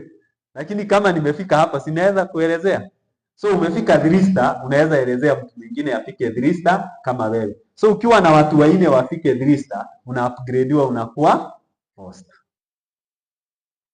Unaona hii biashara huwezi ifanya ukiwa umefunga mdomo. Ati niye yenda kuikarira uguo, yenda mahondo mado. Hata hiyo 3 star unaweza fika kweli? Labda pesa yako ya mfuko ndio ikuokoe ikufikishe 3 star. Kuanzia hapo usemage mimi nilikuwaga wa hiyo kitu. So ukifika 4 star, advantage ya kufika 4 star, number 1, ukiuza any product unapata 20% kwa mfuko. Sio tunajua? Then mwisho wa mwezi the same product unapata 25%. Unaona kuna mahali kumeongezeka a percentage. Si ndio? Ilikuwa hapa, acha turudi nyuma kidogo. Oh, sorry. Kumaliza. So, 3 star alikuwa anapata 20%. Lakini ukifika foster unapata 25%. Then hii mnisikize vizuri na wenye wanaandika waandike. Unaona ukileta mtu mmoja, si wewe uko 3 star, ulete mtu mwingine akuwe 3 star kama wewe, mwisho wa mwezi kampuni inakupea 7,014. 7,014. Hiyo umepewa kwa nini? Hii unapewa kwa sababu umeintroduce mtu kwa biashara.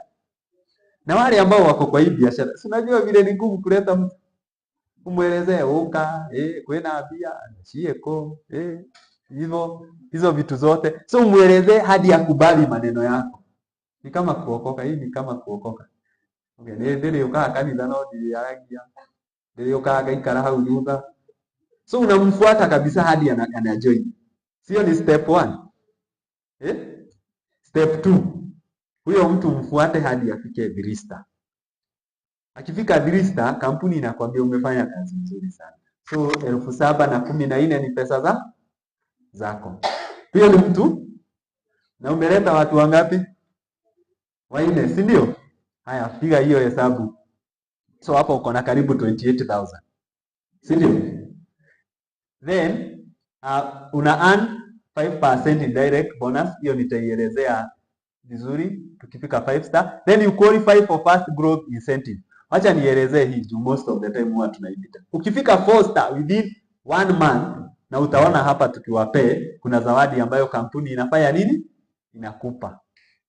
Imagine ukiwa 4 star umeanza kupewa zawadi. Na ukifika huko juu, by the way, hapa kitu hii kampuni inapenda sana ni zawadi. Unaona ukikaa green one, utakuwa una surprisediwa na zawadi.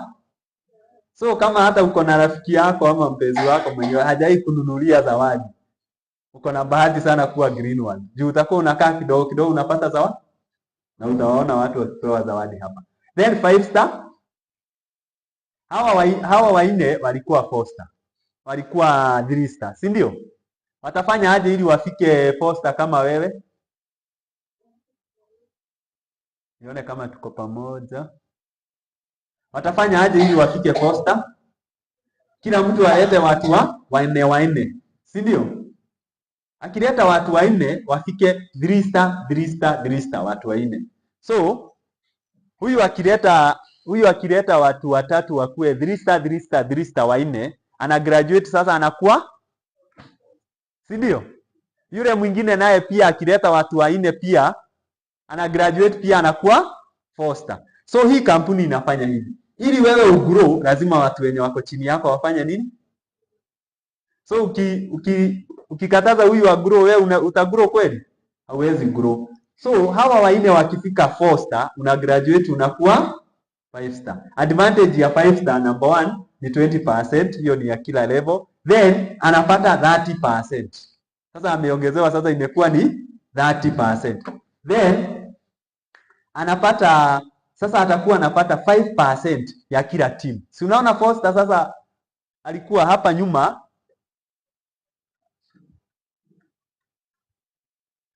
Hapa alikuwa na watu wangapi? Alikuwa na watu wangapi? Watu 4, si ndio? Sasa nataka nione kama tuko pamoja. Sasa hii timu yake iko na watu wangapi? So hawa 4, kila mtu ako na watu 4. Si hao ni 16. Plus hao wake 4 20. So timu yake iko na watu 20. Hawa watu 20 wakifanya kazi, mwisho wa mwezi anapewa 5% ya kila mtu mwenye amefanya kazi. Sio mtu sasa ameanza kutengeneza assistant. Si pesa imeanza kuingia. So nataka uone this scenario. Yeye hajui huyu labda, hata hamjui, si ndio? Acha nitumie example kama ya Kirato. Ulirecruit mtu wa Kisumu, si ndio? Bondo. Watu wa Bondo kama mnatuona huko mtandao. So mtu wa Bondo na yeye akarecruit mtu mwingine wa Bondo, si ndio? So akifanya kazi mwisho wa mwezi, Kirato akiwa pale juu anapata lakini hata hajui hata Bondo. Umeienda Bondo by the way? Lakini mwisho wa mwezi haitakulimit usipate kitu. So sasa huyu atakuwa anapata 5% ya hiyo timu hiyo, watu 20. Wakiuza product hata tuseme ya 1000. So huwa anaifanya hivi hesabu hii rahisi ili uielewe the simplest way possible. Ule mtu akiuza 1000 kwa mfuko uko na 50 bob. Akiuza girishi gana? Akiuza giri 10 uko na 100 na wewe hata humujui. Hata siwe ulimpigia simu aende auze. So hiyo ni uzuri wa system. Tunaona hapa sasa wameanza kuhesabu mapesa. Haya. Namalizia sasa. Nimebakisha niandikie. 6 star. Haya, niambieni sasa 6 star nione kama tuko pamoja hata before ni explain. 6 star ni nani? 6 star. Hawa walikuwa 4 star wafanye nini? Wafike 5 star, si ndio? Na watafika 5 star aje? Hawa wa chini watatu walikuwa 3 star, lazima wa graduate. Wakuwe nini? 4 star. Wakiwa 4 star, hawa walikuwa direct wake sasa wa ine wakuwe 5 star. Wakiwa 5 star, huyu mtu ana graduate anaitwa 6 star. Sasa hapa ndio utamu iko ya biashara. Aha, ni hoshama. Ole. Umesikia hiyo Chinese? Hiyo imekupita. So, number 1, 20% kwa mfuko, hiyo ibadiliki. Mwisho wa mwezi 35. Imagine sasa ameanza kupata. Lakini hapa hata mwenye kampuni sijui alifikiria vipi. Singekuwa Mwafrika hawezi kubali. Hii fertilizer unaweka 20% kwa mfuko. Then mwisho wa mwezi the same fertilizer unapewa 35%. Umeachia mwenye kampuni ngapi? 45. So wewe unakula pesa mingi kuliko si ndio? Then una qualify ukifika 6 star within 6 months, baada ya miezi 6 kutoka ile siku ujoin. Hiyo ni kumaanisha hivi, ujoin leo Januari. Unaona mwezi wa 6 utakuwa umequalify China trip. Na hii ni trip ambayo unaambiwa tu ufike kwa uwanja wa ndege, utafute passport. By the way, haya acha nianze. Wangapi wangependa kuwa 6 star hapa within 6 months? Nataka uniangalilie hii Madam Ann. Wangapi wako na passport? Kwa hao wenye wameinua mikono.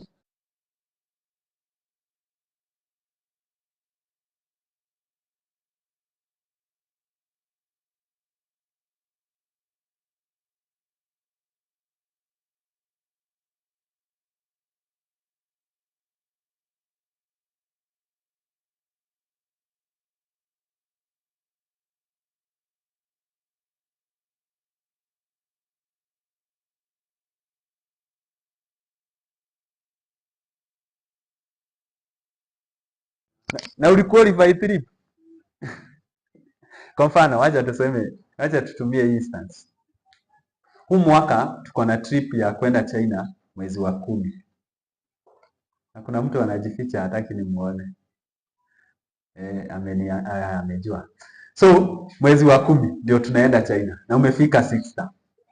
Unajua kampuni haianzi kutuitisha saa hii passport, Paul. Haitakuitisha saa hii.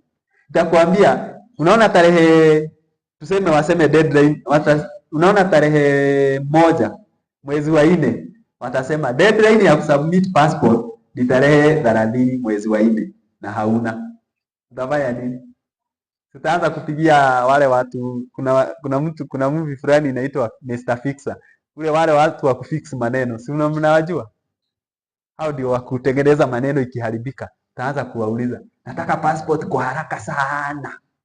Naweza pata passport na wiki moja. Nakwambia, kitu rahisi. Nakwambia, lakini lazima mfuko uingie kitu. Si ndio? Kukweli sahi passport sijui I think ni 6000. So hapo nakwambia kama 30,000 itakuwa imeenda before upate hiyo. Ni kwa sababu ulikuwa na imani lakini haukufanya nini? So tuchukue passport. Na hii China trip kwa sababu hii ndio wewe ni excite zaidi.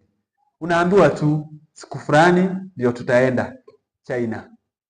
So tukutane kwa uwanja wa ndege saa Sasa hii ndio wakati ya kuita wale watu wote walikataa kuamini hii biashara.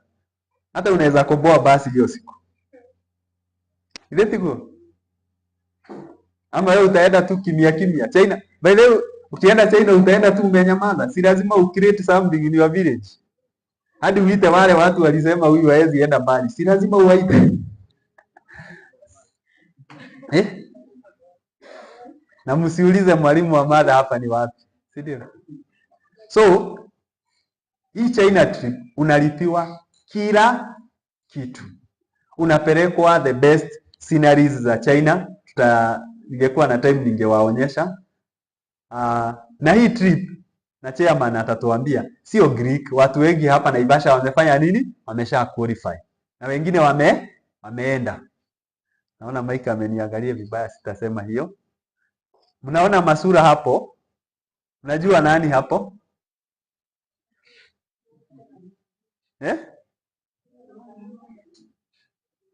Kirato ndio anaonekana. Unajua uzuri wake ni mweupe. Lakini kitu ilinifurahisha na China, hata ukiwa na kadunda, kakifika huko kanapiga picha smart.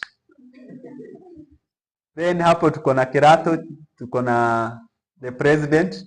She's very humble. Huyu hata ukipiga na yeye selfie hana shida. She's very humble and she's a billionaire. So hapa tulikuwa tumeenda shopping, mahali kunaitwa UV City. Then hapa ni gala dinner. Mnaandaliwa dinner ambayo ni ya kimataifa. Waluya, kuna Mluya hapa? Naona ndio huyu. Mnasema mnakula. Mkula kitu mnakula nini? Chinese wanakula chakula vizuri. Nasikia kukula. By the way, this is what they do. Chakula hii inawekwa kwa katroli. So ukikaa inakuja hii, ukikula hii, so sheria ya huko ni usikule kitu sana. Unakula kidogo kidogo. Juu chakula haitaisha.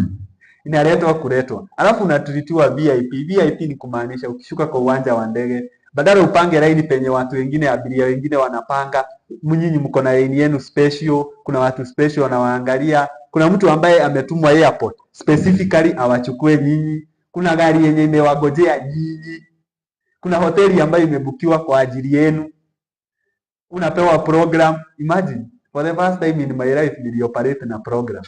Ati saa 1 hadi saa 2 niko hapa. Saa 2 hadi saa 3 niko hapa. Yaani siku mzima hadi saa zile nitalala imeandikwa. Kuamka. Nakumbuka tukiamka saa 9. Mnalala saa 5. Naambiwa time inaisha. Acha watu waende China wewe. Mnalala saa 5 alafu naamka saa 9. Na the funny part, kuamka si kugongewa mlango. Ama kupigiwa kengele ama mtu anapiga nduru hapo nje ndio mnatoka. Hapana. Kuna simu ambazo zimewekwa kwa rooms. So ukichukua hiyo simu nasikia imeongea kwa Kichina fulani. Sijui kalikuwa kanasema aje. Hiyo ni kumaanisha muamuke. Kule China ni kuzuri, kumeendelea, barabara, airport. Wale airport yao sijui ukimiss nini moja umepotea. Mtu anafika JKA, unatoka hivi nje unauliza haya, tumemaliza. So it's the best experience ever. Na wale ambao wataenda huu mwaka, last year tulienda siku 8, wa huu mwaka wataenda 12 days. Na wa huu mwaka wako na bahati juu wataenda hadi the capital city of China inaitwa Beijing. Na kutoka Shanghai, Nanjing hadi Beijing, mtu anaenda na speed train. Speed train inaenda na kilomita 300 kwa saa moja. Wakati tulikuwa hapo, walijaribu ilikuwa so ukikuona ni hiyo story imeishia wapi? So huko, so hiyo ni China. Then hawa watatu wakifika 6 star, waine wakifika 6 star nimemalizia sasa, unakuwa 7 star. 7 star consultant. 7 star ni mtu ambaye analipwa, si yule alikuwa analipwa na 35. So huyu analipwa na 40%. Alafu kampuni inakuambia ufike 7 star within 12 months. Unapewa a check worth 1,050,000. Unaweza fanyia nini? Adoa broti, watanunua broti, wengine watanunua gari, lakini gari na broti ni gani inauza uoga? Unajua broti lazima ushinde ukiexplain. Himu iliende na broti na Si lazima usinde ukiexplainia watu. Lakini gari, na by the way, hapa ndio tunakuja kucelebratea gari. Si ndio? Huu mwaka tuko na gari. Acha nisiseme hiyo, ni ya chairman. So tutakuja kucelebrate hapa gari. Na sio gari hewa, gari. Si tunajua gari ndio hii. Hiyo gari. Hata nimeona mwenye gari ameingia. Nyinyi mmemuona? Ni kama ametoka mwenye gari, mwenye hii gari alikuwa ameingia, ni kama ametoka. Hii gari tulicelebrate hapa.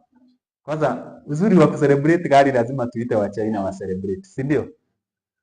So 7 star within 12 months. Then kuna 8 star, hawa waine wakifika 7 star you become an 8 star. 8 star ni mtu ambaye sasa yeye huwa anakaa chini, pesa inaingia kama ajui, si ndio? Kuna mmoja huwa ananichekesha na hii mwezi nimetengeneza 1300. Yaani unashtuka tu, ndio Canadian. Yaani pesa inaingia kwa account, unaenda kwanza una-withdraw kwanza ndio ujihesabie wewe mwenyewe, then unairudisha kwa account. Si ndio? Good, asante. So hii kampuni nikisummarize, hii kampuni 1 imekupatia nafasi ya biashara, number 2 imekupatia nafasi ya kutengeneza your own system. Uko unapata pesa kama uko ama hauko. Then number 3, hii biashara hakuna mahali tumesema mambo ya level of education, your age, your what, haina limitation. So ni biashara ya kila. Kwa hivyo yule ambaye umealikwa leo, hii ni biashara yako, haina any limitation. Whether ulisoma ama haukusoma, haina hiyo maneno. So ni biashara ya kila mtu na kila mtu anaweza ifanya. Na kwa sasa tunataka kuifanya hii biashara kwa njia tofauti, kwa style tofauti. Tuifanye kwa njia ya juu. Tuiongeze another gear. Tuifanye kwa njia ya juu. So thank you very much for your time. Najua kuna yule ambaye atakuja kuendeleza hapo pengine. Hiyo biashara iko aje? Iko sawa. Haya, asante, nashukuru.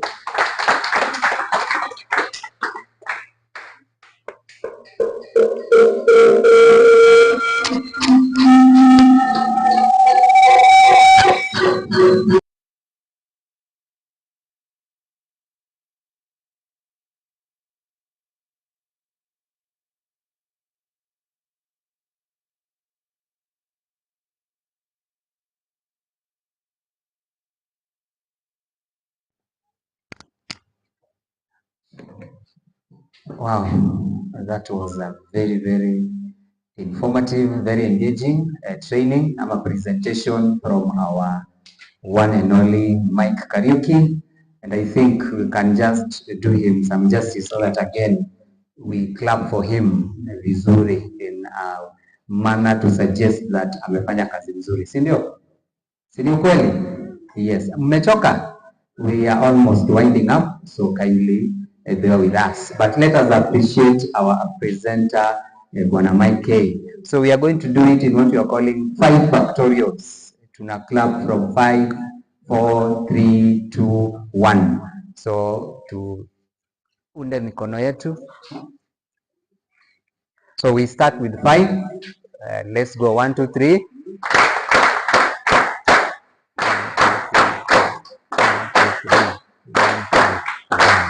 So it is our sincere gratitude, Bwana Mike, what you've done today, and I'm very, very sure that those of us who have not joined, this is the time, because I know they have dreams, big, big dreams. We have dreams by the way. Na hakuna mtu ambaye hana dream.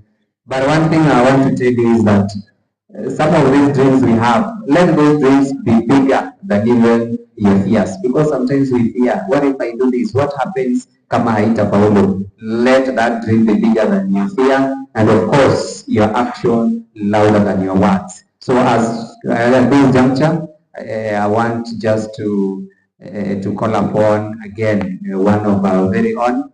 He is the chairman of this team.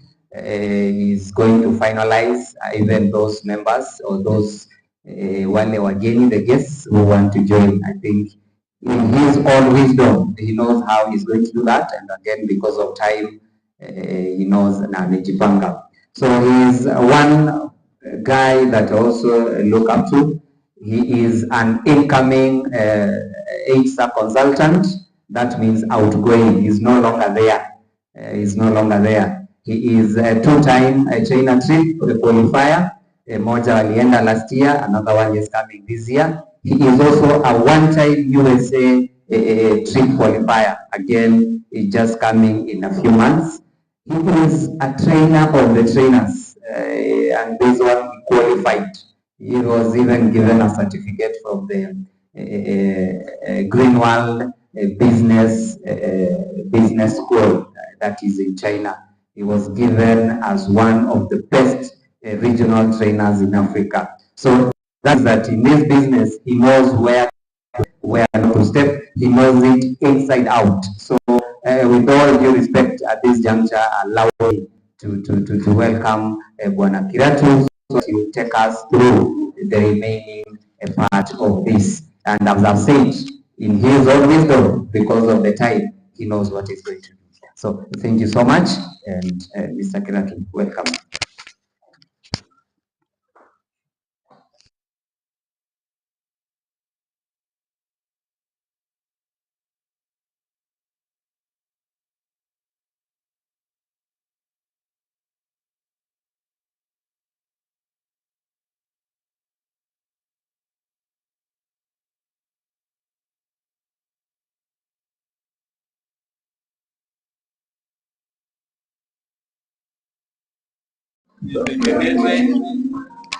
Nyoshe kidogo.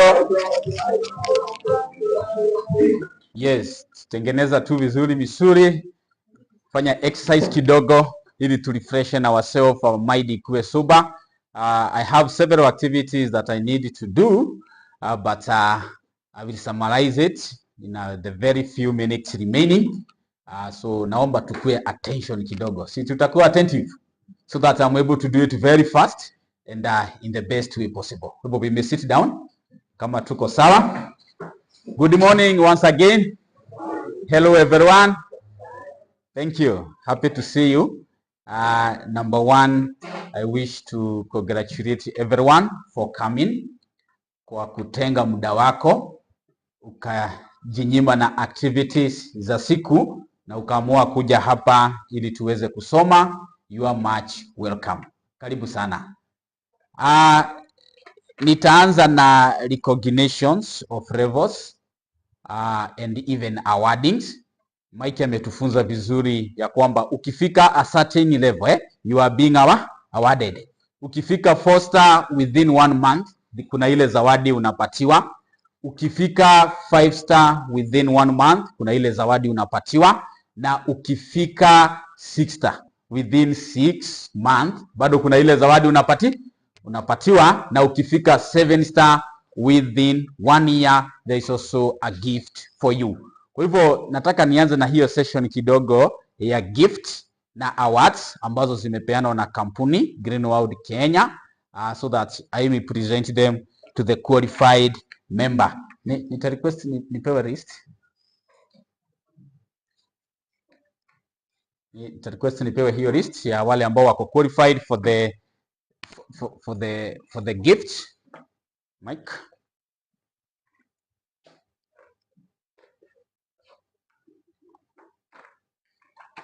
So thank you. Kampuni imetayarisha very nice gift. Unaziona pale, ziko already displayed pale.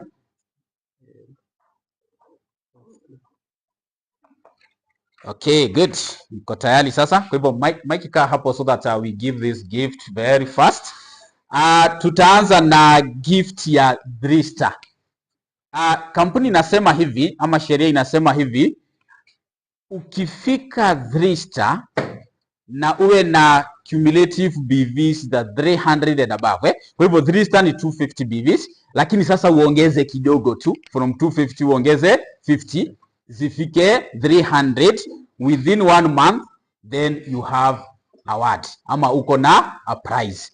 Na the following have qualified for an award ya kuwa na more than 300 BVs. So we have an award for you. Number 1. Kwa hivyo tusiwe na wivu, tukae tayari na makofi. Sawa sawa. Nikiita mwenye ambaye tuwe tayari na makofi kuu. Nikiita mwenye amequalify tunamcongratulate. Si hapo ni sawa sawa? Tuchangamke kidogo Kwa hivyo ukisikia nimeita jina, then unatayarisha makofi yako vizuri, hata kama ni rasha hadi afike hapa. So the first qualifier ama ambaye tuna zawadi siku ya leo ni John Githinji. Tumappreciate kwa makofi anapokaribia hapa mbele. Just come karibia hapa mbele. Congratulations for qualifying that award ya 3-star. Then mwingine ambaye amequalify hiyo zawadi ya 3-star ya 300 BVs and above is Ann Ngendo.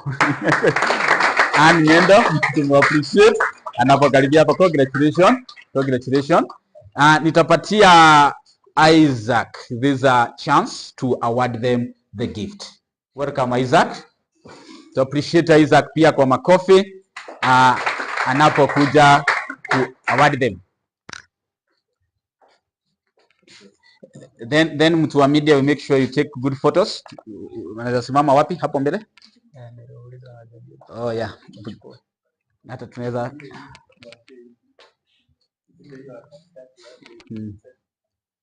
estima iweko. Good. Award each vizuri. And a good photo. Yes. Sawa. Makofi kwao. Makofi kwao. Thank you very much. Thank you. Goja tu. Makofi kwao. Thank you. Congratulations.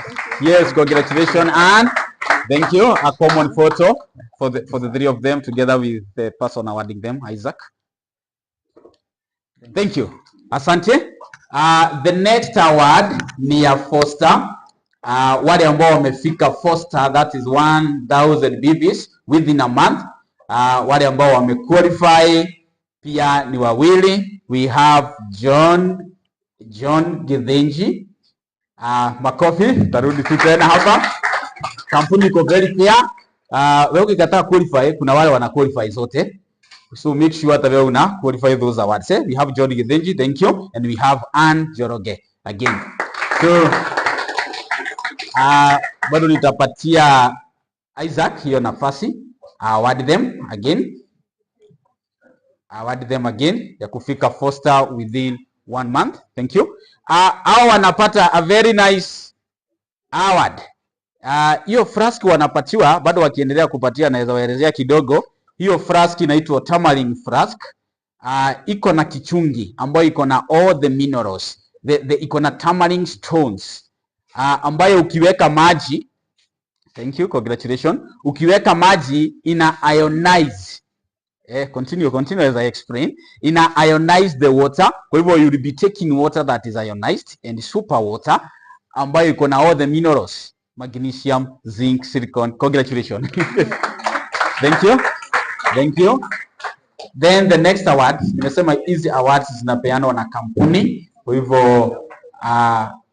Kwa hivyo ni vizuri. Na zawadi ni nyingi. Ni yule ambaye anataka ni yana awadiwa. Then kuna ya 5-star. Ya 5-star inamaanisha ya kwamba ufike 5-star within 1 month. Yani uingie mwezi huu, you register with 1500, alafu ufike 5-star. You are given award. Unapewa an award. Na yule ambaye pia amequalify ni how to. We have John Githinji. And so congratulations once again. Hata ungewekea wimbo wa congratulations. Juu ulienda wapi? Congratulations once again for qualifying. This award nitapatia our leader from Gilgil, Madam Jane, to come and award them the gift. Karibu Jane. Ukifika 5-star within 1 month, unapatiwa the first award ambao unapatiwa inaitwa smartwatch. Hiyo smartwatch ambao wanapatiwa, I tell you, is a very nice expensive watch because it is over 60k worth watch. Hiyo watch iko na all the apps. Kwa hivyo iko na Facebook, iko na WhatsApp, iko na Instagram, iko na Twitter, iko na all the apps. Pia inakaa ikikupima kutest and to test your health status. Inakupima high blood pressure, inakupima heartbeat, ina test the steps. Thank you. Congratulations, John, as you receive your award. Thank you. Then Anne, congratulations, Anne, as you receive your award. Wapate common photo. So it's a very nice watch ambayo kila mtu anadima. Ukiona leaders wengi wako na hiyo watch, including me. So congratulations. Thank you very much for qualifying for that award. Good. Hiyo ilikuwa ni session ya zawadi, na before nimalize hiyo session ya award, sisi nimalize once niende kwa the next thing. Kuna wale ambao ni early birds, wale walifika mapema, kuna wale walimiss award yao imefika. Kwa hivyo Mr. Paul guide me ni nani na nani, ama mkuje tu hapa mbele wale hamkupata award ya early bird. Kuna nani na nani? Yes, John Kimani, to appreciate John Kimani anapokaribia hapa mbele. Tuko na Norega, to appreciate Norega. Tuko na Priska, to appreciate, na tuko na Mwanajuma. Yes, wakaribia hapa mbele. Then nita request Phyllis akuja award, kama and award them their awards kwa sababu ya kufika mapema. Congratulations all. Congratulations. Tuendelee ku appreciate kwa makofi. Yes, congratulations Priska. Congratulations Mwanajuma kwa sababu ya kufika mapema. Thank you. We are done with that session ya awards and gifts. Then tumesema ya kwamba ukiingia hivi uregister with 1500 unakuwa 1 star. Wangapi ambao ni 1 star? Mkono tu. Kama umeregister tu peke yake. Good. 2 star. 2 star ni mwenye ako na 8 BBs, tuna 2 star. 3 star yule ambaye ako na, thank you, to congratulate 3 star pale, tuwapigie makofi. Yes, thank you. 3 star wale ambao wako na 250 BBs. Then tuko na 4 star. 4 star ni wale ambao wako na 1000 BBs. Ni wangapi wako 4 star hapa? Thank you. To appreciate kwa makofi. To appreciate vizuri kwa makofi. Then we have 5 stars. 5 star in the house. Wasimame 5 star tuwaone. 5 stars are readers 5 stars wamefika level ya kuwa readers. Kwa hivyo thank you. To appreciate vizuri kwa makofi. Asante. Then tuko na 6 stars. Wangapi wako 6 star? Ukiona mtu wako 6 star unajua ni China, Dubai ama USA. 6 star in the house. Kama uko 6 star. Yes, to appreciate kwa makofi. Asante. Then we have 7 star. Wangapi wako 7 star? Mmoja wao. Then mnaweza ni appreciate kwa makofi. Asanteni sana. Those are the levels ambazo tuko nazo katika mkutano wetu. Kuna watu ambao wamejitolea sana kufika katika mkutano huu, and I wish to recognize them kwa sababu ya kuchukua effort ya kutoka mbali na kuhakikisha kwamba wameattend mkutano wetu wa leo. Then tuko na watu ambao wametoka Eburu. Nani ametoka Eburu? Yes, tumappreciate kwa makofi. Mr. Joseph Kimani ametoka all the way from Eburu na akafika kwa mkutano. Kuna wale ambao wametoka Nakuru. Yes, asante sana. Madam Priscas ametoka all the way from Nakuru ili aweze kuattend mkutano wetu. Asante sana. Then kuna wale ambao wametoka Gilgil. Yes, we have Isaac. To appreciate Isaac, and we have Jane. To appreciate Jane kwa makofi. Na hapo kwa Jane, taniruhusu nimpatie few seconds akuja tusalimie Madam Jane. Yeye ndiye shop owner the Gilgil shop 008, na nitampatia hiyo nafasi ili aweze kusema hi to us, to media. Aweze kutusalimia, tuambie Gilgil kuko namna gani. We work together with them as a team. Ni marafiki wetu ambao tunasaidiana sana in so many ways. Welcome and say hi. Thank you. Good morning. Tumesema in Greenwald it's always morning. Hii biashara hata ukilala hizi ni saa 6 usiku. Usikie customer amekupigia amekwambia hello, uko wapi? Nataka dawa. Nakwambia mtu anachangamka vile unachangamka asubuhi, si ndio? So it's always morning. Hatukuangi afternoon ama nini. Mimi naitwa Jane Kariuki. Mimi ndio shop owner pale Gilgil. Na nimefurahi sana kukua na nyinyi. Hebu nione wageni. Wageni mwenye ni first time yake. Wow. So karibuni sana kwa Greenworld. Kama mwenye amekuita, hiyo ni kama malaika wako, sawa? Kwa sababu amekuleta kwa ile biashara ambayo inafaa. Haezi kupoteza. One thing napenda na Greenworld ni ati unaona kuna mayouths wengi sana. Hainanga age limit. So ikiwa wewe ni mzee umefika 50 years, na ulikuwa unasema mimi nikifika 50 years nitakuwa na gari 2 na haukumake, hapa kwa Greenworld utapata. Si ndio? So hakuna age limit. Kama uko 18 and above, wewe jua tu kwa business ambayo inafaa. Another thing napenda, tumefundishwa kuhusu products like breast care. By then nimeisoma vizuri hadi nikasikia ni kama sijaisoma tena. So Madam Ann, asante sana. Products, tutumie products sisi wenyewe, si ndio? Ndio wakati unaenda pale kuelezea mtu, ukue wewe mwenyewe umefanya nini? Umeitumia, unajua chenye unaelezea. So tumeambiwa tufanye nini? Hebu nione tu mgeni mmoja mwenye anaweza tuambia hapa vile anaweza fanya ili afike mahali wengine wamefika. Mmoja tu ajitolee. Niko na gift yake. Ai, wageni hamko mnasikiza? Okay, so hawataki gift. Ningewapatia gift kama kuna mtu angetuelezea. Tumeambiwa tunaingia na 1500, you register, you become 1 star, si ndio? Unanunua 80 BV, sio ni 2 star, hapo utakuwa umefika 2 star, 3 star, 250 BV. So karibuni sana kwa Greenworld wenye ni wageni. Na mimi ama pro distributor, niko 6 star, naingia 7 star. Okay, nimefika 7 lakini hiyo si kuingia na gari. Sasa ile yenye mimi nataka kuitanishwa na gari ndio sasa nasema niko 6 star. Ile ya gari sasa ndio naingia 7 star. Lakini hiyo nyingine sitaihesabu juu si kuingia na gari. Sawa? Si tumesikia ukifika 7 star unapata gari. So sasa niko hapo. Na nafurahi sana kuwaona kwa sababu unajua tunaenda mbali. Na feel like usisikie ni kama uko nje, like umekuwa ati labda unajiona sina hiyo 26,000 saizi. Hapana, usifeel vibaya. Just know that kwa Greenworld tutaweza kuimake kwa sababu tumesema ni biashara ya nini? Ya mdomo, si ndio? Ya kuelezea mtu. Nimekuja nimeona sabuni, nimetumia sabuni, nikuja nielezee rafiki yangu na yeye atumie. Hivyo ndio nitaweza kupata ile 26, si ndio?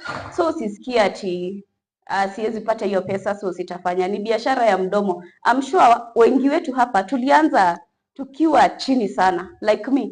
Mimi nilikuwa nafanya kazi ya salon. Na nilikuwa nauza pia manguo.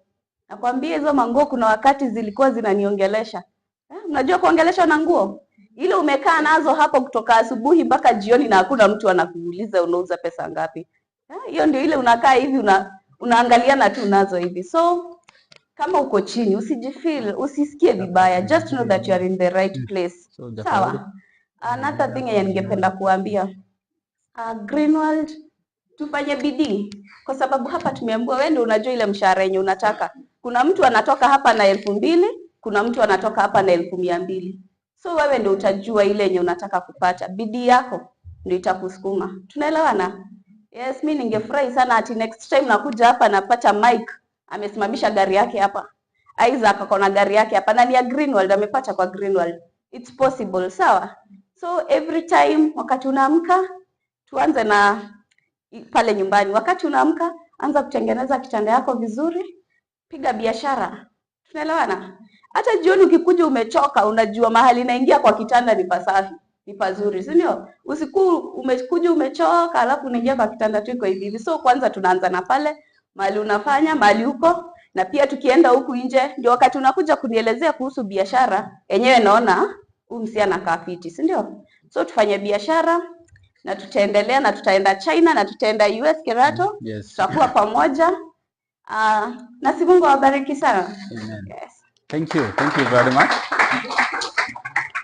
Yeah, so asante Jane for that insight. Kuna watu wengine pia, kuna watu ambao wametoka all the way from Kiptangwanyi. Wako wapi? Tu appreciate vizuri kwa makofi. Asante. Tunafurahi kuwaona mumefika. Then kuna watu wengine ambao pia wametoka na wamekuja kwa wingi. Wametoka all the way from Murang'a County and more specifically mahali ambao panaitwa Kangale Sub County. Timu yetu ambayo imetoka Murang'a kiongozwa na Maxwell, mko wapi? Tusimame. Naweza simama tuwaone. Yes, asante. Hiyo ndio timu yetu ya Murang'a. Naona wengi ninawajua, wengi tunajuana. Wametoka all the way from Murang'a Kangale, wanaongozwa na Maxwell. Mnajua Maxwell? Maxwell, chukua mkono wa kuone. Yeye team leader, wakisaidiana na hao wote ni viongozi. Saidiana na Ruben, naona kuna Esther, kuna Rachel, wote all of them are leaders. Wamejitolea vizuri from Murang'a na wakafika hapa. And Murang'a tumefungua ofisi, by the way for your information. Tumefungua ofisi mpya ambayo inakaa kwa standard 2 yetu kama hii yetu ya Naivasha, and we are planning a mega meeting kwenda ku launch hiyo ofisi. It is on February date 17. Yes, date 17. Kwa hivyo ni vizuri you note that date. Date 17th of February tutakuwa Murang'a Kangale ku launch ofisi. Tutakuwa na hawa watu wote. Si wamejitolea kukuja? Wangapi watajitolea kwenda Murang'a na sisi tulipe deni? Asante. Murang'a umeona mikono, tunakuja kwa wingi. We are coming to launch your office there in Murang'a in a big number. Mungu awabariki sana. We appreciate them. We appreciate you. Wacha tu appreciate kwa makofi. So asante sana for coming. Good. Before niingie kwa announcement na pia nialike ambao ni wageni wetu mara ya kwanza kuingia hapa. Sijui kama iko tayari. Good. I can just briefly highlight them without the screen. Hapa Naivasha sasa tumefanya kazi actually I'm the oldest I'm the oldest kwa hii team ambayo iko hapa na tumefanya kazi kwa mwaka mmoja. I want to highlight the achievement ambazo tumepata in that 1 year, na also I highlight the target ambayo tuko nayo in that 1 year ambao nilijoin na nikaweza kuleta timu yote ambayo unaiona hapa. Kuna zile achievement tumeweza kuachieve. Personally, my career is a high school teacher. So nimekuwa mwalimu wa high school for over 10 years. I can see one of my colleague ako hapa. Masi sijui ako ama ametoka. I can see Mr. Benson pale, they were my colleague. Na nimefanya kazi ya teaching for 10 years. Alafu nikapata na hii opportunity ya Greenwood. Sasa niko 1 year old. Na within that 1 year old, ile achievement nimepatana nayo ni kubwa such that it cannot be compared with the 10 years of teaching in a secondary school. Na hiyo ndio ikasababisha nikarisign. So nilipoona hii achievement ya Greenwood ni kubwa sana within 1 year, then I had no option than to resign from the teaching. Na within that 1 year nimequalify 2 trips to China. Moja nimeenda already, hiyo nyingine tunangoja kuenda. Within that 1 year pia nimequalify gari, na within that 1 year we have qualified or tumepata a huge income along the way. Simunipigia makofi. So this is the best opportunity. Huwa naita ya kwamba it is 21st century opportunity. Kwa huo mwaka mmoja sio mimi peke yangu nimequalify, timu yangu pia imeweza kuqualify. So we have been able to qualify, zile already tumequalify ni over 4 trips under my team. Mimi na timu yangu, mimi nimequalify 2, Mike amequalify 2 trips. Tunajua Mike ambaye ametufunza biashara, to appreciate Mike. Ann amequalify 1 trip, na kuna mwingine mmoja ambaye anaitwa Jane pia naye amequalify 1 trip. So we have already qualified over 4 trips within that 1 year. Pia tumeweza kuqualify 1 car. So far tumequalify 1 car ambayo iko tayari. Mnaijua my car ambayo niliqualify, and I thank God. Then we have a big target. So we are not just working blindly. Hatufanyi tu hivyo tu blindly. We have a big target. Ile target tuko nao huu mwaka, tuko na target ya China trip. By the way, October we are celebrating the 30th anniversary ya Greenwood, kwa sababu Greenwood company ilianza 1994. So we are celebrating the 30th anniversary in Nanjing, China. Na actually hiyo anniversary imeanza kutayarishwa. In our Zoom meeting yesterday, Madam Lane aliweza kuconfirm ya kwamba preparation are going on well. Wameanza kuprint t-shirt, wameanza kuprint umbrellas na kutengeneza mazawadi. So there are so many prizes ambazo zinatayarishwa kwa wale ambao wata-attend that conference. Qualification ya ku-attend hiyo conference ya China in Nanjing ni kufika tu 6 star within 6 months na utakuwa China. Hivyo ndivyo tulifanya na hivyo ndivyo pia tunafanya sasa hivi. The target ya Africa, what from African, wale ambao wata-attend hiyo China trip. African yote ina target 1,000 people. Tupige makofi. The African is targeting 1,000 people. Here in Kenya, we are targeting 300 people. 300 people in China. Na wale ambao kwa hii mkutano yetu ya Naivasha, the Naivasha team, the versatile team, we are targeting 20 trips. Kwa hivyo zaidi ya watu 20 ambao unawaona hapa tu kitulia. By October utawaona China. Wangapi wakitaka kuwa among the 20? Thank you. May God make it happen. Pia nitawaonyesha how to qualify for that. Then tumesema within 1 year tumemanage ku qualify gari moja. Lakini this year 2024 we have a big target. We have a big target for cars. Actually we are targeting 7 cars this year by October. Magari 7. Na hizo gari 7 mbili zinaingia February next month. Kwa hivyo next month mbili ziko almost zinapiga hodi zinapiga hodi. Kwa hivyo mbili zinaingia February, then hizo zingine zikuja zikiingia all the way up to October. We shall have qualified 7 cars under this team.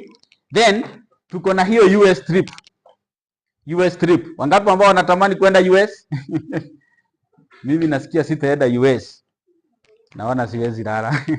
Nakosa usingizi. I want to visit those cities ambazo ni za US. Bado tuko na target, tumeweka target. Wale ambao tuna target kwenda USA, we have over 4 people. Watu zaidi ya 4. Na unajua US inamaanisha aje? To qualify for an US trip inamaanisha already umequalify China trip na pia umequalify gari.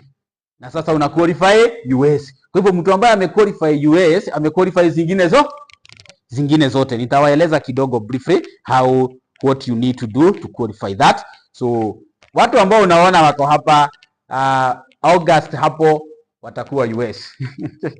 Tutatembea US and tutatembea 3 cities, the New Jersey City, the Washington DC na pia New York. So we are planning to attend that. Kutakuwa pia kuna openiwa a new branch in US, pia itakuwa inalaunchiwa during that day. So what do you need?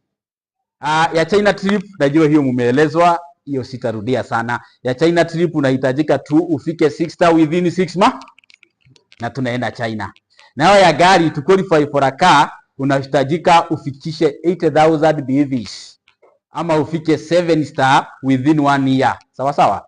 Yani uregister sahi na within 1 year wewe umefika 7 star with 80,000 BVs utakuwa umequalify gari. Ya US nayo tuna qualify aje? Ya US ni uingie sahi uregister na ufike 7 star. Ufike 7 star with 100,000 BVs within 6 months. Within 6 months. Kwa hivyo ni sahi from now January because the promotion is running from January all the way to June. Kwa hivyo ni ufungue mguu mpya sahi ama uregister afresh ama kama ndio unaingia sahi you register now na ufike 7 star with 100,000 BVs within 6 months. You qualify for United States of America trip. Sawa sawa? So those are the qualifications. That's how you qualify and it is possible. Personally, we are working very hard to make sure ya kwamba tume qualify for that trip. Na tumesema ukitarget trip ya China ya US inamaanisha zingine zote uko na. Ukitarget ya US utapata ya China na pia utapata gari alafu upate hiyo ya US. And it is possible. If we get more time in our meetings, I will explain to you what you are supposed to do na vile unastahili kufanya so that you can qualify for that trip. Good. So having said that, before nimalizie, kuna mmoja wetu ambao singetaka kumuacha nyuma. We have one person that I would wish to recognize before I finished. Nifanye few announcement alafu nimalize. Hii kampuni tumesema ya kwamba ni ya watu wote. Kila mtu ako na equal opportunity. Sawa sawa? Uwe mwalimu, uwe mwanabiashara, uwe daktari, sisi wote tuko na equal opportunity. By the way, unataka ku qualify US. Sisi wote tunafanana. Kuzi hata mimi ili ni qualify US, I need to start again with 1500 na nifike 7 star within 6 months. Naenda US. Na wewe mwenye umekuja leo pia una register, unafika 7 star within 6 months unaenda US. So you see those opportunities are equal. So we have equal opportunity. Na tunafanya kazi na watu wa career zote. Watu wa career zote. Madaktari, nani. So, naona miongoni mwetu we have a doctor. Doctor, ambaye yeye ni medical doctor. Amefanya kazi district, amefanya pori. Na yeye ni CEO Lizamed. Kwa hivyo, ningependa asimame atuwave. Madam Esther, Dr. Esther. To appreciate Dr. Esther. Yes, Dr. Esther yeye ni CEO Lizamed. Lizamed inadili na mambo ya home based care. Kwa hivyo yeye anahudumia wale wagonjwa ambao wako nyumbani. Kuna wale wagonjwa ambao hawako hospitali lakini wanahitaji extra care at home. Wale ambao labda they are not able to do most of the activities. Kwa hivyo if you need such service, na kama unajua mtu ambaye anahitaji service kama hiyo, Dr. Esther hiyo ndio kazi yake. Sawa sawa? Good. Ili sikuwe muda mwingi, wacha ni make few announcements alafu tutakuwa tumemaliza. Tangazo la kwanza ni ya kwamba we have a big launching ceremony ya our new office in Murang'a. Hiyo itakuwa ni date 17th of February 2024. Na hiyo si tumepromise tutaattend. Thank you. Then tunakuaga na mikutano zetu za every week. Every Monday to Friday. 5:30 to 6:30. Tuko na mkutano ambao tunauita Health Fellowship Hour.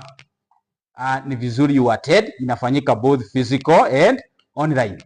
Kwa hivyo ukitaka kuja physically, tuko pale the marketplace opposite Kenya Women Bank next to Jambis Hotel, una attend na tunasoma. Pia tuko live both in Facebook and YouTube.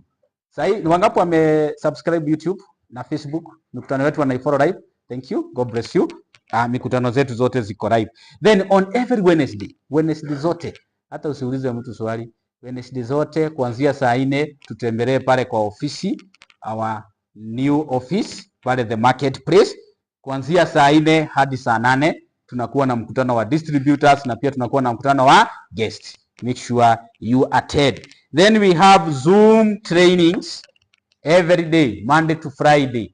Monday inafanyika 9:30 hadi 10:30, Tuesday 8 to 9, Wednesday 9:30 to 10:30, Thursday 9:30 to 10:30, Friday 8 to 10. Tuko na Zoom trainings ambazo zinatusaidia kusoma na kuelewa kila kitu. Then ni vizuri ukao ukisubscribe in our online platforms, the Facebook and the YouTube, na una comment. Ukiingia pale una comment, unafuata na una comment. Good. With those few remarks, nataka niulize wageni ni wangapi?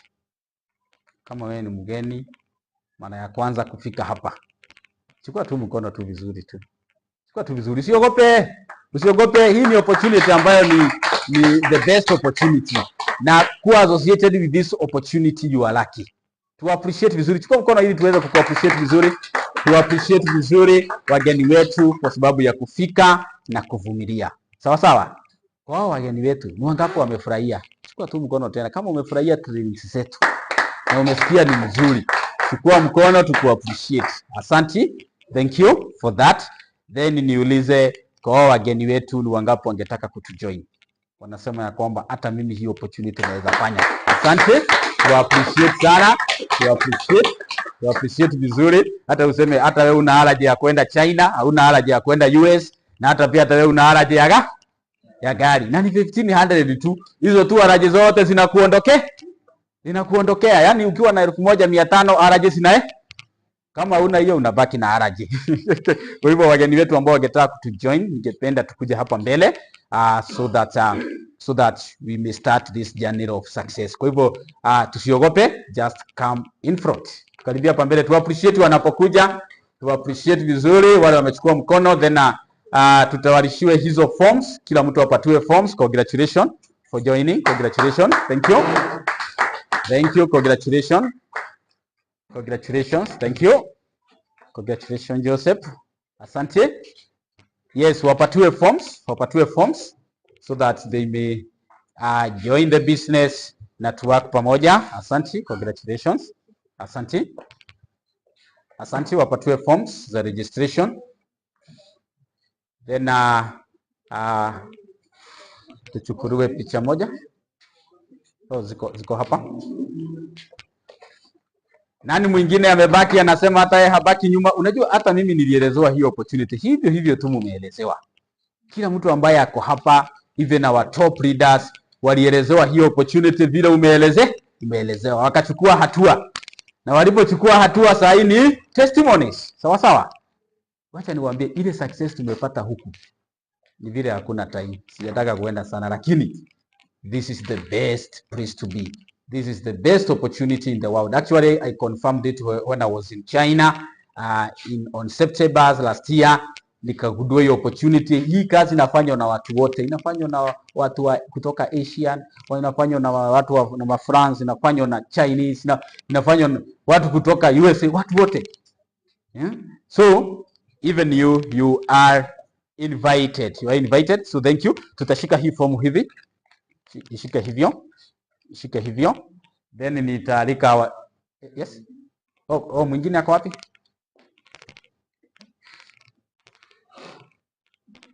Good, nitaalika leaders wetu wakaribia hapa mbele so that tupigwe picha moja na before wafike, endelee tu kufika, tutatuambia jina na umealikwa na nani? Tunakuita nani? Umealikwa na nani? Good, Lee, to appreciate Lee kwa sababu ya kualika John. Asante Lee. Tunakuita nani? Mama Maxwell. Mama Lucy. Nani Beatrice Lucy. Na jina ni? Magdalene amealikwa na Beatrice. To appreciate Beatrice. Yes. Yes, amealikwa na Phyllis Joseph. To appreciate Joseph. Thank you. You have another one. Karibia hapa mbele. Karibia hapa. Umealikwa na nani? Amealikwa na Kiraton. You appreciate ni vizuri. Moya amealikwa na nani? Kiraton. You appreciate ni vizuri. Then leaders tunaweza pangana. Yao peke yao. Haya sawa. Wapigwe yao peke yao. Mpe form. Haina shida ya picha. Utajaza tena, utaturudishia ili picha itokee smart. Yes, asante kwa wale ambao wameamua kuanza hii safari. Hii picha inatusaidiaga by the way. Si ati hii picha iko na mimi naonyesha kwa picha yangu when I was starting. Sawa sawa. Alafu sasa naonyeshwa mahali nimefika. So these photos are very important for our archive to remind us mahali tumetoka. Asante. So the leaders can now join to join kwa hiyo picha ya our new registrations. Thank you. Thank you.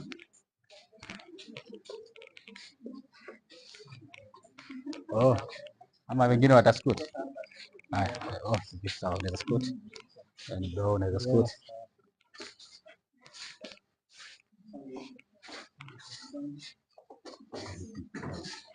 Unaweza scoot.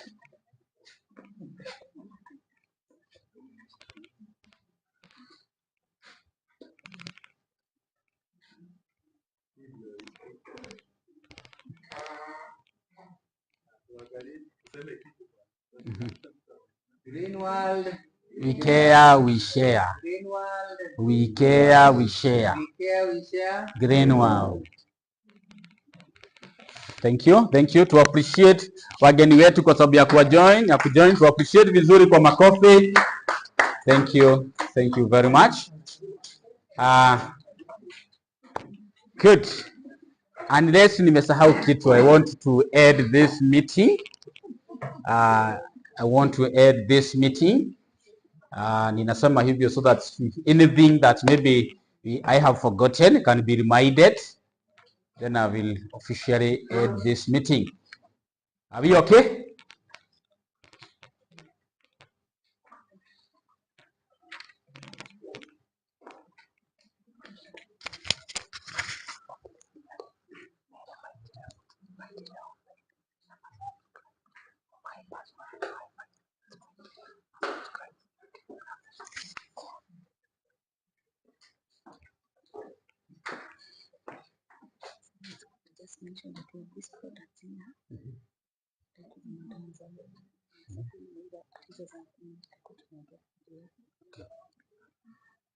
Good, thank you for that clarification. Tunataka kumalizia, na tukimalizia tumesema ya kwamba we are blessed, ya kwamba nao teknolojia imetukubali, na ninataka tu appreciate Mike G ambaye unaona amekaa hapa na machines, anakaa ni kama pale kwa studio. Akiwa pale kwa studio ni yeye ana coordinate kila kitu. Mike G ni yule ambaye ako hapa kwa studio, ana coordinate live Facebook, ana coordinate tuko live pale YouTube, ana make sure sauti zetu ziko sawa, picha ziko sawa na kila kitu iko sawa. Sisi tumappreciate vizuri kwa sababu ya kazi nzuri, na ananikumbusha ya kwamba hiyo kazi yake ili appreciate mzuri sana tunaweza mfanyia ni kuhakikisha ya kwamba tumeingia, tumejoin, tumesubscribe na tumecomment. Wangapi wako, acha nisiulize wangapi wako na smartphone. Si tuingie kwa simu zetu. Nataka dakika kwa sekunde chache tu tuingie kwa simu zetu. Kila mtu hata kama umekuwa umeingia, sasa tuingie sisi wote. Na kama hauna bado, mahali uko karibu hapo kuna wifi ya hapa ya Wisborne na kuna password. Wisborne Hotel. Kwa hivyo ukisearch pale kwa wifi utaona ni Wisborne Hotel. Password ni Wisborne at C 2023. Wisborne at C, hiyo kasi kako. Ni at, it's just at, it's just at. So Wisborne at 2023, not C. Thank you. So Wisborne at 2023. Kwa hivyo italeta Wisborne Hotel, ukisearch wifi available, Wisborne Hotel. Then password ni Wisborne at 2023. Na kama uko na bundles pia unaweza tumia bundles, haina shida. Tumefika hapo. Kama tuko hapo, tuende Facebook, usearch Versatile Next Level Team. Versatile Next Level Team. Are we there? Versatile Next Level Team. Versatile Next Level Team. Tumeingia. Ukiingia pale, comment. Just say something good, Say something good, comment there. Na kutoka hapo uwe ukifuata and follow. Comment and follow. Ukifuata itakuwa inakukumbusha ya kwamba wa meetings tuko live. Mikutano zetu tuko live. Unaanza kuona. Then kwa YouTube tunajiita Versatile Team. Kwa hivyo uende tu YouTube, usearch Versatile Team. Then you sign in na pia ufollow na usubscribe. Na uache a nice comment. Nitaangalia kila comment ya kila mtu. Unajua sasa unajua kama Maxwell akicomment nitajua Maxwell Kamau commented this. So after here nitaenda niangalie hizo comment zote na mimi nikukomentie back. Tunihesabu watu. Nitaona tu ni comment. Hapo mikutano zetu zote zinafanyikia hapo. Kwa hivyo kwanza hiyo ya Facebook itakurudisha kwa mikutano zetu zote. So you are going to run a lot. Utasoma, usome hadi usome. Haya, tukiendelea kufanya hivyo, nimesema ya kwamba shop yetu, our new shop ambayo iko hapa Naivasha, iko pale along the highway, building ambayo inaitwa The Marketplace. Is a very nice new building, inaitwa The Marketplace. Hiyo The Marketplace iko opposite Kenya Women, KWFT, opposite Kenya Women, next to Jambi's Hotel. Watu wengi wanajua hoteli ya Jambi. Nani anajua hoteli ya Jambi? Basi sasa tumejua ofisi. Hapo tuko hoteli ya Jambi. Hapo utaona hiyo ofisi yetu, first floor, utaingia hapo. Na hizi products zote tuko nazo. This just samples. For example, hii ni toothpaste. Hii toothpaste, wacha nikwambie, sitaki kusema mambo yake sana, lakini wale wananijua wanajua vile hii toothpaste imenifanyia. Hii toothpaste inatengeneza meno, ina white, inatoa sensitivity, inatoa this one. You should not miss it kwako hadi kwa watoto. Tuko na hiyo toothpaste na ziko available. We have these pads and we also have hizi majani like the pine pollen tea. Tuko na fertilizer iko available. The fertilizer is available. Sabuni, ukitaka ngozi yako iwe nyororo itulie, sabuni ndio hii. Inatengeneza, unajua hii sabuni imetengenezwa hadi na asali, so inatengeneza ngozi inakuwa imenyoroka vizuri. We also have the powder ambayo inaitwa compound marrow powder. Yani we have all these products ukihitaji zote, if you need any, saa hii utapata. Sawa sawa, either you can get it, zile ziko hapa, ama pia ututembelee pale kwa ofisi na upate. Tukitoka hapa, yule atataka kututembelea kwa ofisi aone our new office, you are much welcome. And I'm done. Thank you. God bless you all. God bless you. I request that we may stand up. Sawa. Watu wa online pia, asanteni kwa kutusikiza vizuri. Wale mko live, tusimame. Wale wako live Facebook, wale wanasikiza from Bodo, wale wanasikiza from Kisumu, wale wanasikiza from Nairobi, Mombasa, all over, even some in South Africa. We really appreciate your presence. Thank you for following us. God bless you. God bless you. Good. Nataka tumalizie kwa maombi na nita request one of us ambaye ni mwalimu wetu, ametoka all the way from Nakuru. Nitampatia hiyo heshima. Madam Priska akuja tufungie kwa maombi. Karibu.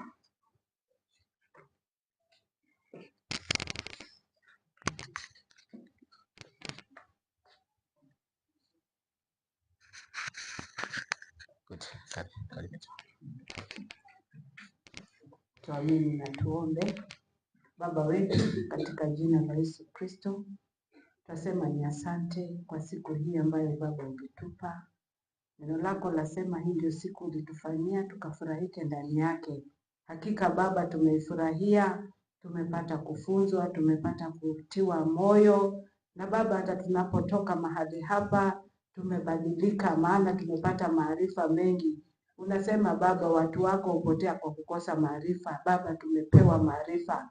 Sasa ni ombi letu, Roho Mtakatifu atuwezeshe, Mungu tuwezeshe, tukaweze hata kutekeleza yale yote ambayo tumewezeshwa kufunzwa, ili Baba matendo yale yakaonekane na yakazae matunda. Asante Baba hata kwa kila mmoja wetu, kwa walimu wetu ambao leo wametushughulikia, wape nguvu, wape maarifa zaidi. Wote Baba ambao tumesafiri, tulinde hata tunaporejea nyumbani. Tunaomba usafiri mwema, katuhifadhi, ukaagize malaika wa ulinzi wakatuzingire kila upande. Magari yote tutakayotumia Baba ukayafunike na damu ya Yesu Kristo. Tutakapofika Baba tutakurejeshea sifa na shukurani zetu. Hata Baba tunazidi kuombea hata timu yetu, ukaendelee Baba kutupanua na hata kutupa maarifa na nguvu zaidi ya kufanya hii kazi, ili sote tukawe wa kufanikiwa na tukawe na ushuhuda kuhusu hii biashara. Twakushukuru, twakuabudu katika jina la Yesu nimeomba na kuamini.